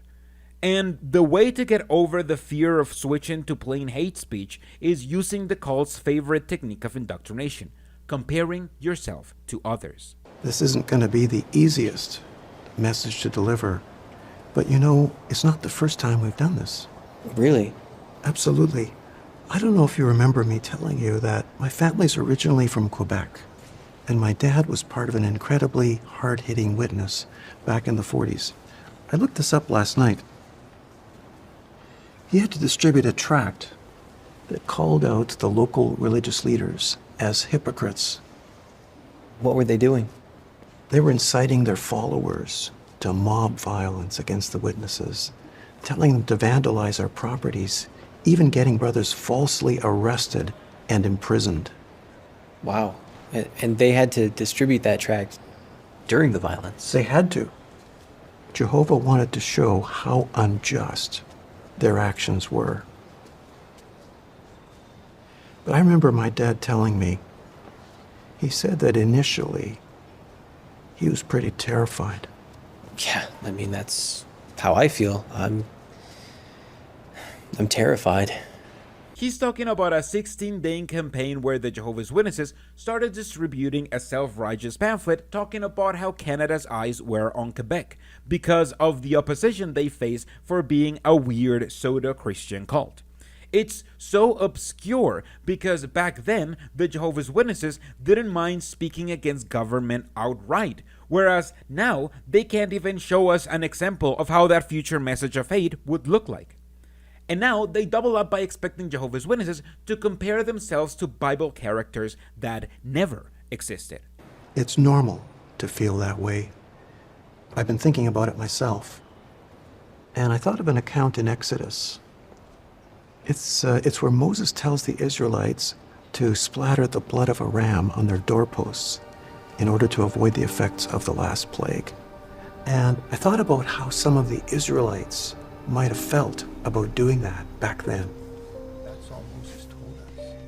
And everyone has to do this. Every family.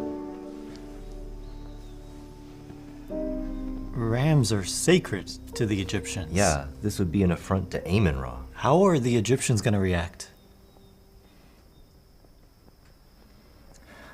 I know, I've thought about that too. Does Moses know what he's asking us to do?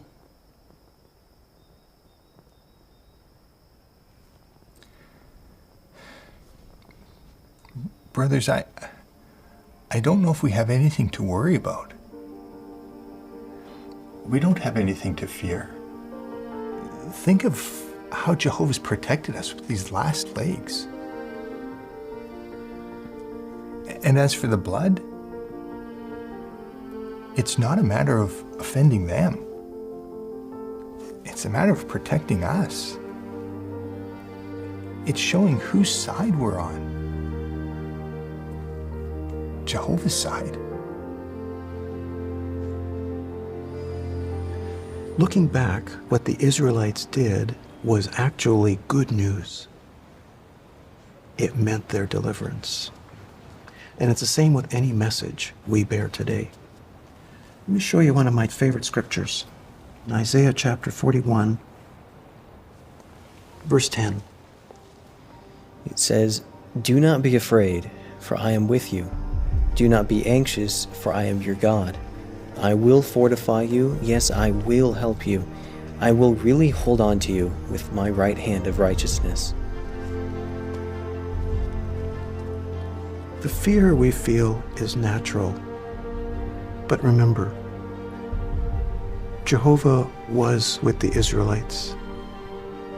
He was with my dad. And he will be with us. The message we are sharing is good news. This is another favorite with Jehovah's Witnesses. When you can't find an example of a Bible character doing what you want them to do, just make one up. None of that narrative is in the Bible, but Jehovah's Witnesses will now pretend like it happened, because to Jehovah's Witnesses, what matters isn't what's in the Bible. What matters is what their religion tells them is in the Bible. Now, at this point of the broadcast, I got a bit worried because Kenneth says, Bible students face many challenges as they learn about the good news. They may need to make drastic changes to harmonize their lives with Jehovah's standards. This can be difficult. How can we help them make these changes so that they can begin sharing the good news alongside us? Enjoy Life Forever has been designed to help us do just that. Let's see encouraging evidence that this powerful tool is really working. He just promised evidence that the new indoctrination book is actually working, and I thought the religion was going to prove me wrong because I maintain that the only people the religion is converting are the children of current believers, and that this religion hasn't converted an adult who hadn't had a previous relationship with the witnesses. Well, let's see if they finally prove me wrong and show us all the new witnesses this book has converted. I like the "some people say" section at the bottom of the lesson, because that helps prepare her for informal witnessing.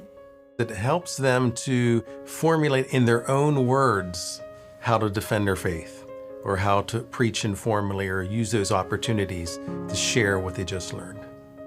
This was her way of learning how to feel comfortable talking to others about Jehovah. That's right, they don't show examples of the tools actually working. They show examples of Jehovah's Witnesses saying it has worked with their students they definitely have off camera, don't ask more questions, accompanied by dramatization of the witnesses pretending to have an effective book study with someone. But since they're talking from the point of view of teachers, they can't help but show how this Bible study isn't the book study you have with Jehovah's Witnesses simply to learn what the Bible says and do whatever after. These indoctrination sessions are made to progressively change who you are. One thing that the book also does is that it progressively helps the student to make changes in their personal life in order to live by Jehovah's standards.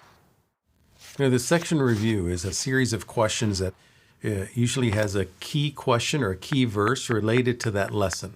So before going on to the next section, it's almost like a filter. It stops them, helps them to review, and helps the teacher realize, they don't quite understand that point. They are excellent because they can get the expressions from your student, where now you can really focus on what exactly are the issues that they're having. I was able to see if she had any gray areas, if there was a problem or she didn't understand something. Are they saying the book says, or you taught me this? Then you know, okay, they need to be reminded of the scriptures, and you need to seed that truth a little bit deeper into their heart. That's where I saw my student express herself and let me know things she was thinking or things that were bothering her or that she realized that she needed to make changes with. The questions are a bit more personal than maybe you would have asked in the past. They're a bit more pointed than maybe we have the habit of asking. That's right. This whole thing isn't about informing you and educating you, but about convincing you to change into a Jehovah's Witness, asking you intrusive questions along the way to better get to know how to convince you into converting. Fortunately, as I said multiple times before, if this worked in anyone outside of Jehovah's Witnesses' own children, they would be showing you those examples of how the program converted them, instead of showing you examples of Jehovah's Witnesses pretending this works when you're not looking. But let's show an example of when preaching actually works somewhat, and for that, we have to go back about half a century. We made a request for legal recognition in 1982, but instead, myself and 2 other brothers were thrown into prison. One day, on a Sunday, the Archbishop came to the prison and he announced, "Beware of those Jehovah's Witnesses." As a result of that, he raised the curiosity of his listeners. The prisoners wanted some explanations from us because they could not understand what he meant. Many began to join our meetings. The Archbishop was not happy. He grew even angrier, and in order to stop our activities, he told his close followers to beat us up when we attended the following meeting. 2 young prisoners approached us, and they said, "Today they plan to beat you up." When our meeting time came, we didn't show up. Another religious group came and took our place that night. So they were the ones who got beaten up. From that time on, no one disturbed us any longer. We continued preaching and attending meetings peacefully. Wait, so it was Jehovah's will that other people got beaten up? Instead of changing literally anything else to prevent that beating, Jehovah was like, nah, the beating needs to happen. I'll just change my true followers for these other idiots that believe they're following me too, but are wrong. This is a clear example of how supremacist this religion is, viewing itself as the only one beloved and protected by God. Well, not protected enough to avoid prison, because Jehovah, as we established, loves suffering, but you get the point. Then, brothers from all over the world started to write to the head of state. Letters were coming in huge quantities. Those letters had a good impact because finally, one day, an announcement was made on the radio by the president himself, saying that he pardoned Jehovah's Witnesses. The people on the street started shouting at us, "Jehovah has won! Jehovah has won! He has won!" Listen, I doubt people were shouting at an announcement that's only significant for a tiny amount of the population. But this gives you a glimpse into the intentions of Jehovah's Witnesses when they wrote en masse to the Russian government asking for the Jehovah's Witnesses to be unbanned from the country. This is a religion that's frozen in time, and that thinks that what worked half a century ago will work today, which is why nowadays they fail both at exerting political action and at converting people. But now, let's see another Jehovah's Witness favorite, an embellished story of a random event that happened decades ago, which they vaguely link to divine intervention. I received the assignment to oversee the relief funds that were coming from Kinshasa. One day, I had just collected the relief money for our refugee brothers, and I was stopped by 2 policemen. They possibly thought that they could get that money, so they asked me to go with them to their superior.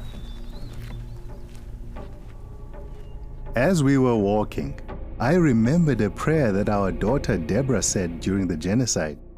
While the whole family was praying silently, she prayed out loud, pouring her heart out to Jehovah. Thanks to that, they refrained from killing us. This moved me to pray in my heart too. As soon as I said amen, the 2 policemen turned right and went to meet their colleague. I also saw in front of me a brother holding a black suitcase, looking exactly like the one I had with the money. I handed him mine full of money, and he gave me his with literature inside. Then, without delay, the policeman said, "Let's go now, let's go."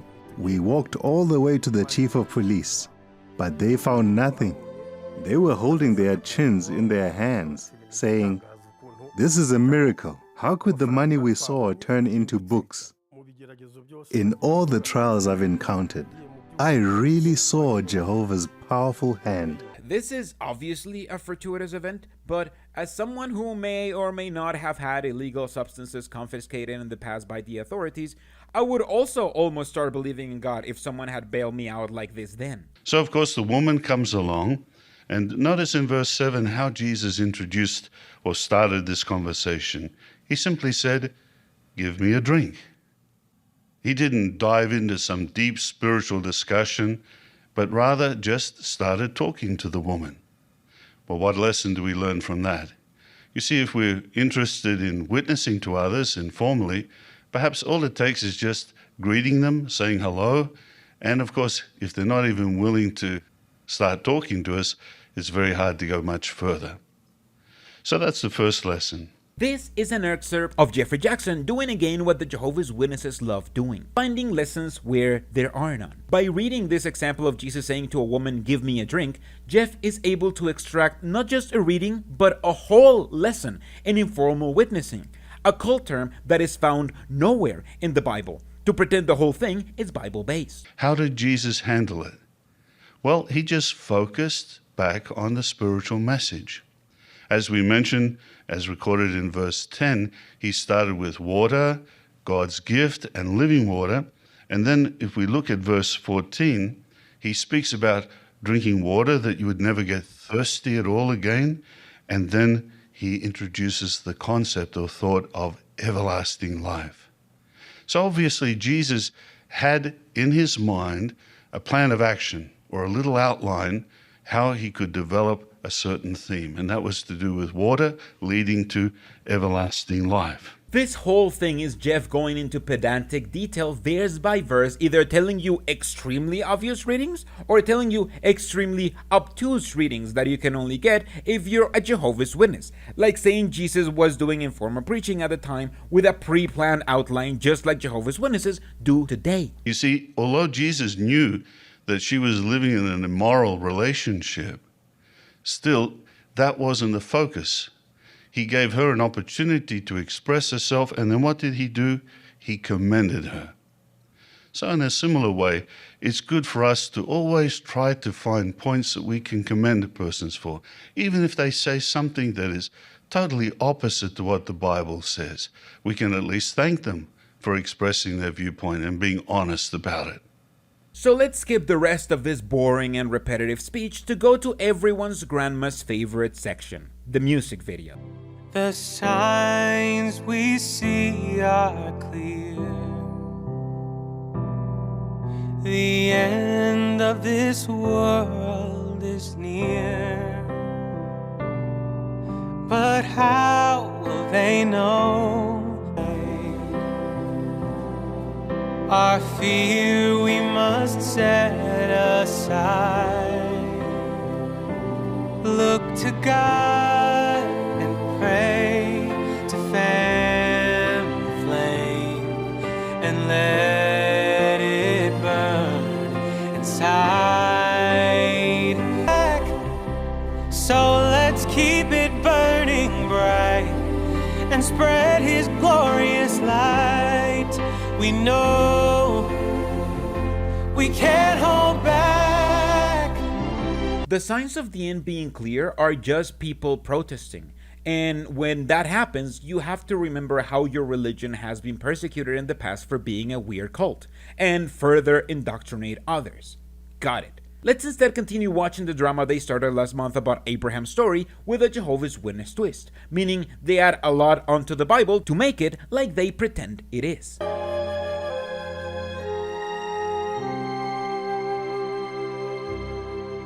As the rains came down,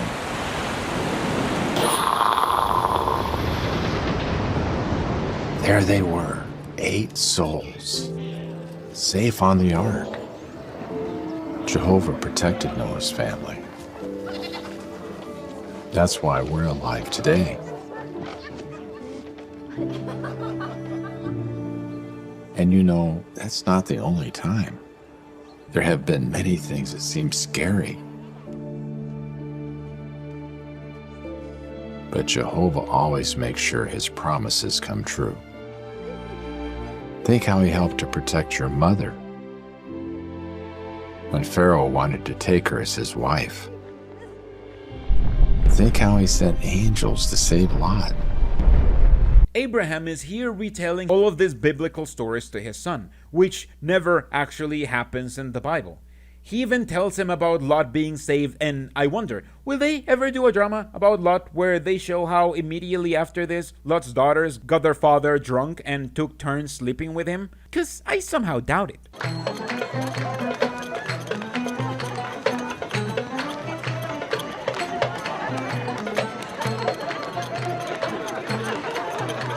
Hard things did happen, even in this spiritual household.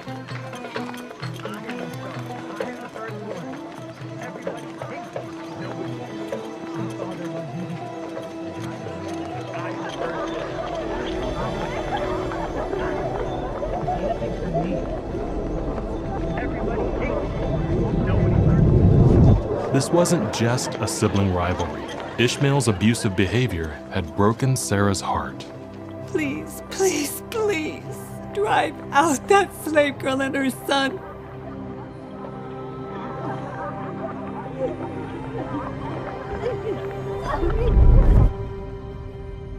Do not be displeased by what Sarah is saying to you about the boy and about your slave girl.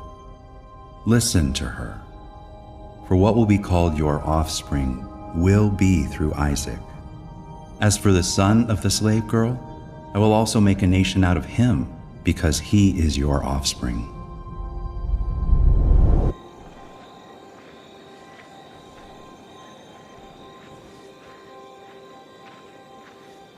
Though it was hard, Abraham obediently sent Hagar and his son Ishmael away,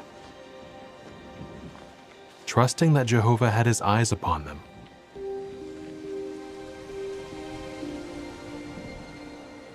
This is an extremely fucked up Bible story. The part that Jehovah's Witnesses don't show you is the part where Sarah gave the slave girl to Abraham to sleep with so she could have his sons. Did the slave girl wanted that? Who cares? She was property, so the Bible doesn't tell us. But after Sarah was able to miraculously have a son, and she saw that her son was being mistreated by the son that Abraham had with the slave, she told Abraham to send them away or expel them from their house. That's what you're looking at right now. Abraham expelling his own son and the mother of his son out of his sight to never be mentioned again. I'd say this is the worst thing Abraham is shown doing, but I know where this is going.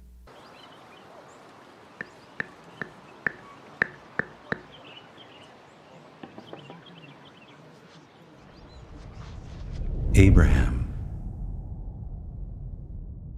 Here I am. Take, please, your son, your only son whom you so love, Isaac, and travel to the land of Moriah, and offer him up there as a burnt offering on one of the mountains that I will designate to you.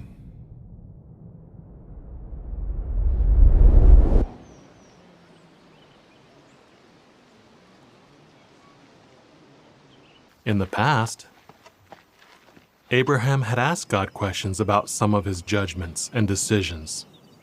But now, his friendship and trust in Jehovah had grown. He didn't ask anything at all. You stay here with the donkey. The boy and I will go over there and worship and return to you.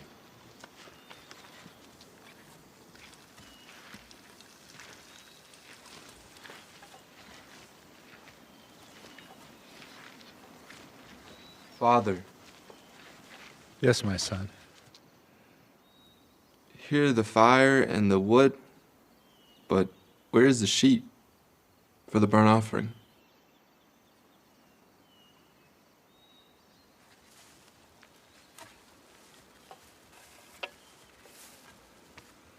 God himself will provide the sheep for the burnt offering, my son.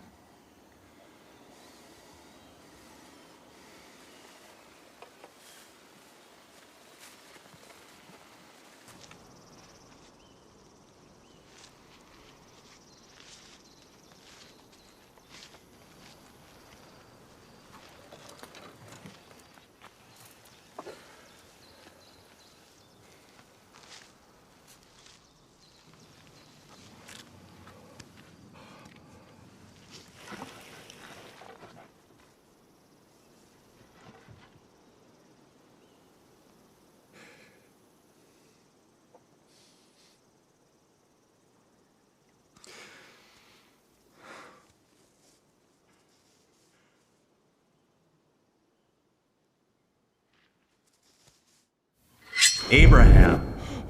Abraham! Here I am. Do not harm the boy. Oh. Do not do anything at all to him. Oh. For now I do know that you are God-fearing, because you have not withheld your son, your only one, from me.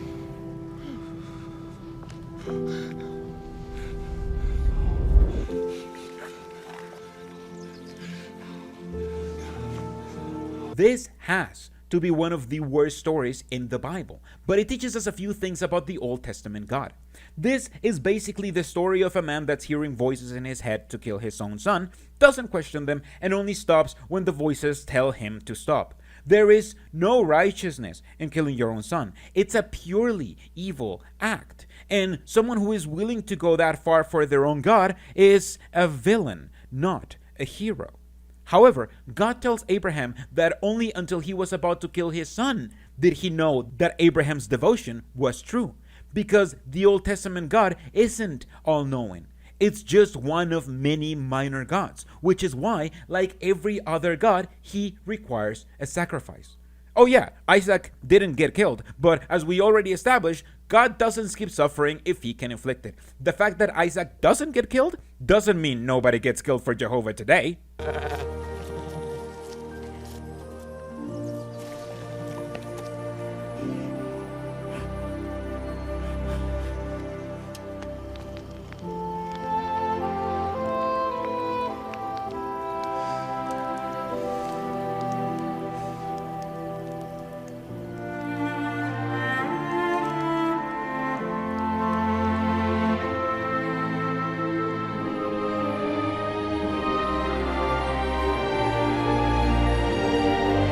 Nobody loves suffering like Jehovah. Welcome.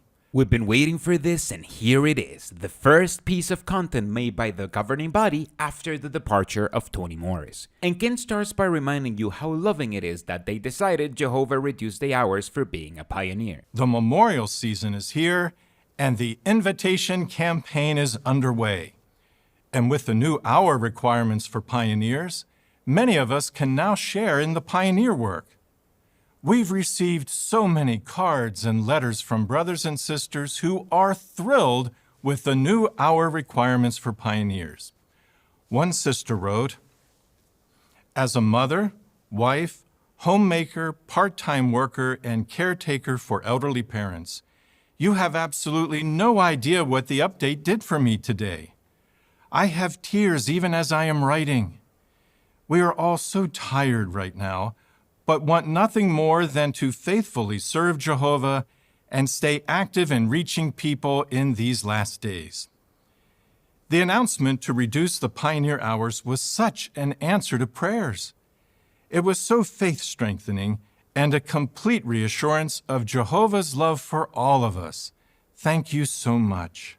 This is Social Pressure 101. Ken here is highlighting a letter describing how he expects Jehovah's Witnesses to feel after hearing they can have a made-up title by spending less time preaching. According to Kenneth, you should react with tears in your eyes. And he has another anonymous letter to convince you of it.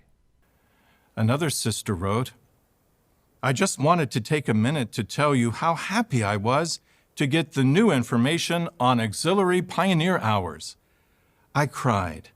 I have kidney dialysis 3 times a week.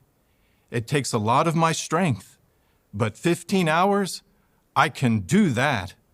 What a wonderful God we have." These messages no doubt reflect the thoughts and feelings of many of you, dear brothers and sisters.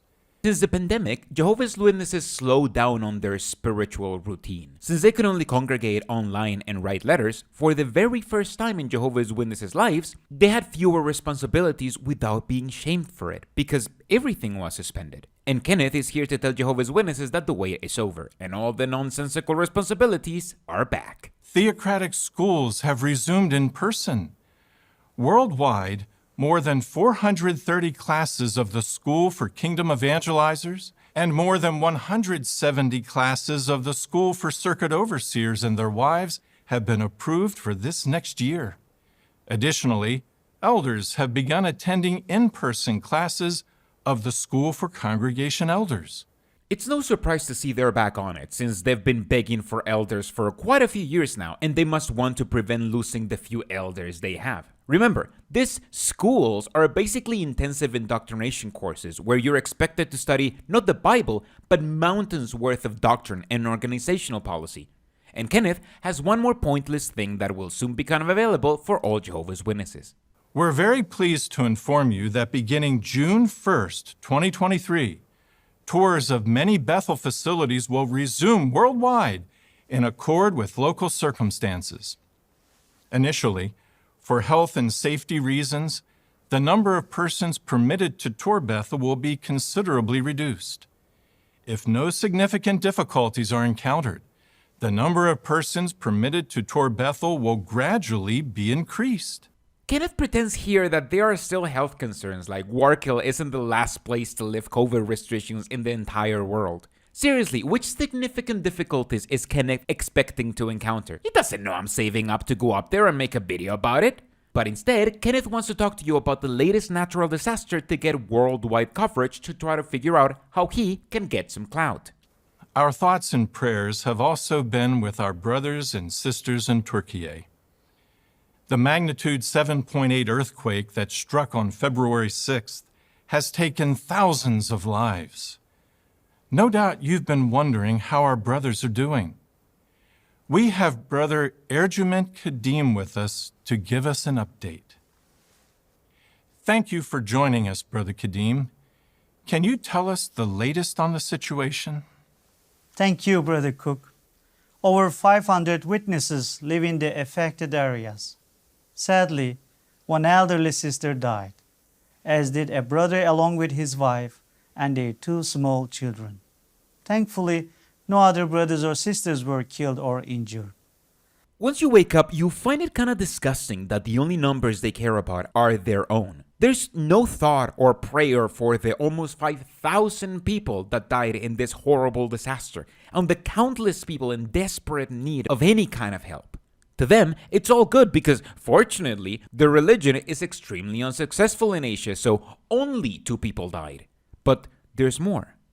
Since 120 brothers and sisters have been displaced, some have wondered how they are being cared for and how the relief efforts are going. Thankfully, all have been accommodated either by family or friends or have relocated elsewhere. Their physical, emotional, and most importantly, their spiritual needs are being well cared for by the disaster relief committees and the local elders. It will take time to determine what their housing needs are and also what is possible. Notice how he says that anyone who needed accommodation got it from either family and friends or elsewhere. The Jehovah's Witness organization did nothing but ensure that they are still indoctrinated. All have been accommodated either by family or friends or have relocated elsewhere. And now that you know that they haven't done anything for them, nor are planning on doing anything for them, he lets you know how you can help. Many have asked, what can the Brotherhood do to help? Please, keep us in your prayers. And we also appreciate the generous support from our worldwide Brotherhood. Your donations have enabled the organization to provide relief to those in need. Thank you, Brother Kadim, for your hard work with the relief efforts. That's right. His advice is for you to donate to the organization that isn't doing anything to support the people affected by this disaster. This whole segment is just 2 minutes long, meaning they spent less time on this disaster than on reading letters congratulating them. On January 18th, 2023, Brothers Gage Flegel and Jeffrey Winder were appointed to serve as members of the governing body. We're happy to have them with us here in the studio, and we'd like to spend a few minutes together so you can get to know them a bit. That's right, Jeff Winder and made-up name are here in the studio, and they're about to have a completely natural, candid, and non-culty conversation with Kenneth to charm you. Well, brothers, we understand that you were both raised in the truth by your Christian parents. So, what helped you to come to love Jehovah and want to serve him? Jeff, we'll start with you. Having parents that were well grounded in the truth really did make a big difference to help us children choose the right path. And we always knew and loved the truth, but as I got older, particularly in my mid-teen years, the truth really became more personal and more real to me. And I could tell I was just beginning to make the truth my own during that time. So by the following year, beginning of the calendar year, I dedicated my life to Jehovah and got baptized. Very nice. Thank you, Brother Winder, for sharing that. Gage, we'll ask you the same question. Get your thoughts on it. Well, as was true with Jeff, home was fertile soil for my brothers, my sister, and me to grow spiritually. Both of my parents were living examples of faith.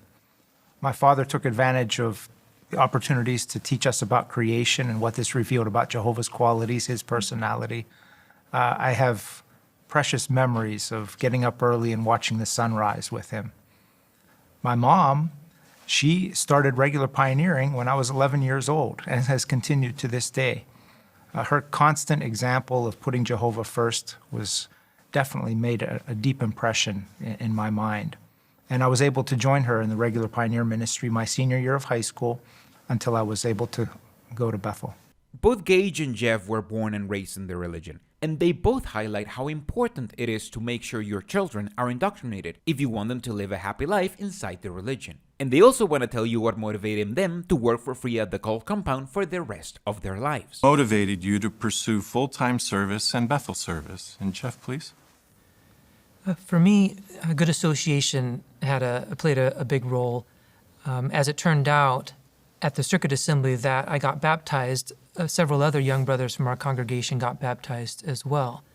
And at the end of that assembly, it occurred to us that we could auxiliary pioneer now. And so we decided to do it the very next month. And for Bethel service, my two older brothers served at Wallkill before me when I was just a teenager. And we had an opportunity to visit while they were there, and just seeing Bethel and seeing all that took place there really instilled in me the desire to want to serve at Bethel when I became old enough. Very good. And Gage, what motivated you? Well, full-time service was the right thing to do. To me, dedication to Jehovah and serving him in the fullest capacity possible go hand in hand. So that was always the goal that my parents had set before us. We always had special full-time servants that would stay at the house, circuit overseers, Bethel family members. They would stay, and seeing their joy is something that motivated me along those lines as well.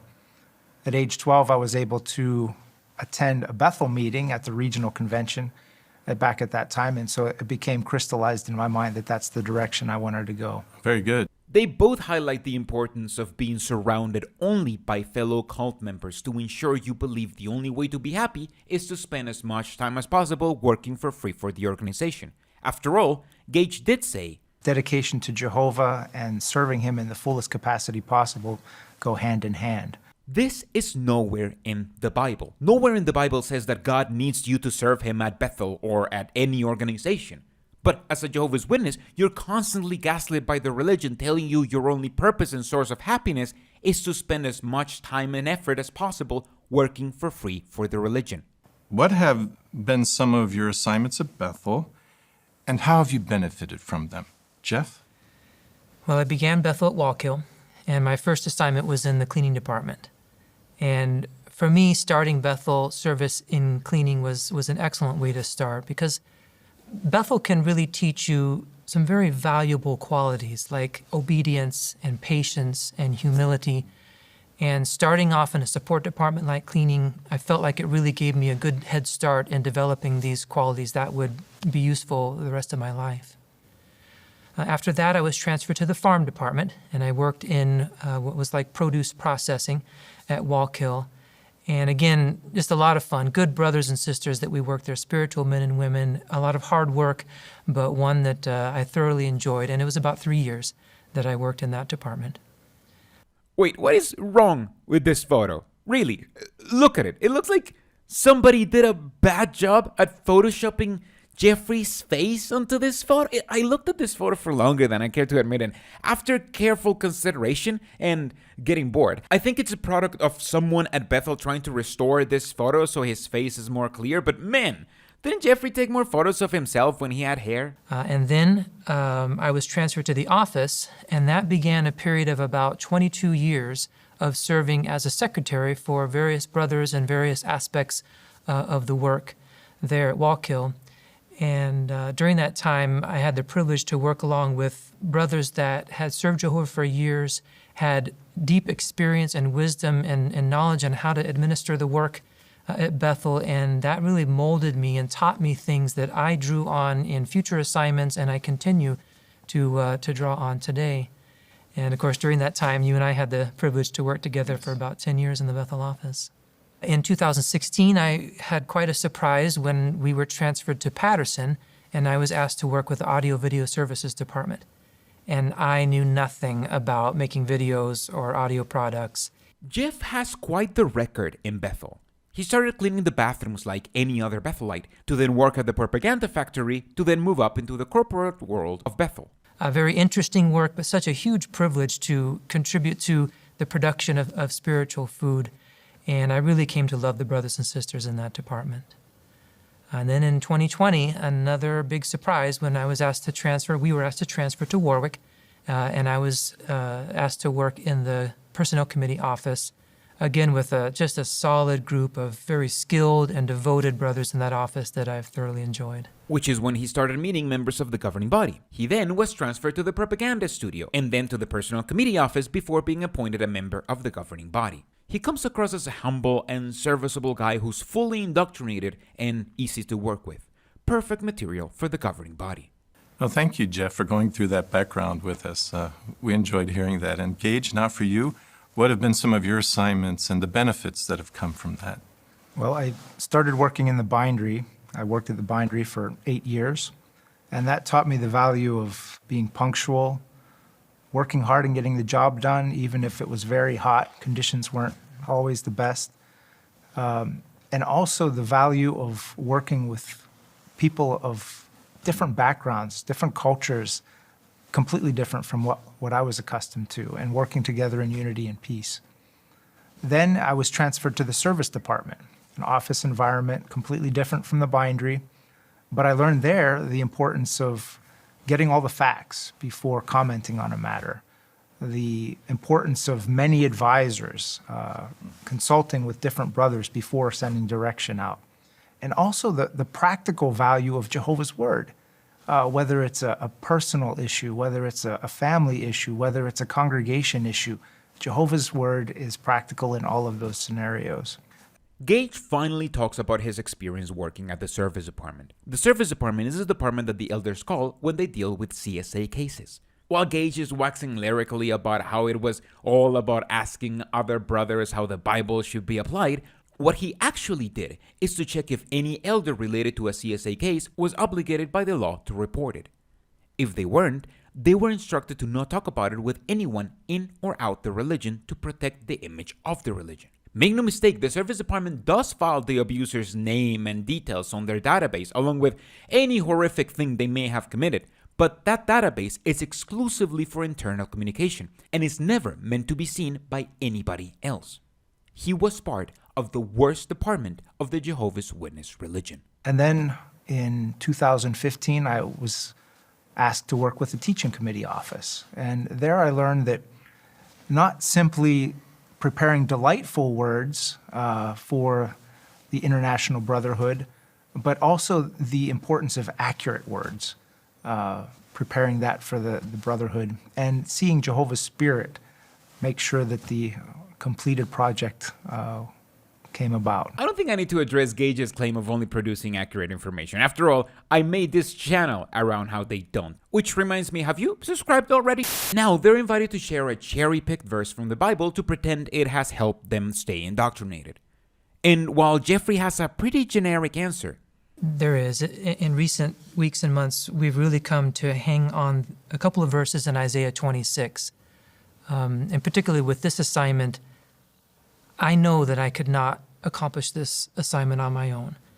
O Jehovah, you will grant us peace, because everything we have done, you have accomplished for us. I feel like Jehovah is just reassuring me that you're not going to have to do it on your own, that Jehovah would help me. And I love that it's in the past tense. Everything we have done, you have accomplished, because we have history with Jehovah. I've seen him specifically helping me in past assignments to accomplish things that I knew I couldn't have done on my own, but Jehovah helped. And so then that reassures me, and as the verse says, it gives me peace. Fully lean on Jehovah. Jehovah's going to do the job. And then that peace can resume. Beautiful set of scriptures there to share with us. We appreciate that. Gage's answer is a bit more chilling. Brother Flegel, same question for you. I also have two verses. The first one is Mark 14:36, Jesus' words on the night before his death. He said to his Father in prayer, "Not what I want, but what you want." So my wife and I are a bit shy and reserved, so this is not the assignment that we naturally would prefer, but our life is not our own, and Jehovah guides us, our steps according to his will. Gage here is telling Jehovah's Witnesses that it doesn't matter what they want. What matters is what their religion asks them to do, and once they're asked for that, they must do a great job at it because God wouldn't have chosen them for the job if they weren't prepared for it. I think this is how they're gonna try and flip this Tony Morris departure thing. They're telling members that what they should focus on is the 2 new governing body members and how amazing and indoctrinated they are. This update only showed how the governing body is focusing on keeping people busy in the organization, hoping that that is enough to keep them focused on spreading toxic positivity instead of asking questions. But I don't know if this will work. After all, they have never had to deal with losing such a prominent person in the organization because before they weren't a personality cult. So let me know in the comments, do you think this approach will be enough to shift focus away from Tony? Or do you think this will only cause people to ask more questions? Also, like, I don't have a lot of American friends, but I'm just gonna ask you guys, like, and please be honest with me, because I don't really know how to ask this. Okay, so please be honest about this. Is Gage a real name?